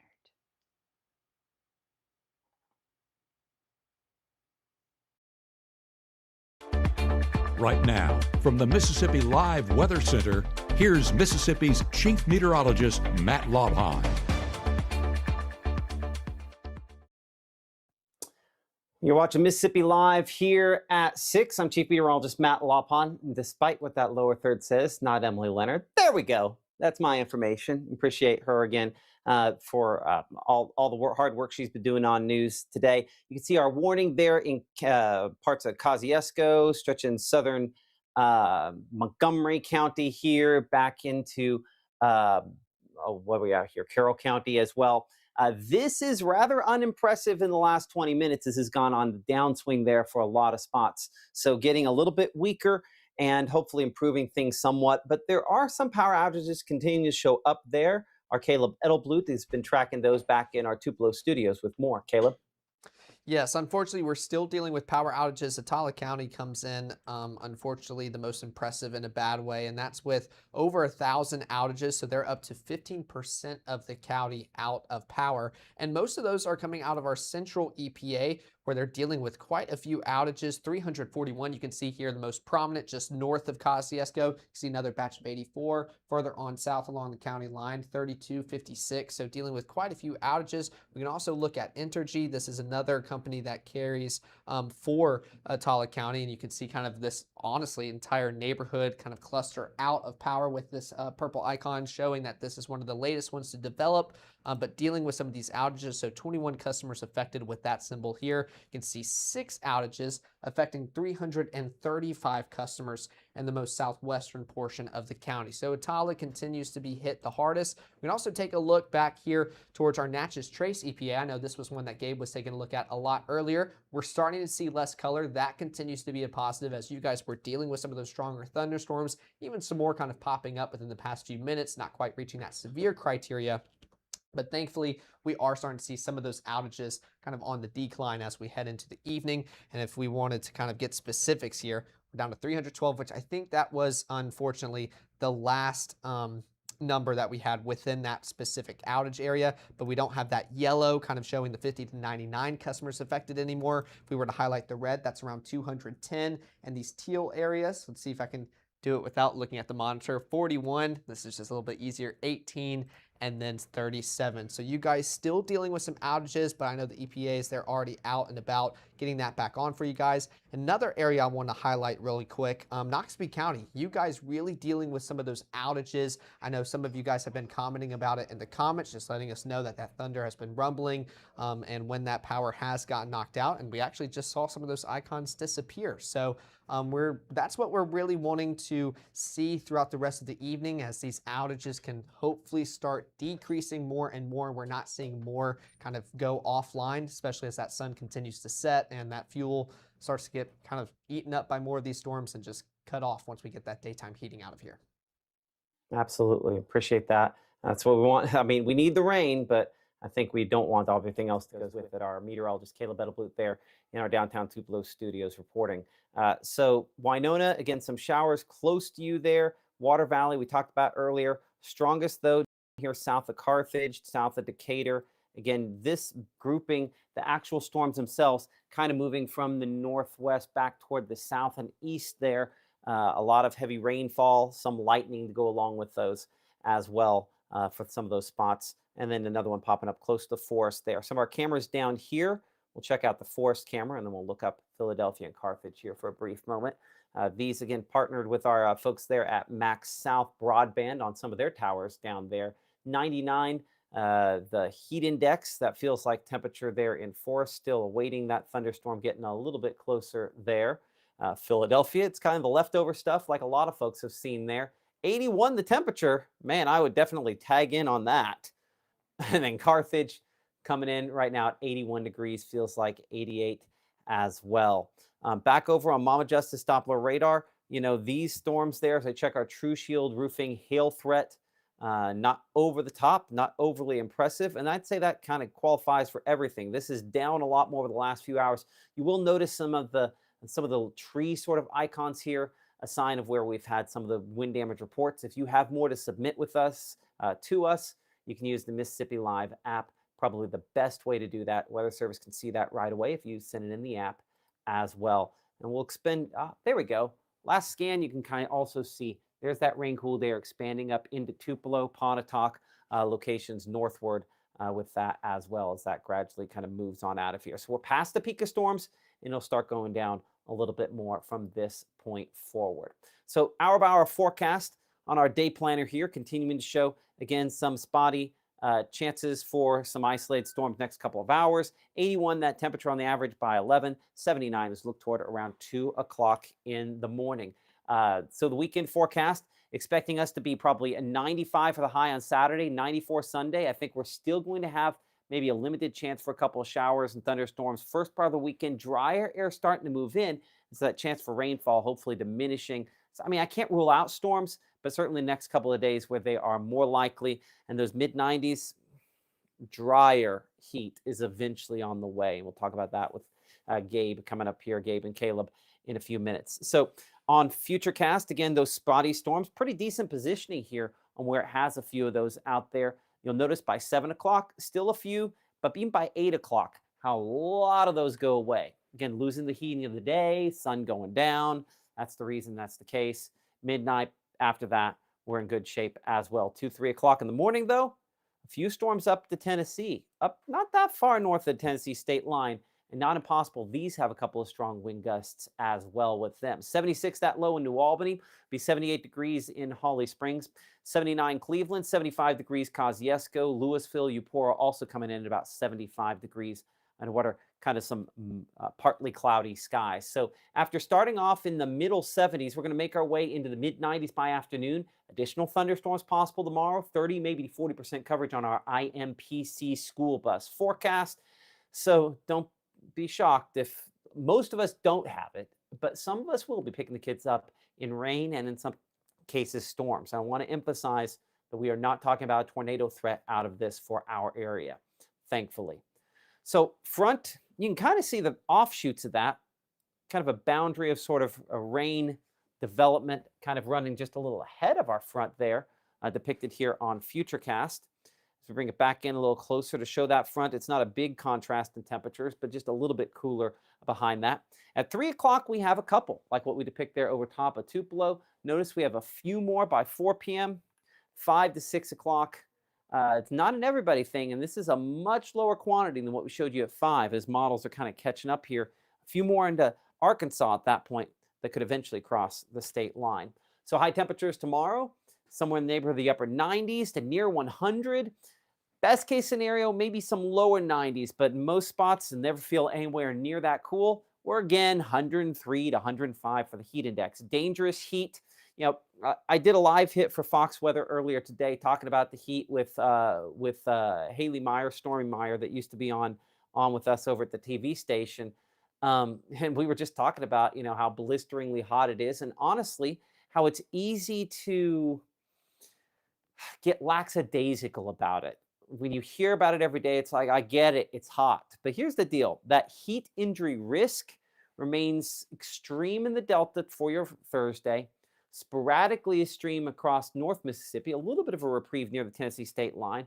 But unfortunately, when we revisit that for our first Friday night football game of the week in Jamboree mode here, we'll talk about that in more detail in a minute, but it does look as though we could have obviously some extreme heat conditions again for Friday afternoon. Now, starting off without that, only some spotty storms the far northeast corner of the state and northwest Arkansas there for some spots out that direction. But majority of those remain pretty limited in overall coverage there. So as we look into your Friday, low temperatures in the morning starting off in the lower 70s. Here's a look again at Futurecast showing some of those showers and thunderstorms continuing to kind of expand eastward. Not a lot showing up at noontime. We're going to change this over to our strike model, which has a few more in the afternoon. You can see generally that flow northwest to southeast. 1:32 o'clock, it's not that big a deal. Of course, we know that folks are going to be concentrating on football time. And by, say, 3 to 4, we still have some of those isolated storms kind of popping up and around out here, and possibly a few of those continuing into the evening. But before 4:30 and 5, we've seen that diminish, so fingers crossed that we end up dry for those games. Highs on your Friday, middle to upper 90s once again. Again, in some cases, same story, different verse. But one of the things we had in the last graphic is we had that front kind of nudging into the area. Here's how that impacts us. That heat index, more manageable, still hot, but more manageable up near the Tennessee state line, maybe only slicing off a degree or two foot, it feels like. Still obviously dangerous heat out there. We'll still have heat advisories for most spots, but maybe just a little bit of an improvement for a couple. That wet bulb globe temperature here, or again, heat injury risk, is something that will continue to be up near the extreme levels again on Friday at 3 p.m. Now, obviously, by evening time, that makes a difference. I have not heard from Gabe or Caleb or Ethan on whether or not they are going to think about maybe pushing the start of these games back a little bit or having some other kind of hot weather rules in effect with those. Let me know in the comments. We'll pass that along to folks there who are watching us as well. But it's not impossible that there might be some hot weather rules that kind of come into effect with this as well. So let's look at the 7-day forecast here. 40% on that coverage of storms for your Thursday, 20% as we look toward Friday. Saturday, we're looking at mid-90s out there, as well as Sunday. Hopefully drier for the weekend. Rain chances at 0, but we are pushing in a lot drier air that definitely makes a bigger impact by the latter part of the weekend. Unfortunately, this is Mississippi in summer. There's always a little moisture somewhat close, so some of those rain chances start coming back as we look toward Tuesday and Wednesday of next week in particular. 60 seconds from now, we're looking at Mama Justice Doppler radar. I think we might have a new warning that has come out in the last couple of moments. We're going to check that out right after this. I have been going to Tupelo Smiles my whole life. When I was a kid, I was unhappy about some uneven coloring on my teeth after getting my braces off, which at the time there really wasn't a fix. I was recently made aware of a solution that would totally fix it, which is exactly what we did. They not only heard my concerns, but they never stopped looking to solve my problem, and that's why I love Tupelo Smiles.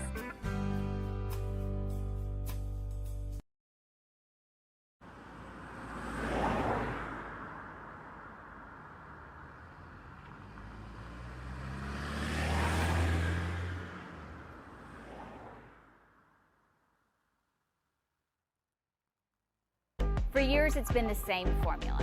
If it bleeds, it leads. You deserve better. We are Mississippi Live. We're focused on the stories that matter to you, to your community, to your family, because local matters. We are Mississippi Live.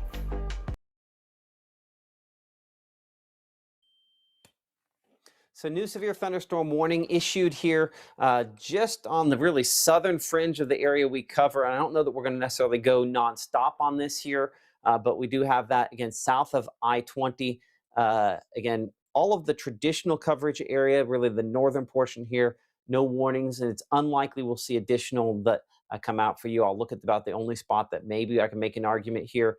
And even then, this is not impressive on this one you have up here toward Pine Valley. There's some lightning on it. Not a lot of lightning, and our True Shield hail swath has virtually nothing on that part of the thunderstorm. The purple stuff you have out there east is where we previously had storm. There's none left for those spots there.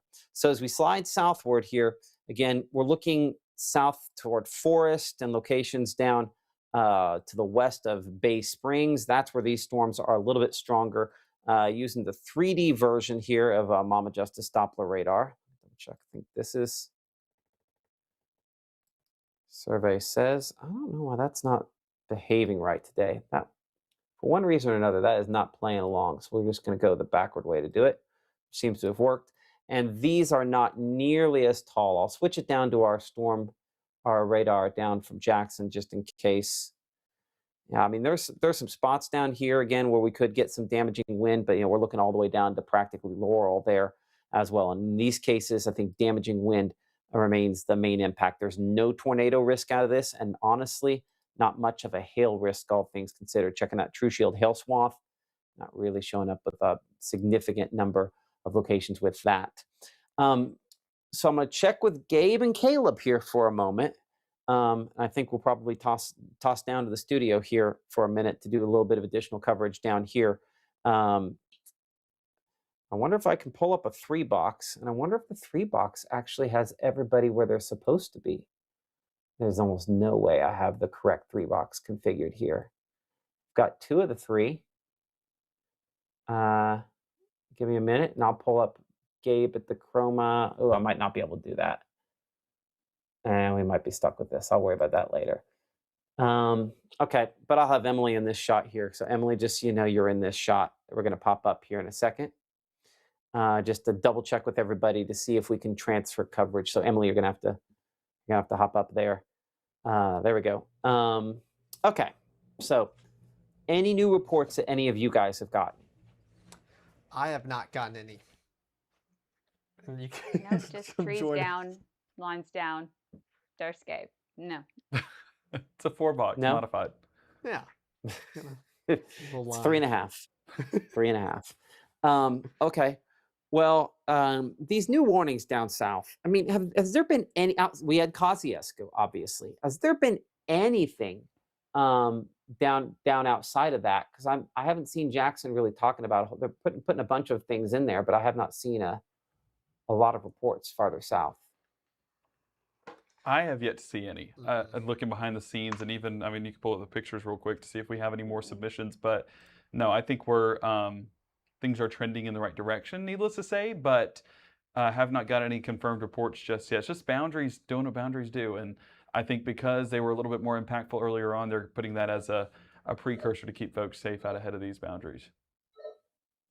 Okay. So I guess that's good to keep that in mind, make sure everybody's ready to go with that. I appreciate that, Gabe and Caleb. I was trying to bleep Emily. There we go. So I get your attention back up. I promised I was going to come to you at some point. You did. I did. It worked. It did work. It did work. Well, now, got what do you news want? 9 and 10. Question. I want to know about 9 and 10 news. Yeah, well. Every night this time I ask forget. this No, I question. didn't forget. Every night. You know what? With all of the storm coverage, I'm not going to lie. I'm a little messed up on exactly what time it is. To tell you the truth, I'm a little thrown, but that's okay.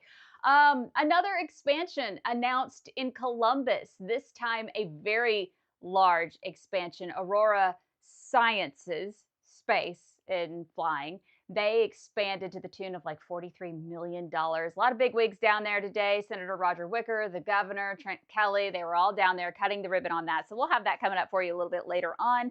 Also, it is very possible that we, and I say we as in North Mississippi, are now home to the oldest cow in the world. I'll leave it at that. Is it a holy cow? Did you hear me? Well, no, it's an old cow, but not a holy cow. He might be holy. He may be praying to the Lord. He lives another year. Oldest things tend to do that. Or I think oldest things sometimes, I don't know. I don't ever want to be the oldest person on earth. I think by the time we get to that point, I'm just ready for God to move me on. Because if I were the oldest, that would mean you wouldn't be here with me. Anyway, that's a different discussion. Anyway, let's get off that topic. I'm not going to think about that. Yeah, let's move on to That a will never different happen. topic. But yes, lots of news coming up a little later on at 9 and 10. Yeah, mumble to yourself. I'll bleep you too.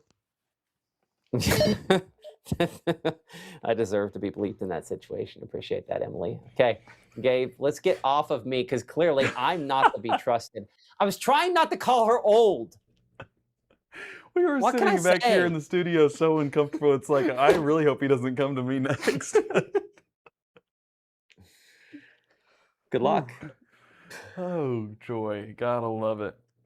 Yeah, we've been doing severe coverage a lot the past couple of days, so it's good that things are winding down, or at least starting to trend that way. Severe thunderstorm warning still in effect there for Newton County, as well as over here towards Scott County, and that does extend along 35 a little bit more south into Smith County, and then over towards the Jasper County area as well. Reason why? It's the same outflow boundary as it's worked its way south, and that's what we are going to track here. So as we do that 1 hour loop, you know, the outflow way up here towards Neshoba and Leake County a little bit earlier on, now extending a little bit more south, and those outflow boundaries are allowing for additional development right there in Forest, seeing some heavy downpours as a result of that boundary. So as we put on that that first scan and then bring it back to our latest scan, one thing that I want to do is time out the boundaries, because the boundaries are really going to be where we could see that severe weather. So as we go on that latest scan there, I'm going to use one of the boundaries, and we're going to drag this out and see that speed. So we're talking a little bit faster, 13, 14, maybe even up to 15 miles an hour. So let's bring it back to our regular reflectivity, and let's do an entire track on this as it moves down there towards Newton County, or southern Newton County, here in the next few moments, and then eventually Smith and Jasper County here shortly. So what do we say, 15 miles an hour as that continues to kind of push that rain-cooled air a little bit further south.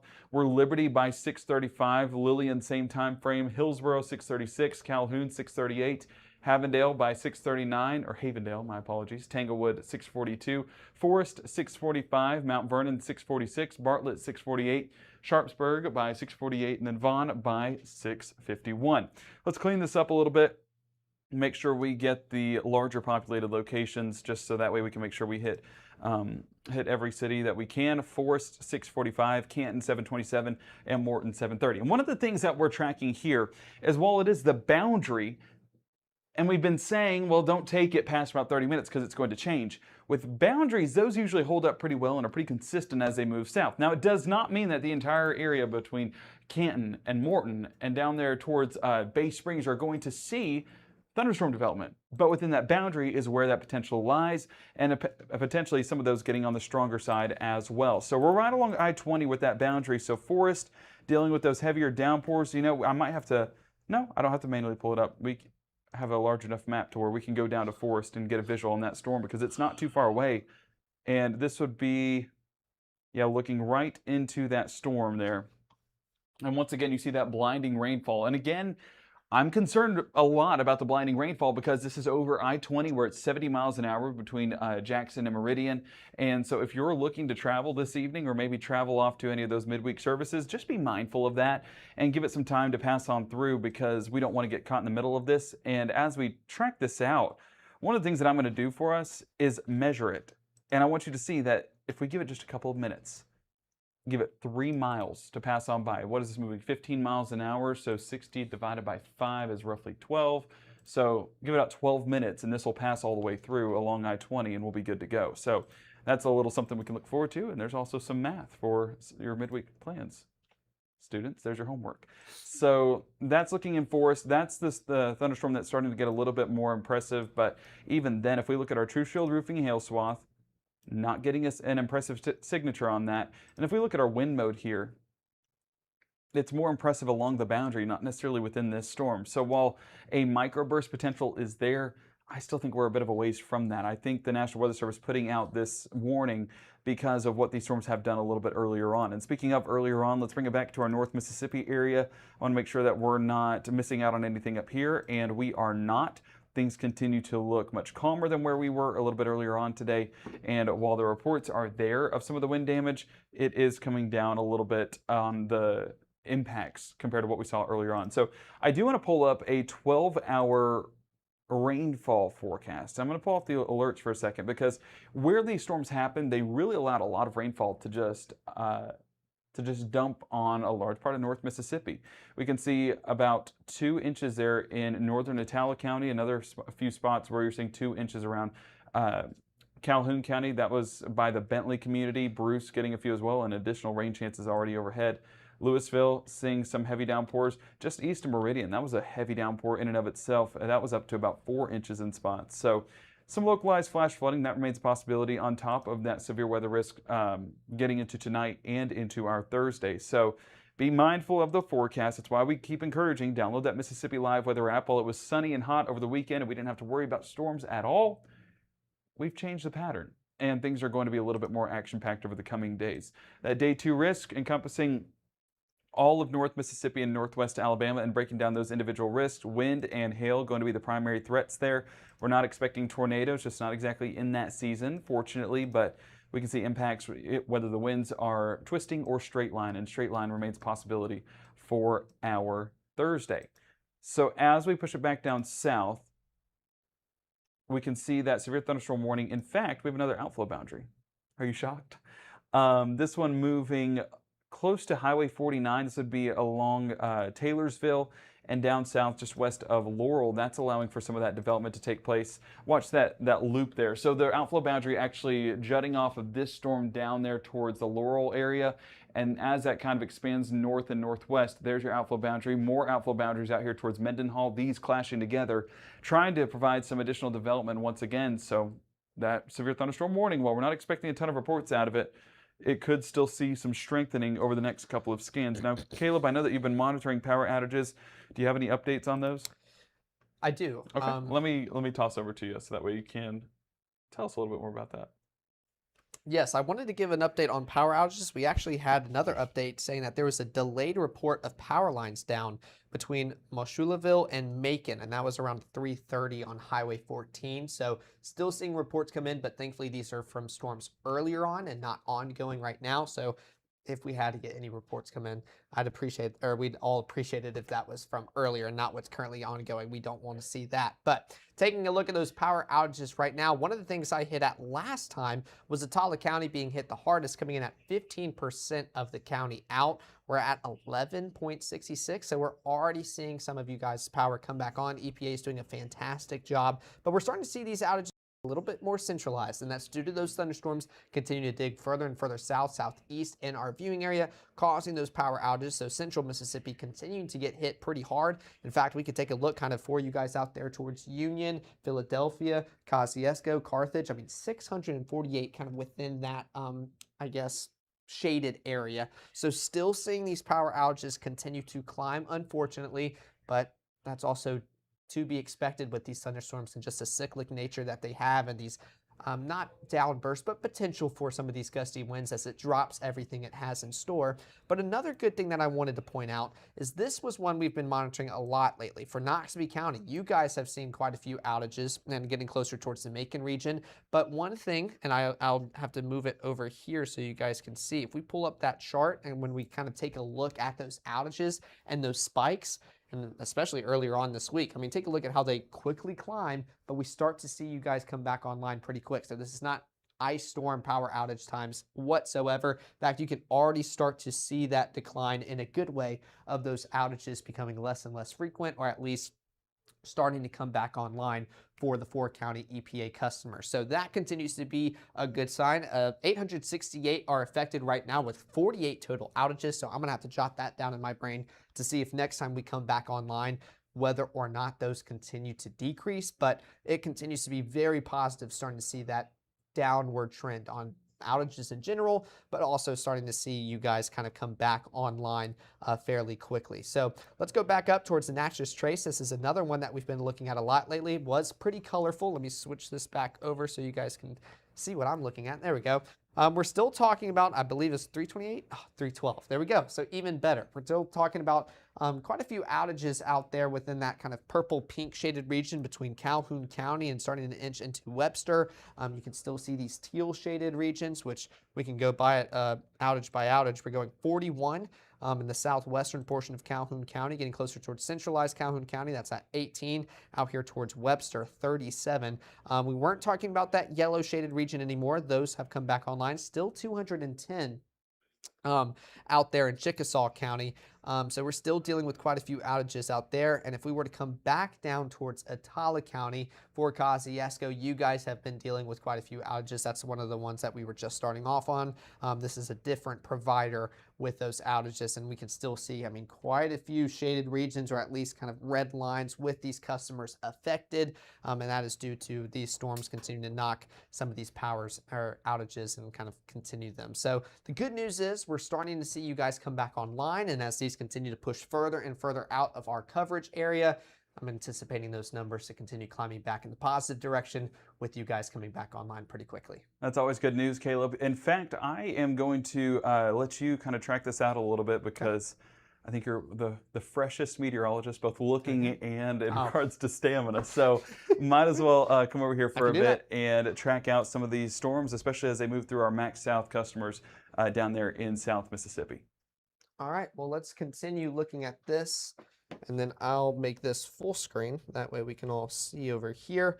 We're going to continue to take a look at these severe thunderstorm warnings that are ongoing, inching further and further out of our viewing area, kind of digging further into central Mississippi, but we're still dealing with some of these thunderstorms as it continues to move on out. You can see those outflow boundaries. That has been a word we've been talking about a lot today, and that's just due to these thunderstorms just continuing to kind of kick these boundaries out, which, Gabe, can you touch the monitor just in case we need that later? Thank you. So still pretty energetic as well, with a bunch of us probably hearing quite a few rumbles of thunder. I'm always covering it up. 428 strikes, but you'll notice if I were to stop this loop, that's where we're at right now. So around 427 at this moment in time. And these are while the thunderstorms are kind of building into this frame.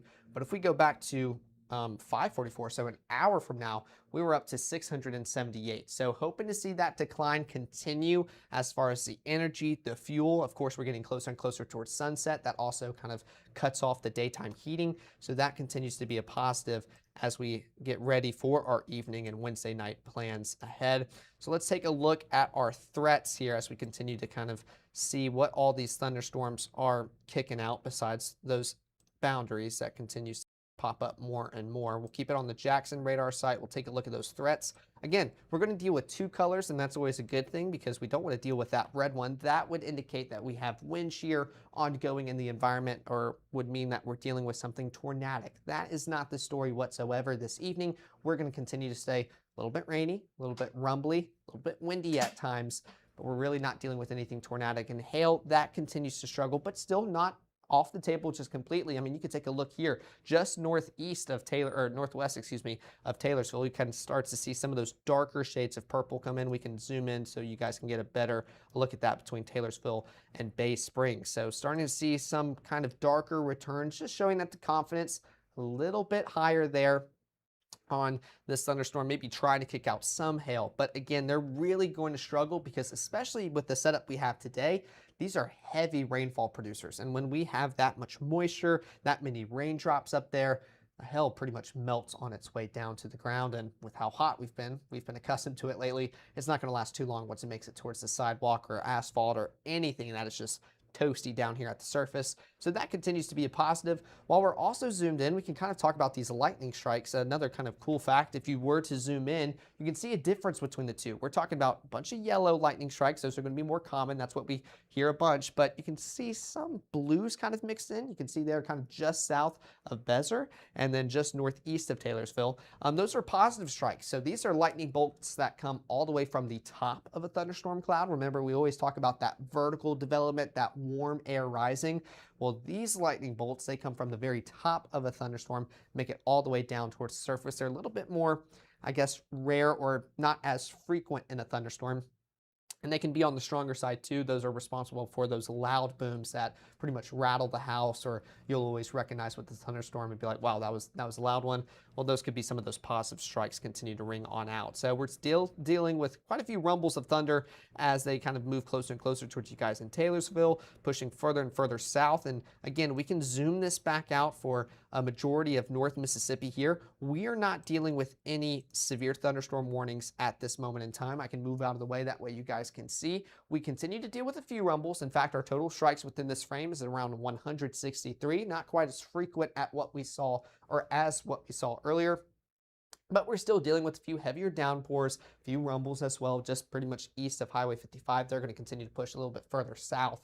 But we're not going to have that same amount of energy or that fuel, that moisture that we saw earlier, because all these storms even though they're disorganized, they're all fighting over the same thing. And so once it kind of eats up that energy in our atmosphere, well, there's not too much left for other storms to act on. So as far as the severe weather threat up here in North Mississippi and further north in our coverage area, they're really going to continue to struggle. In fact, I think most of that severe weather is going to stay further and further south, kind of in central Mississippi, right along I-20 at this moment as it's kind of leaving the forest area. And we can see if we still have a great shot on that with our camera. I know I was looking at that behind the scenes. Gabe had it pulled up. And I was trying to keep it in frame as it continues to move on through. I mean, take a look at that. We'll see if it updates. That might be the latest one. So 90 degrees, still feeling like we're in the upper 90s, but at least we're not talking about triple digits. But I mean, you can take a look at this blinding rainfall that if you're in it, I mean, you can't really see that far. And I know people are getting off of work, making their kind of evening work commute back home. So this is one where people are going to be putting on the hazards, maybe even just pulling off just to let it pass. Even though it's very slow, definitely don't want to risk anything, especially with how heavy this rainfall continues to be. So you can see just that rain continue to push on out, kind of kick up just a little bit, and that could cause some of those gustier winds with the potential of microbursts. I know that word has been thrown out a lot today. That's one of the things that we're keeping our eyes on, but thankfully it's not one that happens frequently with these thunderstorms, but it's just a threat that we monitor with these cyclic kind of pop-up showers and thunderstorms that we're dealing with. Somebody in the comments saying these 70 dew points need to go away. I think all of North Mississippi will agree with you on that. I think we're ready for some drier air, which is on tap later on this weekend. Now we're still summertime in Mississippi. We're going to deal with temperatures in the mid 90s and still feel that way, a little bit warmer, but at least we're not talking about this sweltering, blistering heat that we've had to endure throughout the past few days, which actually right behind me, there's a few kind of flashes of lightning. So still a little bit energetic, but it took a while for us to see some, so not quite as consistent. But yeah, somebody else in the chat, let me make sure I can read the name right. Looks like Luke saying, I want to be a meteorologist. Well, I'll tell you right now, that's a great field to go into. It is absolutely phenomenal. I've been in love with it since a little kid, have never looked back. So it's a great one to get into and learn everything about it. I went to Mississippi State. In fact, most of us went there. They have a great program out there on campus. Let's continue to take a look. Oh, AA. They're saying Gabe is the GOAT. You got a shout out in the comments. There you go. Somebody else asking about Houston, Mississippi. Well, let's go take a look at that. We can start off with the camera up there, and we'll start to see if we're starting to look at drier conditions start to return for you guys. That's not a bad shot at all. Let's take a look at this. We're starting to see that sun continue to set. This is what we want to see a bunch heading into the evening. And well, what we will see, that lack of sunshine, that's going to cut off that daytime heating. But you can start to see kind of a fiery sunset out there in the distance, a nice blend between those darker clouds and then starting to see those clearer skies out there along the horizon with that sun beginning to set. We don't have our station reporting right now. It's taking the day off, but I mean, definitely feeling maybe slightly cooler than what you guys were earlier just with those heavier downpours. Luke was saying that his brother does meteorology. Well, there you go. I think it's a fantastic job, or a fantastic thing kind of following his footsteps, and y'all can always compare forecasts. I think that'd be a fun little competition you guys can do. Me and Gabe love doing that behind the scenes a bunch as well. We pick on each other. But coming back here to central Mississippi, we're still dealing with some of these severe thunderstorm warnings as they continue to inch further and further south. I say inch. They're not moving particularly fast. And that's why one of the things that I've been mentioning a lot today, the team's been mentioning a lot today, we're talking about the potential for flash flooding concerns. And that's because when these storms kind of pop on up, which actually, let me switch back to our Jackson site. That's going to make these thunderstorms look a lot meaner than what they're actually doing out there. There we go. That's a little bit better. You can see these outflow boundaries. That's kind of providing the wind gusts that you guys are going to start to feel kind of before those thunderstorms hit. In fact, out in Starkville, it's been a hectic week with all these storms. I think it was Tuesday to where they put out a special weather statement for the Golden Triangle region with some of those stronger storms further up north towards Amory and Aberdeen, and they put it downstream where those gust fronts were going, but it kind of outraced the storm. We felt the gust of wind and a little bit breezy, but we never got those storms. So once we kind of see that boundary just detach itself, start to outrace those storms, that is always a good sign to kind of kill off that fuel, that moisture available. It's kind of like taking out the battery of something. It just doesn't have that to feed off anymore. But I got a little bit sidetracked. I know I started talking about rainfall. So let's take a look at the rain rate with some of these thunderstorms. In fact, we're going to have to zoom in. That's another good thing about the setup. We're not really talking about anything widespread or like a line moving through North Mississippi. There's just these pop-up showers, which I'll take the lightning off really quick. But I mean, you can see these brighter returns. I mean, we're talking about extreme here. There we go with that latest scan. Let's take a look at just how heavy this is. We'll go kind of in the brightest portion. So 7.2 inches per hour. So of course, if this were to sit stationary for an hour, thank goodness it's not, you would get 7 inches of rain. So that is, again, much needed here in Mississippi, but we definitely don't need 7 inches all in the span of an hour. That would cause some flooding concerns, especially for flood-prone areas.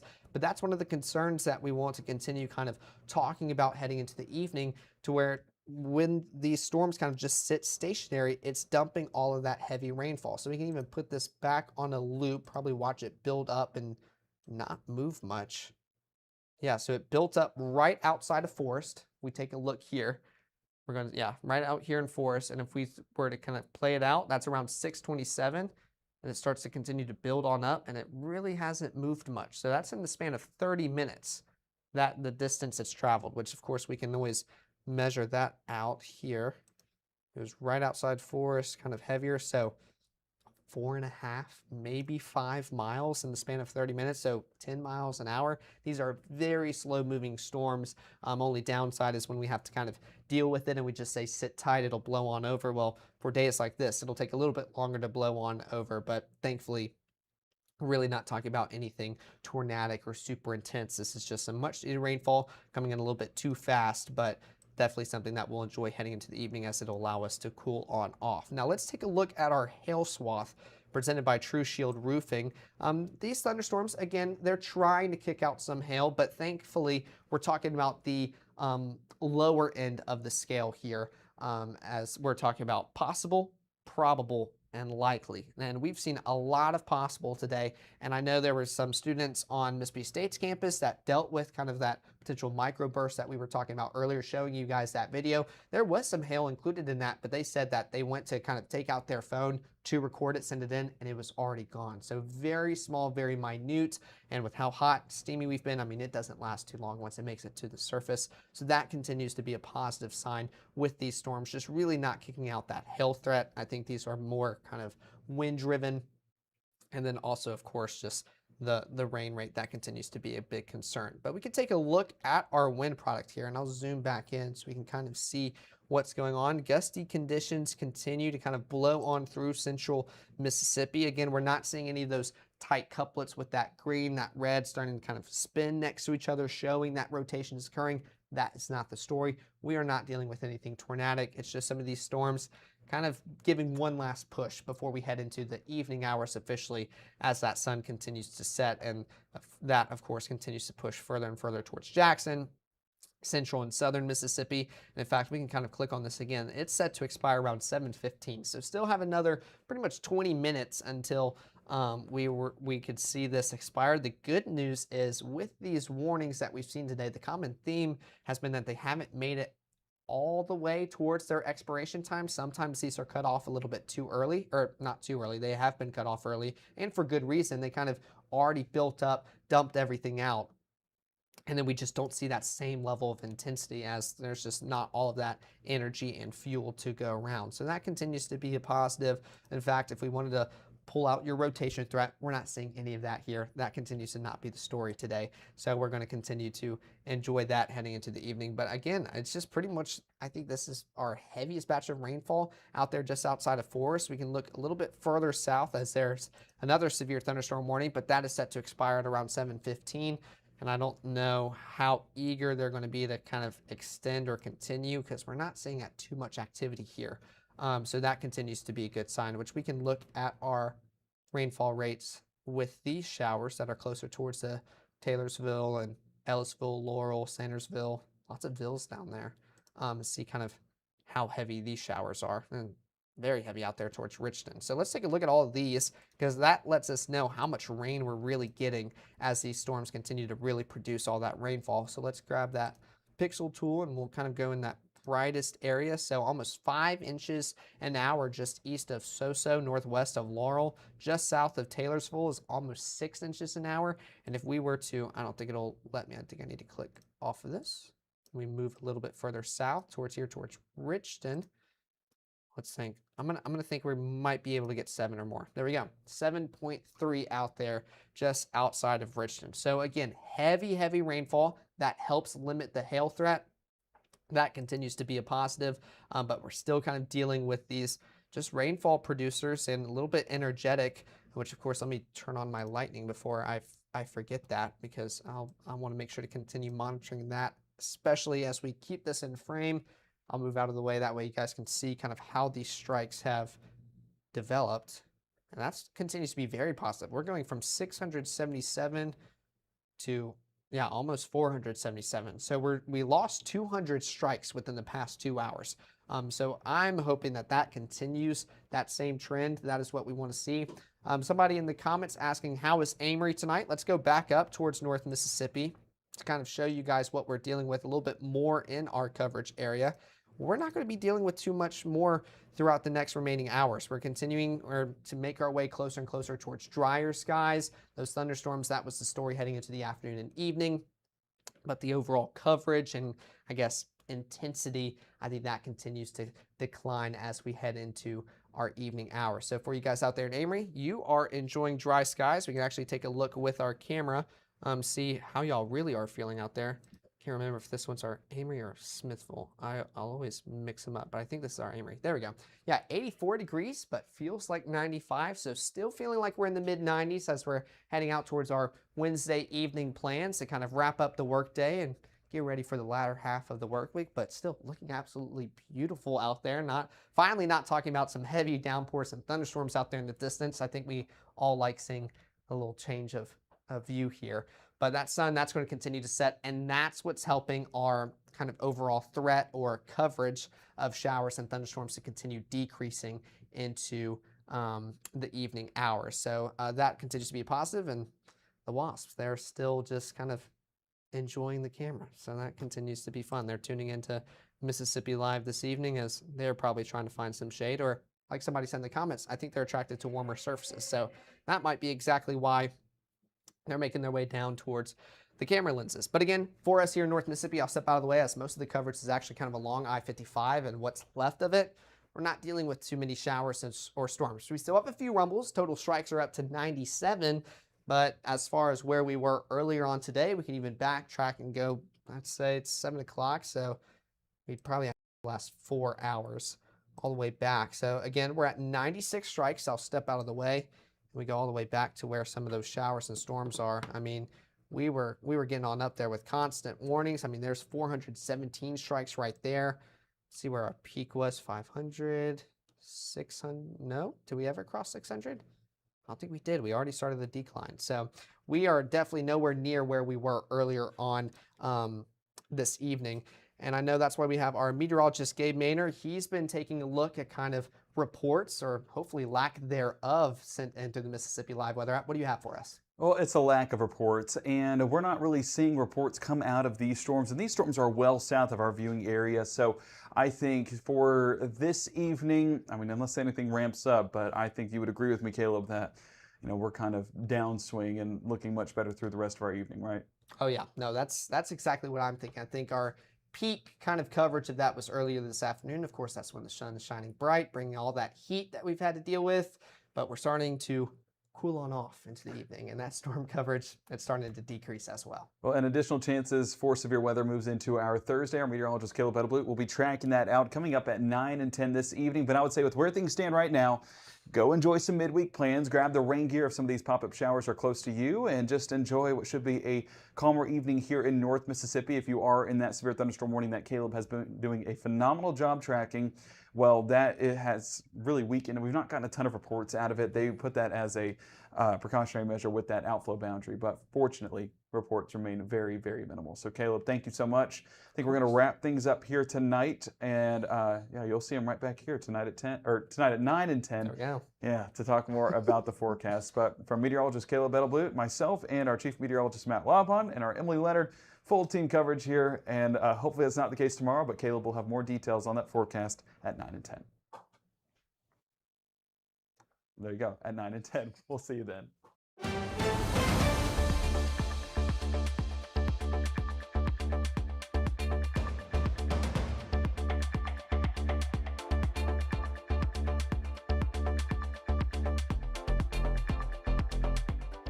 As a bankruptcy firm, Mitchell, Cunningham, and Bowling realizes many people are worried about their finances. We're here to guide you through the next steps to restart your life with easy video appointments. New clients don't have to leave home to get information about becoming debt-free. Also, convenient in-office appointments are available at the low cost of $340 upfront for a Chapter 13. You can be on your way to being debt-free. Contact Mitchell, Cunningham, and Bowling today or visit our website at mcdebtfree.com. We are here to help you.